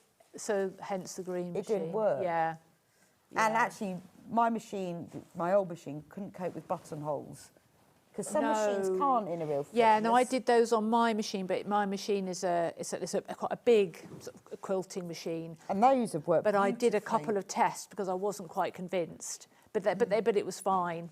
But yeah. this, I couldn't, because you've got layers, because where that turns over. Yeah. So that's why I got a green machine. Yeah, because that's just 2 layers there, and the interface, 1 layer of interfacing and 2 layers of fabric there. Right. And it's, although it looks quite stiff, actually that fabric has got quite a lot of movement. Yeah, and because it's not lined as well, whereas you see this one is lined. That's right, yeah. It's got all sorts going on. A little zip pocket. Yes, I do like an internal zip pocket on my coat. That's brilliant. Because then you keep your keys in and they don't fall out. Yes, As a little hack.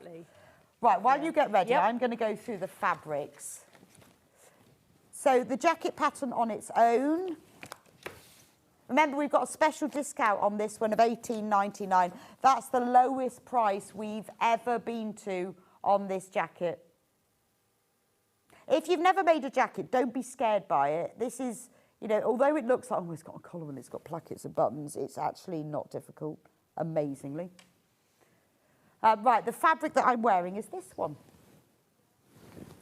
So there's enough in this bundle for the largest size. $24.99. Wow. And you haven't lined this? No, I haven't. It doesn't really need a lining. It doesn't need lining, but it would be very easy to line. Very easy. Because it's quite nice as the inside, isn't it? And of course, if you wanted to, you could always Hong Kong or bind the internal seams. True. But it's only under the arm, and really, you're not going to see it on the arm. Yeah, because that's turned over. That hem's turned over. Nice deep hem at the bottom. So it's only the armhole. Bind that, if you wanted to, yes. And they do have an online tutorial of how to blind it. Found that, thankfully. Quite nice, this though, isn't it? Yes, it is nice. Definitely wash it first, because I didn't, and I kept having to wash my hands because my hands went blue. Do you always wash your I know, I do. I always wash my fabrics without felt. They come into the house, they get overlocked, washed, dried, aired, and then put in a bag with like a ticket that says what they are, where I got them from, etc., etc. But because it was for this, I just wanted to get it ready, get it made.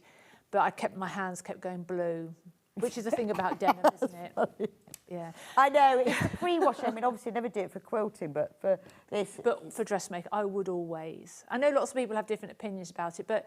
I would with dressmaking. And the process, the production process, and you don't know where they've been stored and everything, so always wash. And that shrinkage thing as well is always the potential for shrinkage. Yeah. So with this, that was another thing I worked out, is I did all the patchwork first and quilted it all as a big piece, then washed it. Right, yes. So then all the patchwork was shrunk. Together. Yes. And then I cut it out. Yes. Because I thought otherwise, if I wash my fabric first, what about when I quilt it? It might then shrink because you can't wash your wadding. No. So that's why I did it that way. And then and that's why you have to cut it so much bigger so that it's very complicated. Yeah, I wouldn't bother lining this. This is lovely. Actually, I'm looking at that. That's the outside, isn't it? Yes. That's the lining. Yeah. 175 centimetres wide, 90% cotton, 10% polyester. This is a lovely colour. Yeah. When the fabric first arrived, I wasn't quite convinced, and then as soon as I made it into the jacket, I thought, it's changed the fabric completely. I think it's really gorgeous. Completely, yeah. Right, the one that you're going to demo, I want to do that one next, because I like this one. This one's corduroy. And I'd love to see, well, actually, you've done quite a lot, so we'll really be able to get a picture of what it looks like. Yeah. Sand. So this is a needle cord. It's actually it's a mole colour, isn't it? I love needle cord. It's the colourful. Now we've discovered there are no moles on the Isle of Man. Yes, and I was thinking... How weird is that? There's somewhere where there isn't any snakes, and I can't remember where it is. That's Ireland, isn't there? Is that Ireland, no snakes? Yeah. And there's no moles, squirrels or foxes on the Isle of Man? The foxes and the squirrels, I was quite surprised, but... I wonder if they have badgers. Oh, you asked that. We haven't got back. Anyone who lives in the Isle of Man, do you have badgers? Do you have badgers? But it was Ireland that had no moles, wasn't it? But that was what Hannah told us. I know, and there's no moles. So this is kind of that mole. It's a really nice colour. It is, and it's not beige. It's a beige. Everything's beige, but it's not beige. No, it's nice. just mole colour. Mole colour. I've not ever seen a mole. Although aren't moles black? They're dark. With mole skin. Mole skin, that's the colour. Yeah. It's that mole skin colour. Yeah. And because it's a needle cord, it's really fine. How does it hang up for a jacket? Beautiful. Beautiful. I love cord and needle cord. Obviously, just got to be mindful of the nap. You can choose if you want to which way it goes, but which way does your nap go? Always down. See, I was saying to John once, I was doing something with velvet, and I said, the nap's going the wrong way, and he said that on velvet, often the nap goes up. Oh, okay. Is that? I genuinely don't know, because velvet is not a colour a fabric that I would ever wear or use. Because I thought the nap always went down. Well, I would always with corduroy, because it's when you're wearing it, you'll smooth it. Instantly, you do, yeah. But you see, this is lovely for a man or a woman. Yes, definitely. Yeah. Okay. Nice and light as well. It'll be a much lighter weight jacket, obviously. Yeah, and it's darker than sand. It's wet sand. Wet sand.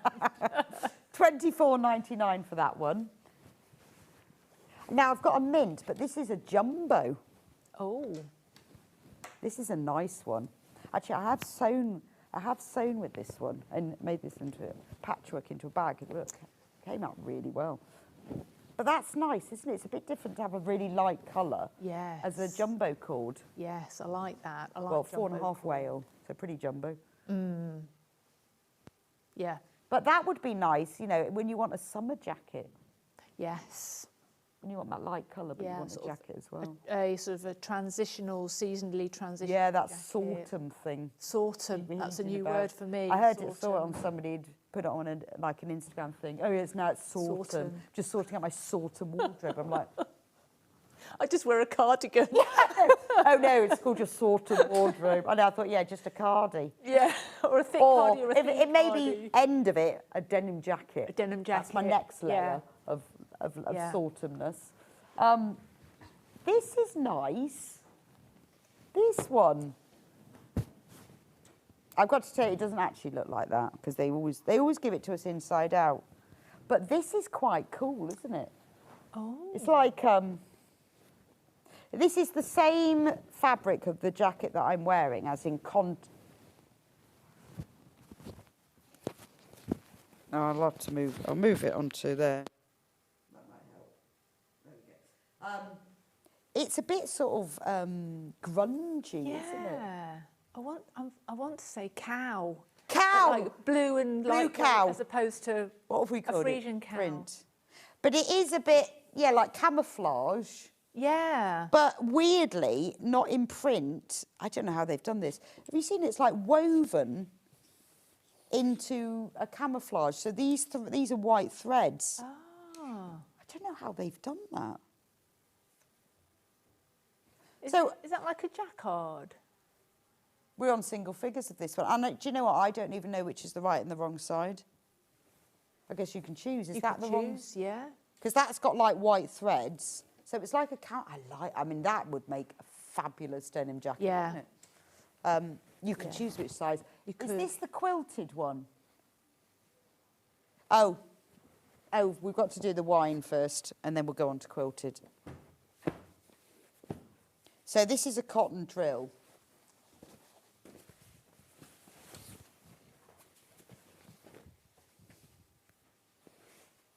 So this is nice, isn't it? Quite smart. Yeah, so I've just saw that while we were waiting. I've made my husband a heavy shirt. It was a wardrobe by me pattern, heavy shirt for Christmas in exactly the same fabric, and it's absolutely. It was beautiful to work with. You need to use a thick needle, and I use the denim thread all the time. But it's a really nice shirt. He wears it a lot actually. It would work beautifully in that jacket. Yeah, it would, wouldn't it? Yeah, It's just it really would. nice, isn't it? It's a nice colour. It's a nice. It's crisp separate as well. colour. It presses really nicely. And you see, at that price, $22.99. You know, I paid more than that for mine. So that is a very good price. it is really, really lovely. It's 100% cotton, 150 wide. Yeah. I mean, and this is where you can put the cuffs in another Yeah, colour. and a drill is a nice fabric for that sort of mid-season Yeah, outerwear. just slightly lightweight. It's beautiful, Yeah. isn't it? Really like that. It just gives you a bit of pop of colour. If you're not somebody who likes wearing like really bold, bright colours, that's lovely. I like that one. Right, then we've got the pre-quilted. I like this. So this is kind of trying to... Oh, wow. I love both. That's a double-sided one. I didn't realise that. Let me show you. So this is where you'll get a double-sided jacket that you don't have to make reversible. It's like a bit of a block print, tie-dye sort of print. It is, And then that side, oh, fabulous. This is I mean, it's a reversible jacket, isn't That's it? gorgeous. That is. I really like that. That's so clever, isn't it? Yeah. So it's cotton fabric. I would say that's a polyester wadding. Yeah. So do pre-wash it to see. It's very soft. It's a very fine cotton. It is. It's like a almost like a voile or a lawn. Yeah, it is. How would you finish the seams if you wanted to make it reversible? What would you do with the just bind them. I don't know. What did I do with, when I did, I did all, because the one that I made reversible, that wasn't lined, I bound the armhole seams and then sewed them flat. I was going to say, flat. like the binding on the outside, but sew it flat, yeah. And I French seamed the others.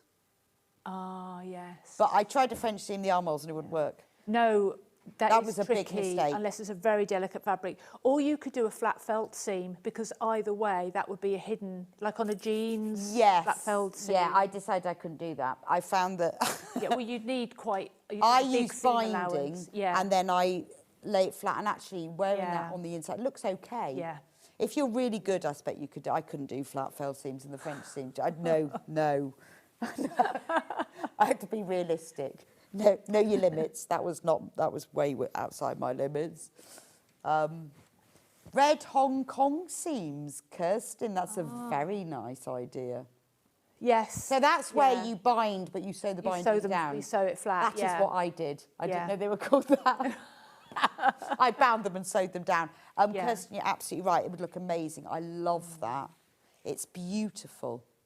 That's where you really do need to wash it as well, because no idea what that would shrink. Definitely. And it's the same palette, obviously, but completely different fabric almost. Oh, it is. I mean, you know, like, it depends. Although it's the same colour palette, it's going that jacket's going to look completely different, isn't it?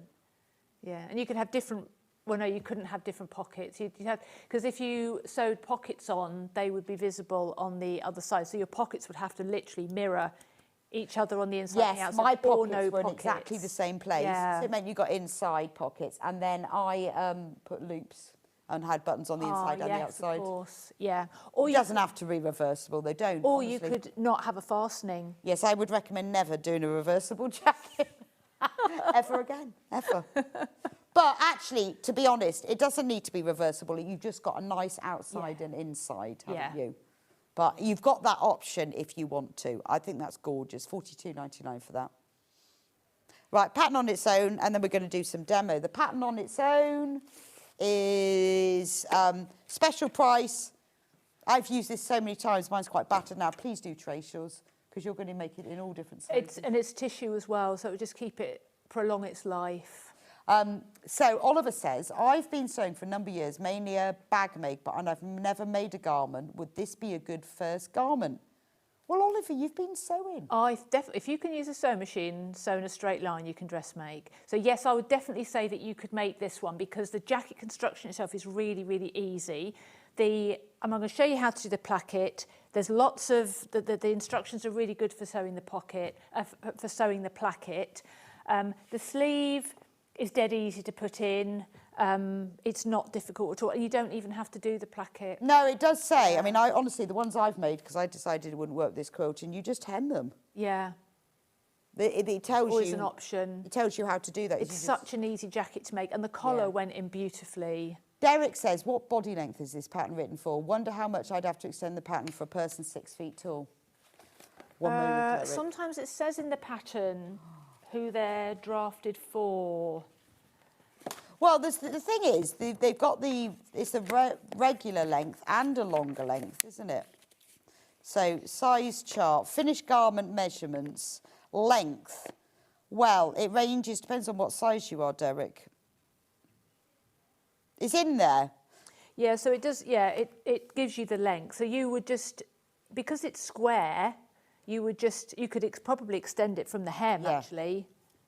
Because it's like so let's say we go for XL, for example. The shorter length is 23 inches, the longer length is 33. So that's up to you. Yeah, well, the pattern piece, actually, the bodice pattern pieces, you just fold it to the length that you want. So if you wanted the longer one, so it's not a separate pattern piece, so it's even easier than right. That. You So Derek, easy for you to get. Just measure a jacket you've got, make it the same. And perfect. Right, now we can go. Let's go. Let's go. Right. So I thought I would show the placket, because really it's the only bit that is perhaps tricky or that you might not have done before.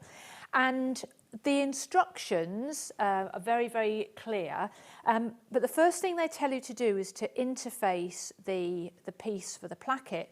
Now, I've made loads and loads of shirts. I love a blouse, I love a shirt.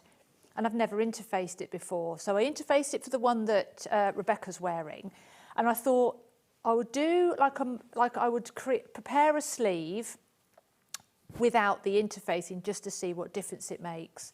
And actually, I think you need to interface it.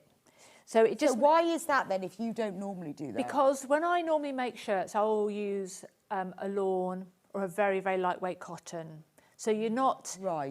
So you could get away without interfacing it because obviously my wrists are very small. It's quite a delicate. But this, because you're working with a fabric that's a lot more structured, right. You wouldn't make that out of a lawn. No. So it's because of the structure. Because of the structure of because the fabric is structured. So the demonstration that I'm going to do, I have interfaced it, and it made a lot easier to do it with the interface without the interfacing. But that's great because you're an expert. Yeah, but you need that experience. But sometimes you question, you think, why has that been done like that? And then so you just give it a try, don't you? It's as simple as that. Yeah. So normally what you would do, so I've created this sleeve and I've put the cuff on just to show you what it looks like. But the way that the jacket is constructed is that you would do the shoulder seams, and then you would do the and then you would sew the sleeves in flat. You don't sew them in on the round. And you can see that the shoulder seams for the sleeve are quite angular, and that's one of the reasons why it makes it so easy to put the jacket together. You haven't got to put a sleeve in the sort of like you would a blouse.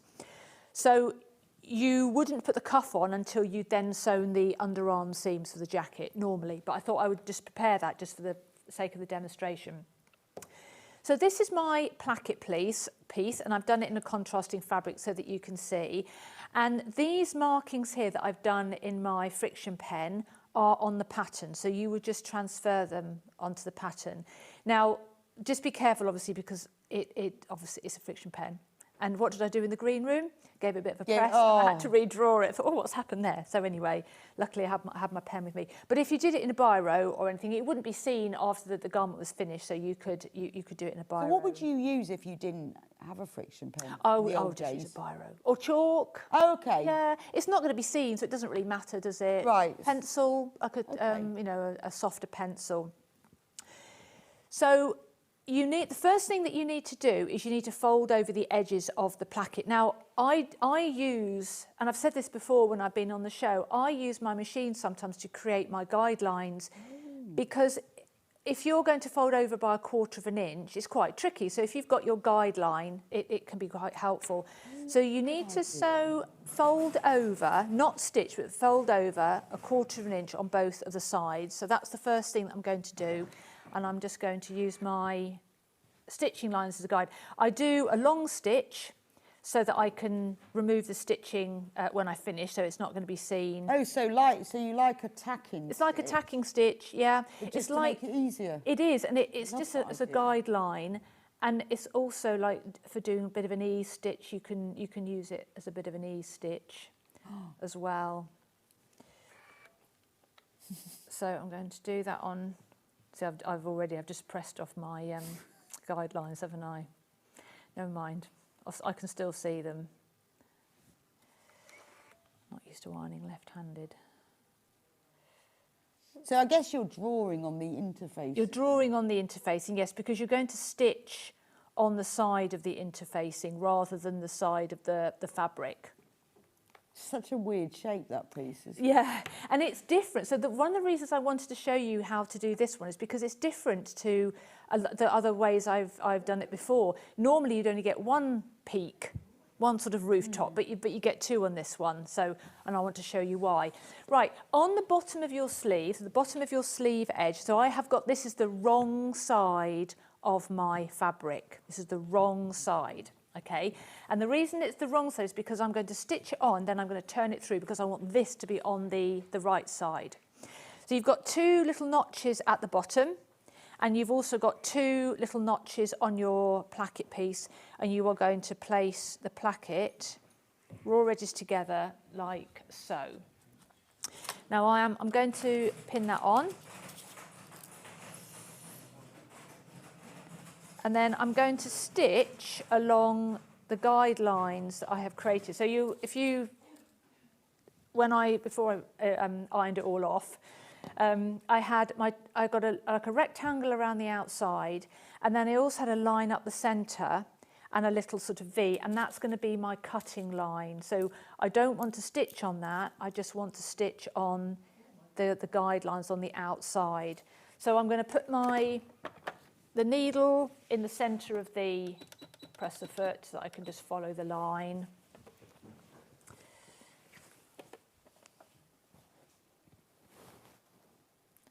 Actually, I've missed a step. Apologies. This is because it's different to how I normally do it. So if you look on the instructions, it tells you the next thing that you need to do is you need to fold this over. Okay, so we're going to create, so this part here on the placket is double thickness. And we're going to do that by folding over so that the two little roofs match each other. More structured? More substantial, yes, because that fabric that you're wearing is quite a structured fabric. Yeah. So I'm just going to put a couple of little pins there. Now I need to sew, it's 1/4 inch seam allowance up and then down. So what I'm going to, rather than pivot at the top, what I'm going to do is I'm going to sew it in 2 separate goes. Okay, so I'm going to do 2 separate lines. Why is that then? Because what I could do is I could draw it on and I could follow my line, or I need to guarantee that I pivot in the right place. And if I do 2 separate lines, then the crossing point of those lines is brilliant. guaranteed. I love these tips. But it's really useful if you know why, because then you think, oh, well, of course, that's why. I like to make things easy for myself, and so often you do something where you need to do a peak, and that's off centre, that's not right. How can I, and I'm also going to make my stitch length a little bit shorter as well. Well, that's quite a good thing that you could use for many things. Many things, I like that. Yeah.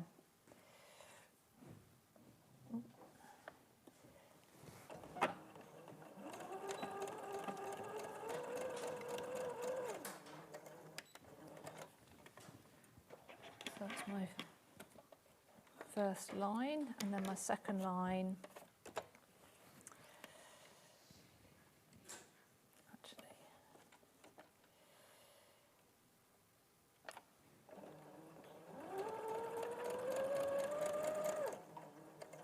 do that a bit slightly bigger so that it's a bit clearer to see. Right, and then my second one.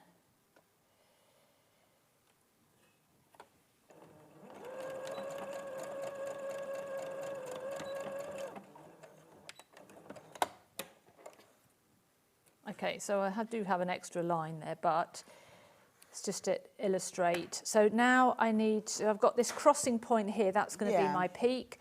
So I'm just going to clip the excess at the top, like that, just clip the top off, and then I'm going to turn it through.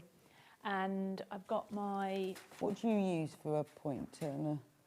Oh, a proper one. Yeah, like my little pokey stick. Yeah, I like that. I never really know. I haven't got one of those. I've tried it with scissors, and I've made so many mistakes. Oh, look, I can see my scissors. Not what you want. Right.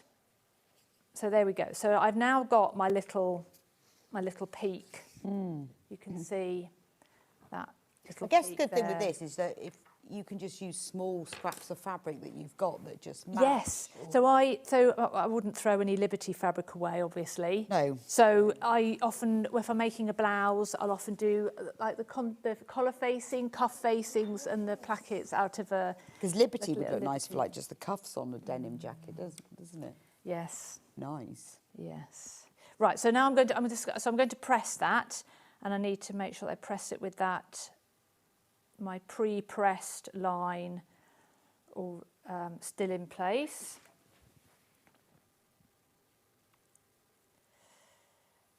Try not to catch my interfacing.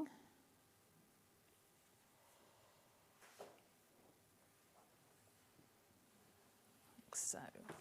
Okay, so now I'm going to put my placket piece, I'm going to match the notches, And I'm going to pin that in place.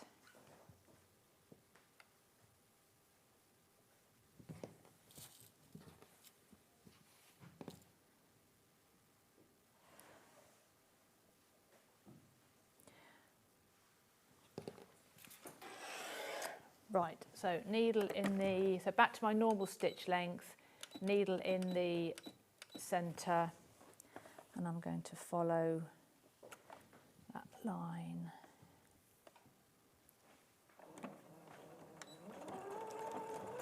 So all the way to the top. It does actually go quite close to the top of the piece.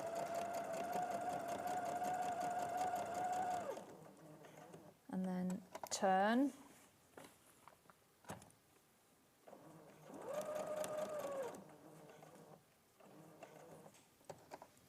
And then back down. But I guess because you're sewing on top of lines that you've drawn, it's not so bad. Yeah. Always draw in the lines for things like really this. Complicated, isn't it? With all Yeah. the lines, but Yeah, and just make sure that you don't sew over the cut lines. You make sure you sew over the, which I know that might sound a little bit ridiculous. No, it doesn't. But if you've never done one before and you don't know how it all works out, but that, again, videos, there are lots of videos online of how to do different types of placket. Right, I'm now going to cut. So what I'm going to do, I need to cut. I'm not going to cut all the way, but I do need to cut into the corners, and it's really important that you don't cut the threads in the corners. So I'm going to cut up the centre. Do you like doing a post box? It is, and this is the sort of thing that if you haven't got the confidence to just do it, do a practice. Yeah. Literally yes, just do you a don't practice. Have to cut a whole sleeve, do you? Exactly. We just need a piece of fabric and your placket piece, and then just a bit of time and just do a practice. Because I was thinking about Oliver who'd messaged in there, if you've done bag making, I mean, you know, all of this... Yes. Box... Yeah. Post box opening pockets and everything, it's the same... It's the same skills, isn't it? You're just making something a little bit different. Yeah. I mean, I've done a little bit of bag making, and I thought, oh, bag making looks really complicated. And actually, in some respects, it is a little bit more complicated than making a garment, because it's just different skills, different things I've never done before. Right, so I'm now going to turn it over to the right side, and I'm now going to turn this through, like so. Okay, so I've got my placket piece. It looks really funny. So, yeah, it looks like it's a church. Yes, it looks like. Well, I don't want that. I want that. I don't want that gap. But I'm now going to close that gap. Okay. So the first side we're going to do is the slimmer side, the side without the roof, and I'm going to press. So it does actually tell you to press it all crisply, but it's not so. What's important is that you press your seam allowance towards the centre, towards the gap, because that is going to be half of that gap filled. So I'm going to do that from the wrong side so that I can see that I can get a really crisp fold, like so.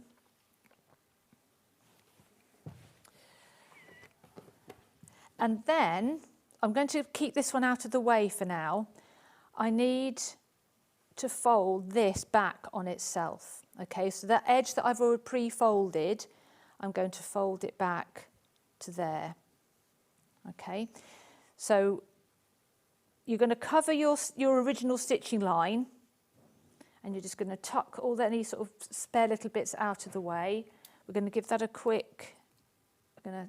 pin. And then I'm going to edge stitch it nice and neatly. Because it's on the outside, like I said earlier, I might do a slightly longer stitch length. So I'm just going to edge stitch that.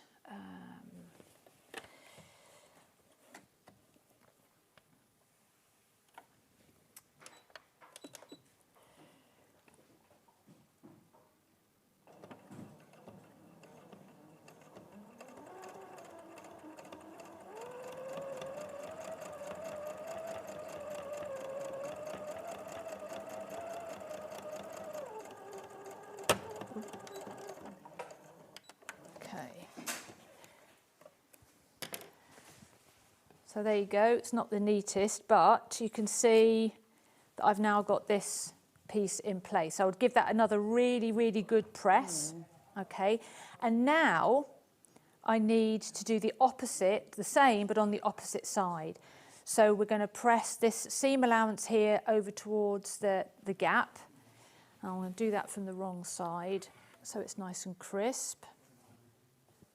This is great. So next time I make this jacket, I'm just going to re-watch you doing this bit. Yes. Just Yeah. step by step. Like, pause. Okay, I've got up. And then send me a picture. Yeah, I just do.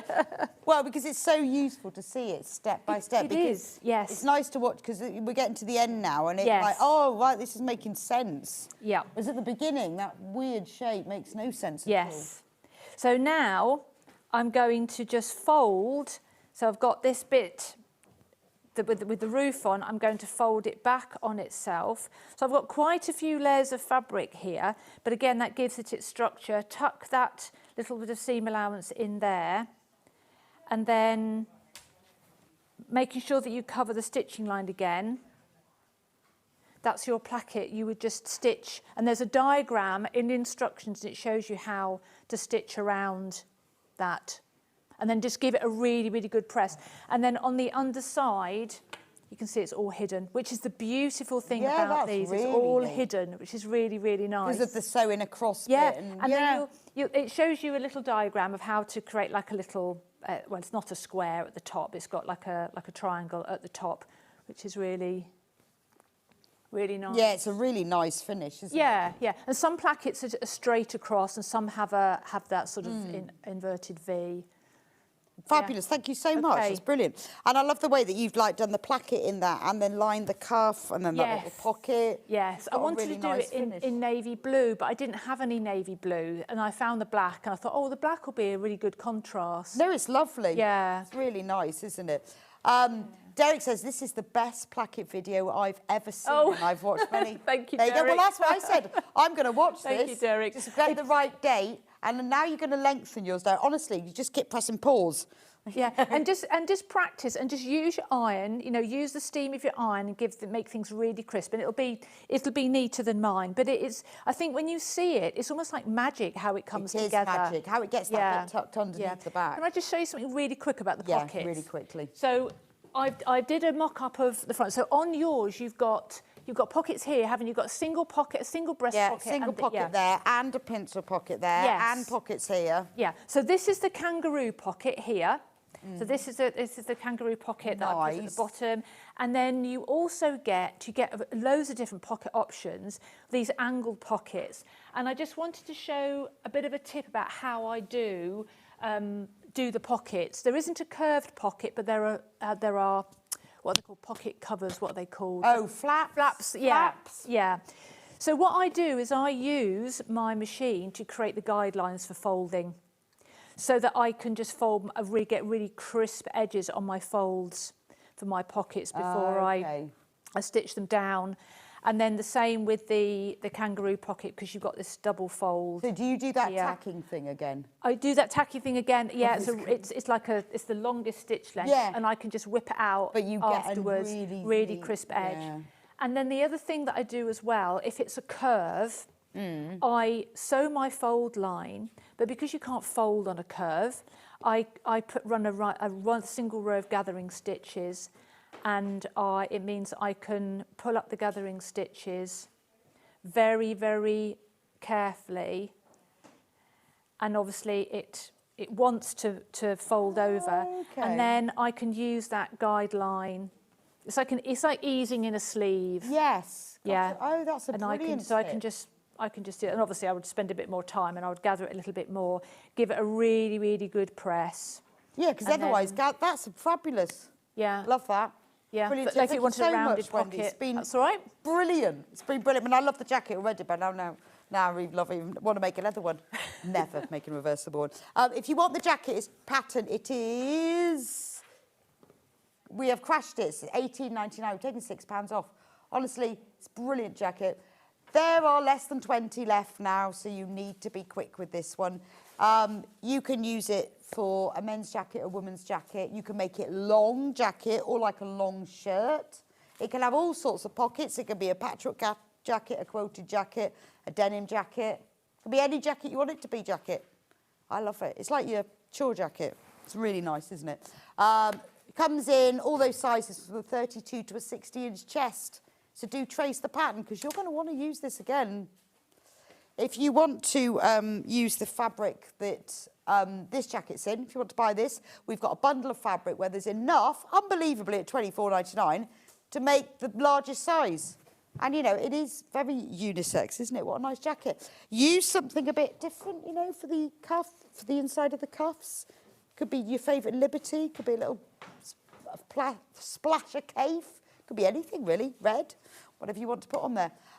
Thank you so much for joining me. When are you back with us, Wendy?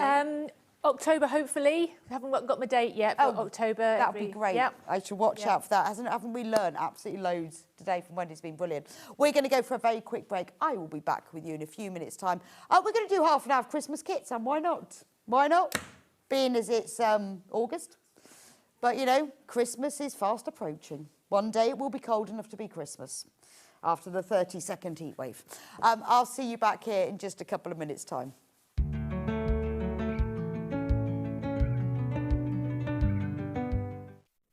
Guess who's coming in with me on Thursday? Only Barbara Gray from Clarity. I know. We're doing these felt things to go on the wall. I'm really excited. She's in for 2 hours, 8 till 10. Join us this Thursday.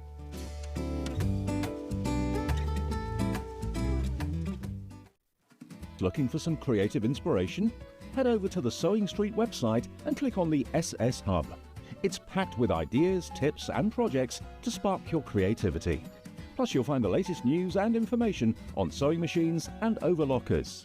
Get inspired with Sewing Street. This Saturday, it's National Granny Square Day, and we're celebrating with some fantastic products and kits to celebrate our favourite piece of crochet. Also, brand new guest, Amelia from Amelia Stitches. She's going to be with us for an hour and a half, showcasing her fantastic embroidery kits. They're all set for beginners. They're beautiful. You are going to love them. So don't miss out. See you on Saturday.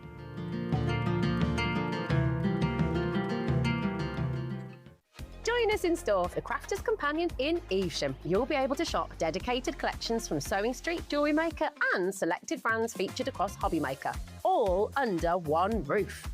Why not make a day of it? With a coffee shop on site, you can relax, browse and enjoy everything the store has to offer, and incredible prices on the products you love. Whether you love sewing, jewellery making or papercraft, there's something waiting for you at Crafter's Companion Evesham. We can't wait to see you there.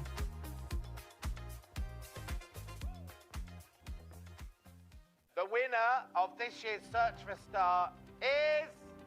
It's Search for a Star here on Sewing Street. Do you love sewing and have a great imagination? Do you enjoy giving other crafters inspiration with your makes?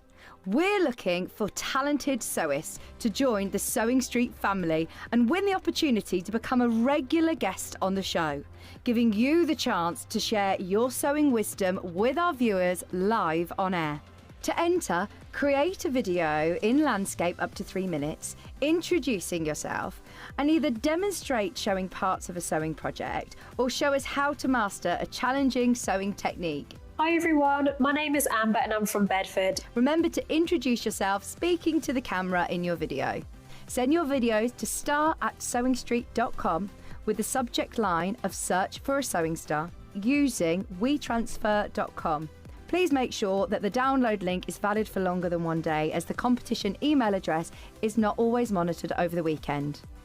The closing date for sending in all of your video entries is Monday the 7th of September. We can't wait to meet you all.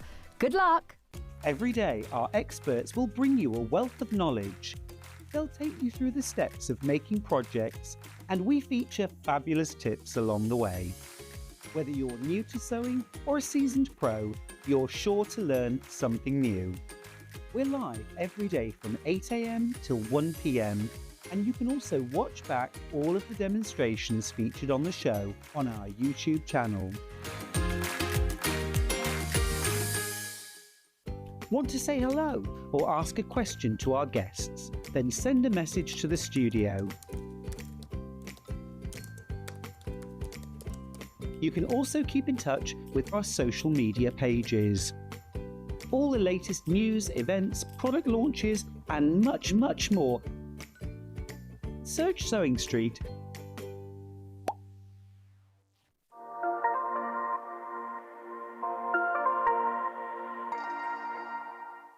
Missed a show on Sewing Street? Don't worry, you can catch up on all the action from the past week on our website. Just head over to sewingstreet.com and go to TV Guide and pick a day, then a show up to 7 days back from the Today tab. Looking for something older? Check out the Sewing Street YouTube page, where you'll find our full archive of shows anytime, anywhere. Stay inspired and keep sewing with Sewing Street.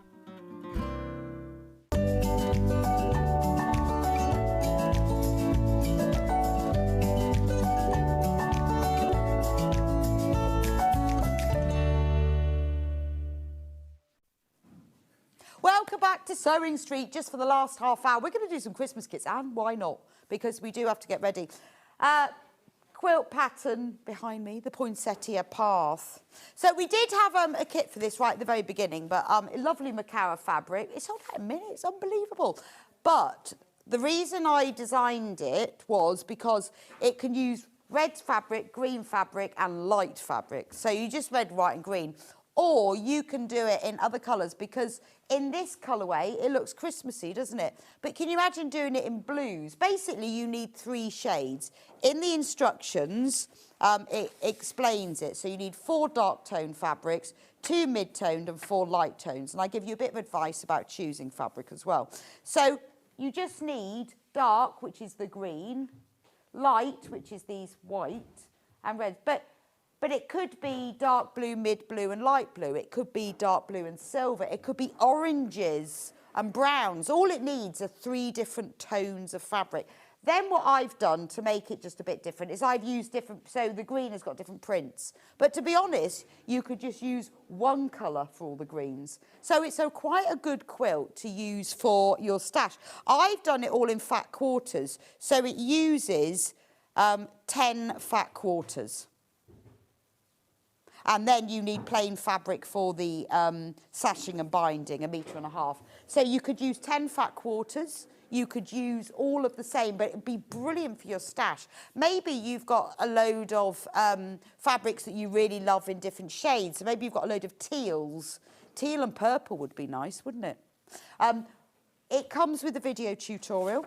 If you want to do it Christmassy, then go for some reds. Have a look in your stash, or if you've bought some, choose, you know, a few different red fabrics, a few different green fabrics, a few different light fabrics, and then you can create it as a Christmas one. But it could be any colour. I've done a full video tutorial.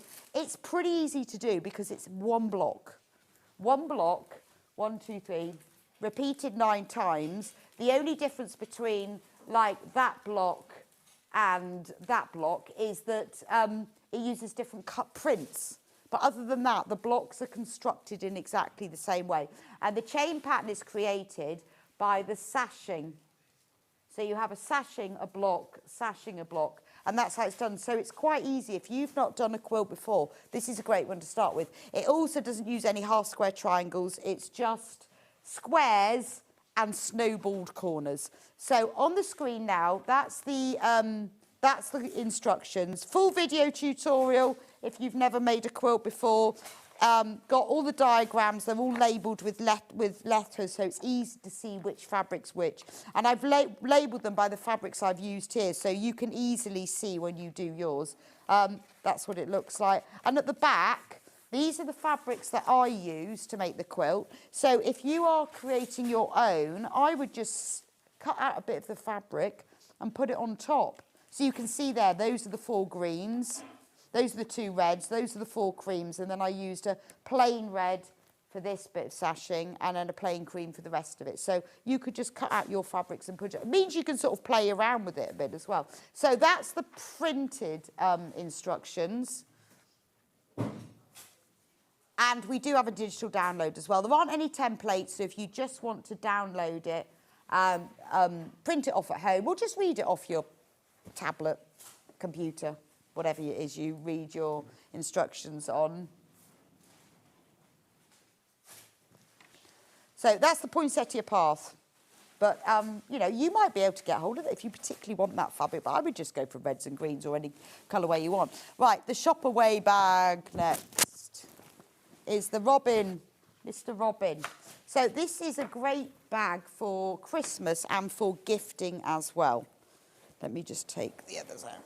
One moment. There we go.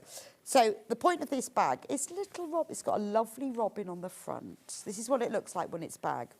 It's got robins on the handle and it's got lots of robins on the back. So that's your shopping bag. You take that to do your shopping, particularly at Christmas. Well, it doesn't have to be Christmas because robins do live the rest of the year round. Then when you want to put it away, it has on the inside, it has French seams. So it's not lined because you need it to fit in here, but it's not fraying either. You open it up. So like, can you see the little robin there? He's got his little wings, and there's the back of the robin. You just open it up. You don't have to do anything special. You just push the bag and the handles inside. You will need a spring toggle clasp with this and a little bit of cord. And then you pull that up, squish that down, and then you can pop that in your handbag. And there's a little robin with his little wings, and he's got his feathers on the back. And it's a really nice, I mean, I keep one of these in my handbag all the time, because then I've always got a little bag to hand. It's a nice little, and a little friend. And it's a nice thing to gift to somebody, particularly if for a Christmas gift, because everyone needs a little bag that they keep in their handbag, don't they? You can keep a load of these in the boot of your car. They're nice fabric bags. And I always find, because I've got one of these, you always get the woman at the till who goes, oh, and where did you get that from? Why have you got a robin bag? But it's just really cute, isn't it? So really, really, really easy to make as well. So in the kit, you will get the fabric panel. You'll also get, because there was space on the panel, the pieces to make, let me just find them, 2 little zip purses. I've got, yeah. You'll get all the pieces. You see these are really good to put coins in, so you get all the pieces to make them. Or to put like your AirPods in, money, little things, just little things. Or headphones, that sort of thing. Something that you just want to keep something small in. So it comes with all the pieces to make both of those. You just need a little zip to go across. And everything is already illustrated and printed for you. So there's the robin with the little face, or you've got all the feathers printed on there. And then obviously you've got the robin on the front, the robin back, and then you've got the handles that are pre-printed. This is dead easy, so it's quite good if you're thinking about also either making it for someone or buying it as a kit for somebody, because it's quite easy, and it's one of those things that everybody likes. Everyone needs a little shop away bag. I use mine all the time.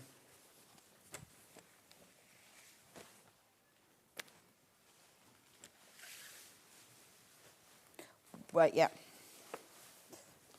Right, charm panel, winter foliage. So these are all 5 by 5 inches square, and there's 42. There are only 7 of these left, though. So what you've got on here, they're all 5 inch, they're sort of traditional winter foliage. We've got some robins, we've got some foliage with little robins on. We've got a bit of tartan with pine cones. Got 2 gift tags on there. You've got like a little row of robins. That would be really nice for a facing or a bag handle. And then you've got the foliage going down the centre. So if you want a sort of a very traditional, Christmassy robin type design, I've made the robin bag and I love it. Oh, thank you, Anne. That's really nice. I think they're really sweet, aren't they? But it's really nice to know. It's lovely when you message me and to say that you've made things. Right, the robin doorstop. So we did a kit for the robin, the velvet robin, the kit sold out. But what we decided to do was do a set of instructions with templates to make a robin doorstop. However, the idea behind this is you make him in your own fabrics. Once you've made him, he can be any bird. So I made him in my favourite fabric, which obviously is French General. In the instructions, full video tutorial for making this, by the way, but lots of pictures, all the templates. So you trace these round these. You have to stick 2 bits together there. trace around them all and use your fabrics you want. So like for this one, I used a red fabric for that side and that side, a different red fabric for the front, one for the bottom, you've got little feet, and then I used a fabric for the wings. So a lot of people I know have made him, well, they've made him in Christmas fabrics. If you make him another fabric, he's not a robin anymore. Some people used him as like a memory robin. So they made him in, you know, fabrics to remember a loved one, like their clothing. Or it's a really nice thing as a sort of a memento. One customer messaged in and said, one of our viewers, that she was going to make him from her old RAF uniform. So maybe you finished school or you finished a club and you've got a uniform and a logo, you know, using these patterns, particularly if you trace them onto tracing paper, you could then position it correctly. So maybe you have got like a uniform, like a school uniform, with a logo. You could put that on the front of the breast, couldn't you? Or the only thing you have to do is, like, I cut out a piece of fabric, there we go, just for his eye, and then you can applique a separate piece on the nose. Pretty easy to make, but what a lovely thing. I've put sand in him underneath, because he's a doorstop then, and actually looks really nice when he sits on the edge of a shelf as well. So it could be a doorstop or just a decoration. But maybe you've got some tilde that you absolutely love. You're not using a lot of each of the fabrics. You know, a little bit A4 and a bit longer, and that's for this back section is probably the longest piece, the bit that goes all the way down there. But maybe you've got your favourite fabrics, or maybe you've made, you know, something like for a nursery and you've made curtains and you want a matching doorstop in the corner, or you want something to match your living room blinds. There's so many different things that you can make from it. Once you've got the pattern, obviously, you can make lots and lots of robins. They make great presents because they do make very nice doorstops. So you just have to think, what would you make him from? Maybe you've got fabrics that you've kept and put aside because you love them, but you don't want to use them. Well, there we go. Make a bird, because once he could be any bird. Once he's coloured in your colour, he could be a budgie, really. I mean, he's just a generic bird, isn't he? Really cute. But had so many lovely messages from people and photos even now of people who've made him. We've also got a digital download version, the same price, £9.99. Obviously, the good thing about that is that you can then print your templates off. Do make sure when you print them off, we've put a 1-inch test square on every page that you print them off at 100%. And just go to the Amber Makes website and you will find the full video tutorial. So you can make it along with me. Now, we did another one, a doorstop Christmas pudding. We did a kit, now we still have some of the kit left. Yeah, there's like single figures left of the kit. So the kit, it's all a printed velvet panel and it has all the velvet pieces for the pudding, which is obviously different shades of brown checks and chevrons and tartans. It has a brown on the bottom. Because the weights in the bottom, it keeps like flipping back again. It's got pouring cream. It has velvet holly, which I've sewn on like this. And it has velvet berries, a velvet handle, and it even has a velvet label that says made with love and festive spirit, because obviously it would be, wouldn't it? And Merry Christmas pudding. So in the kit, you will get a velvet panel. I won't open this one because we've got so few left. The velvet, everything is printed. All the seam allowances are in there. You don't have to think. You don't have to use templates, do any measuring. You just cut it out and sew it together. It comes with a full video tutorial and a set of instructions. It also comes with some white cotton fabric that you use to line the cream, because that's how you get those nice edges. You sew it right sides facing, turn it out, and you get those nice curves, and some fabric to make the filling bag inside. And it comes with a bit of red, blue, white and green baker's twine for the gift tag as well. £19.99 for the complete kit. In velvet as well. There we go.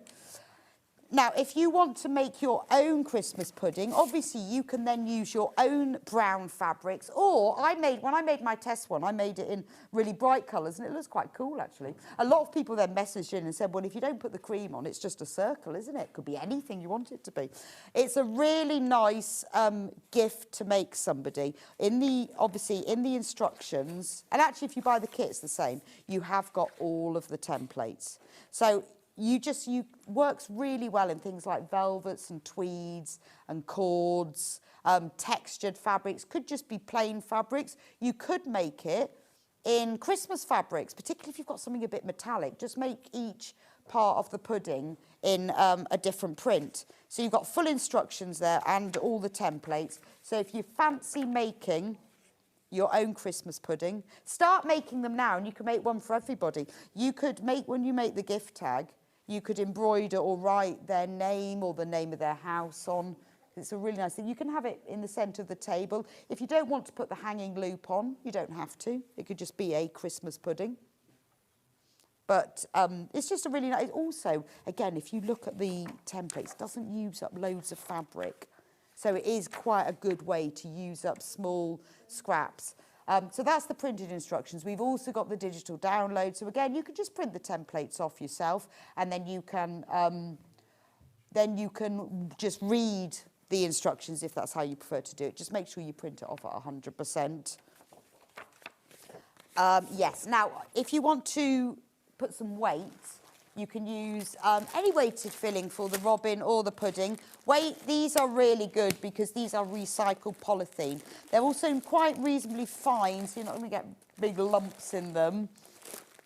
And it's amazing for the price of it that you still only get charged £4.95 for your P&P. And you would need half a bag of these for each thing. So one of these will do 2 doorstops. And in the instructions, I explain about making a bag out of fabric to put your pellets in, because if it's a fabric bag, it stops them leaking everywhere. But if you're making doorstops, these are a really great alternative. They're heavy enough, but not too heavy. They're just about right. Right, the 12-day Christmas panels. Oh, I had all the quilts. Okay. Now, which one did you say? 58. So this is the 12 days of Christmas, but they're in panel form. I'll hold it up like that so you can see, and then I'll put it on the desk so you can see properly. I have. Okay. So on here, if you look, you've got, these are all squares. I use these to make into a quilt, but you can do whatever you want with them. They could be cushions. You could join them all together in a quilt. So you've got 1 partridge in a pear tree. You've got 2 turtle doves, 3 French hens, and all of them geese, gold rings, swans are swimming, all illustrated by Amy in shades of icy blues. So they would make, I mean, they do make, if you cut them all out, we did a fantastic quilt, cut them all out, join them together with sashing, but they could be cushions, couldn't they? They could be, you change it each day, they could be gift bags. So you could back them with another fabric, put a drawstring on top. If you sewed a strip of fabric across the top, that would be really nice, wouldn't it? So £19.99, I mean, look at the size of it. You are getting all 12 of them for just £19.99. In fact, I think that was the price that we sold them at about 3 years ago. And so really it would have gone up, because that is a very big panel for £19.99. Now, we've also got it in multicolour, because when we first designed this, we couldn't decide which one we liked, so we thought we'd go with both. So this is the same thing, exactly the same, but it's just more colourful. So the partridge in a pear tree, you've got the pink, you've got it in the dark blue, you've got the 2 turtle doves, 4 collie birds, 5 gold rings, 6 geese are laying, 7 swans are swimming, 8 maids are milking, 9 ladies dancing, 10 lords are leaping, 11 pipers piping, and 12 drummers drumming. So again, you can use these to make into a quilt if you want, or you can use them for other items. I think they make lovely gift bags. Imagine having these all underneath your tree. Wouldn't they be lovely? Now, we have also got charm squares that match these. And these are lovely for making, again, these make a beautiful sampler quilt. But they also can be used as, oh, sorry. Okay. They make really nice. You could sew them to a piece of card, and then they would be Christmas cards. So you can make them into, you know, you could cut them and make them into cushions and bags. You could use them as small items, but they're really cute. And look, and across the top, you've got that line of all the individual elements. And some of them have got just the numbers. Some of them have got the, see number 3? And then you've got some of them that are, have got the names of them on. But if you fancy something Christmas charm squarey, very nice. If you bought a few of them, you could sew them all together. I'd put some inch sashing between. You could make quite a nice sized quilt then, couldn't you? Or something small. That's the colourful one, but I've also got it in the icy blue one as well.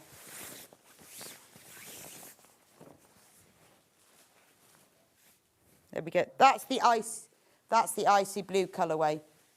Things like, we've also got some other charm squares, and we've also got like a fatter quarter panel. Have a look on the website. We've had a bit of a rush on this last half hour. So have a look on the website, and that will show you all the other items we've got, because we haven't managed to do everything. SewingStreet.com, watch live if you scroll down there. There's still plenty of time for Christmas, but a lady messaged me the other day. She goes, I'm making a quilt for Christmas. It's so nice to get started, because that's why we always do Christmas in July, because it's really good to get ahead, isn't it? Anyway, tomorrow on Sewing Street, you've got the lovely John Scott. Bright and early at 8 o'clock, Loving Liberty with you. Loving Liberty. I was like, because it said we love liberty. It's not just John loving liberty. He's going to be loving liberty. Everyone does. 9 o'clock, Delphine's in with her 12 days of Christmas block of the month. There you go. How apt is that? Is she just starting that, Hannah? Or is that more? It's second instalment of the 12 days of Christmas block of the month. Perfect. Then you'll be all ready for Christmas. 10 o'clock, Bold and Beautiful, mix and match fabrics, 10% saving. 11 o'clock, Delphine will be back with the Riley Blake Wildflower Fields quilt kit. Nice. And at 12 o'clock, the day will be ended with your best and favourite and loveliest ever sewing room tools. Thank you for joining me today. I will see you back here on Saturday. Happy solar eclipse to everybody tomorrow. I hope you've all planned where you're going to be for 7:15. Don't forget, really important, you must wear your solar glasses, because otherwise you ruin your eyesight. Can't wait. Do share your photos with me, and I will see you back here on Saturday.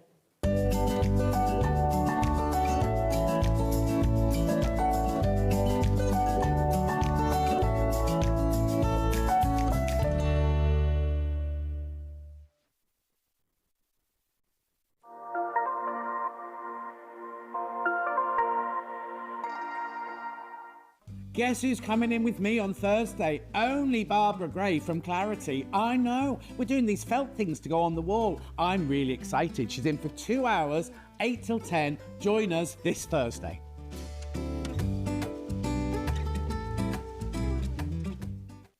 Missed a show on Sewing Street? Don't worry. You can catch up on all the action from the past week on our website. Just head over to sewingstreet.com and go to TV Guide and pick a day. Then a show up to 7 days back from the Today tab. Looking for something older? Check out the Sewing Street YouTube page, where you'll find our full archive of shows anytime, anywhere.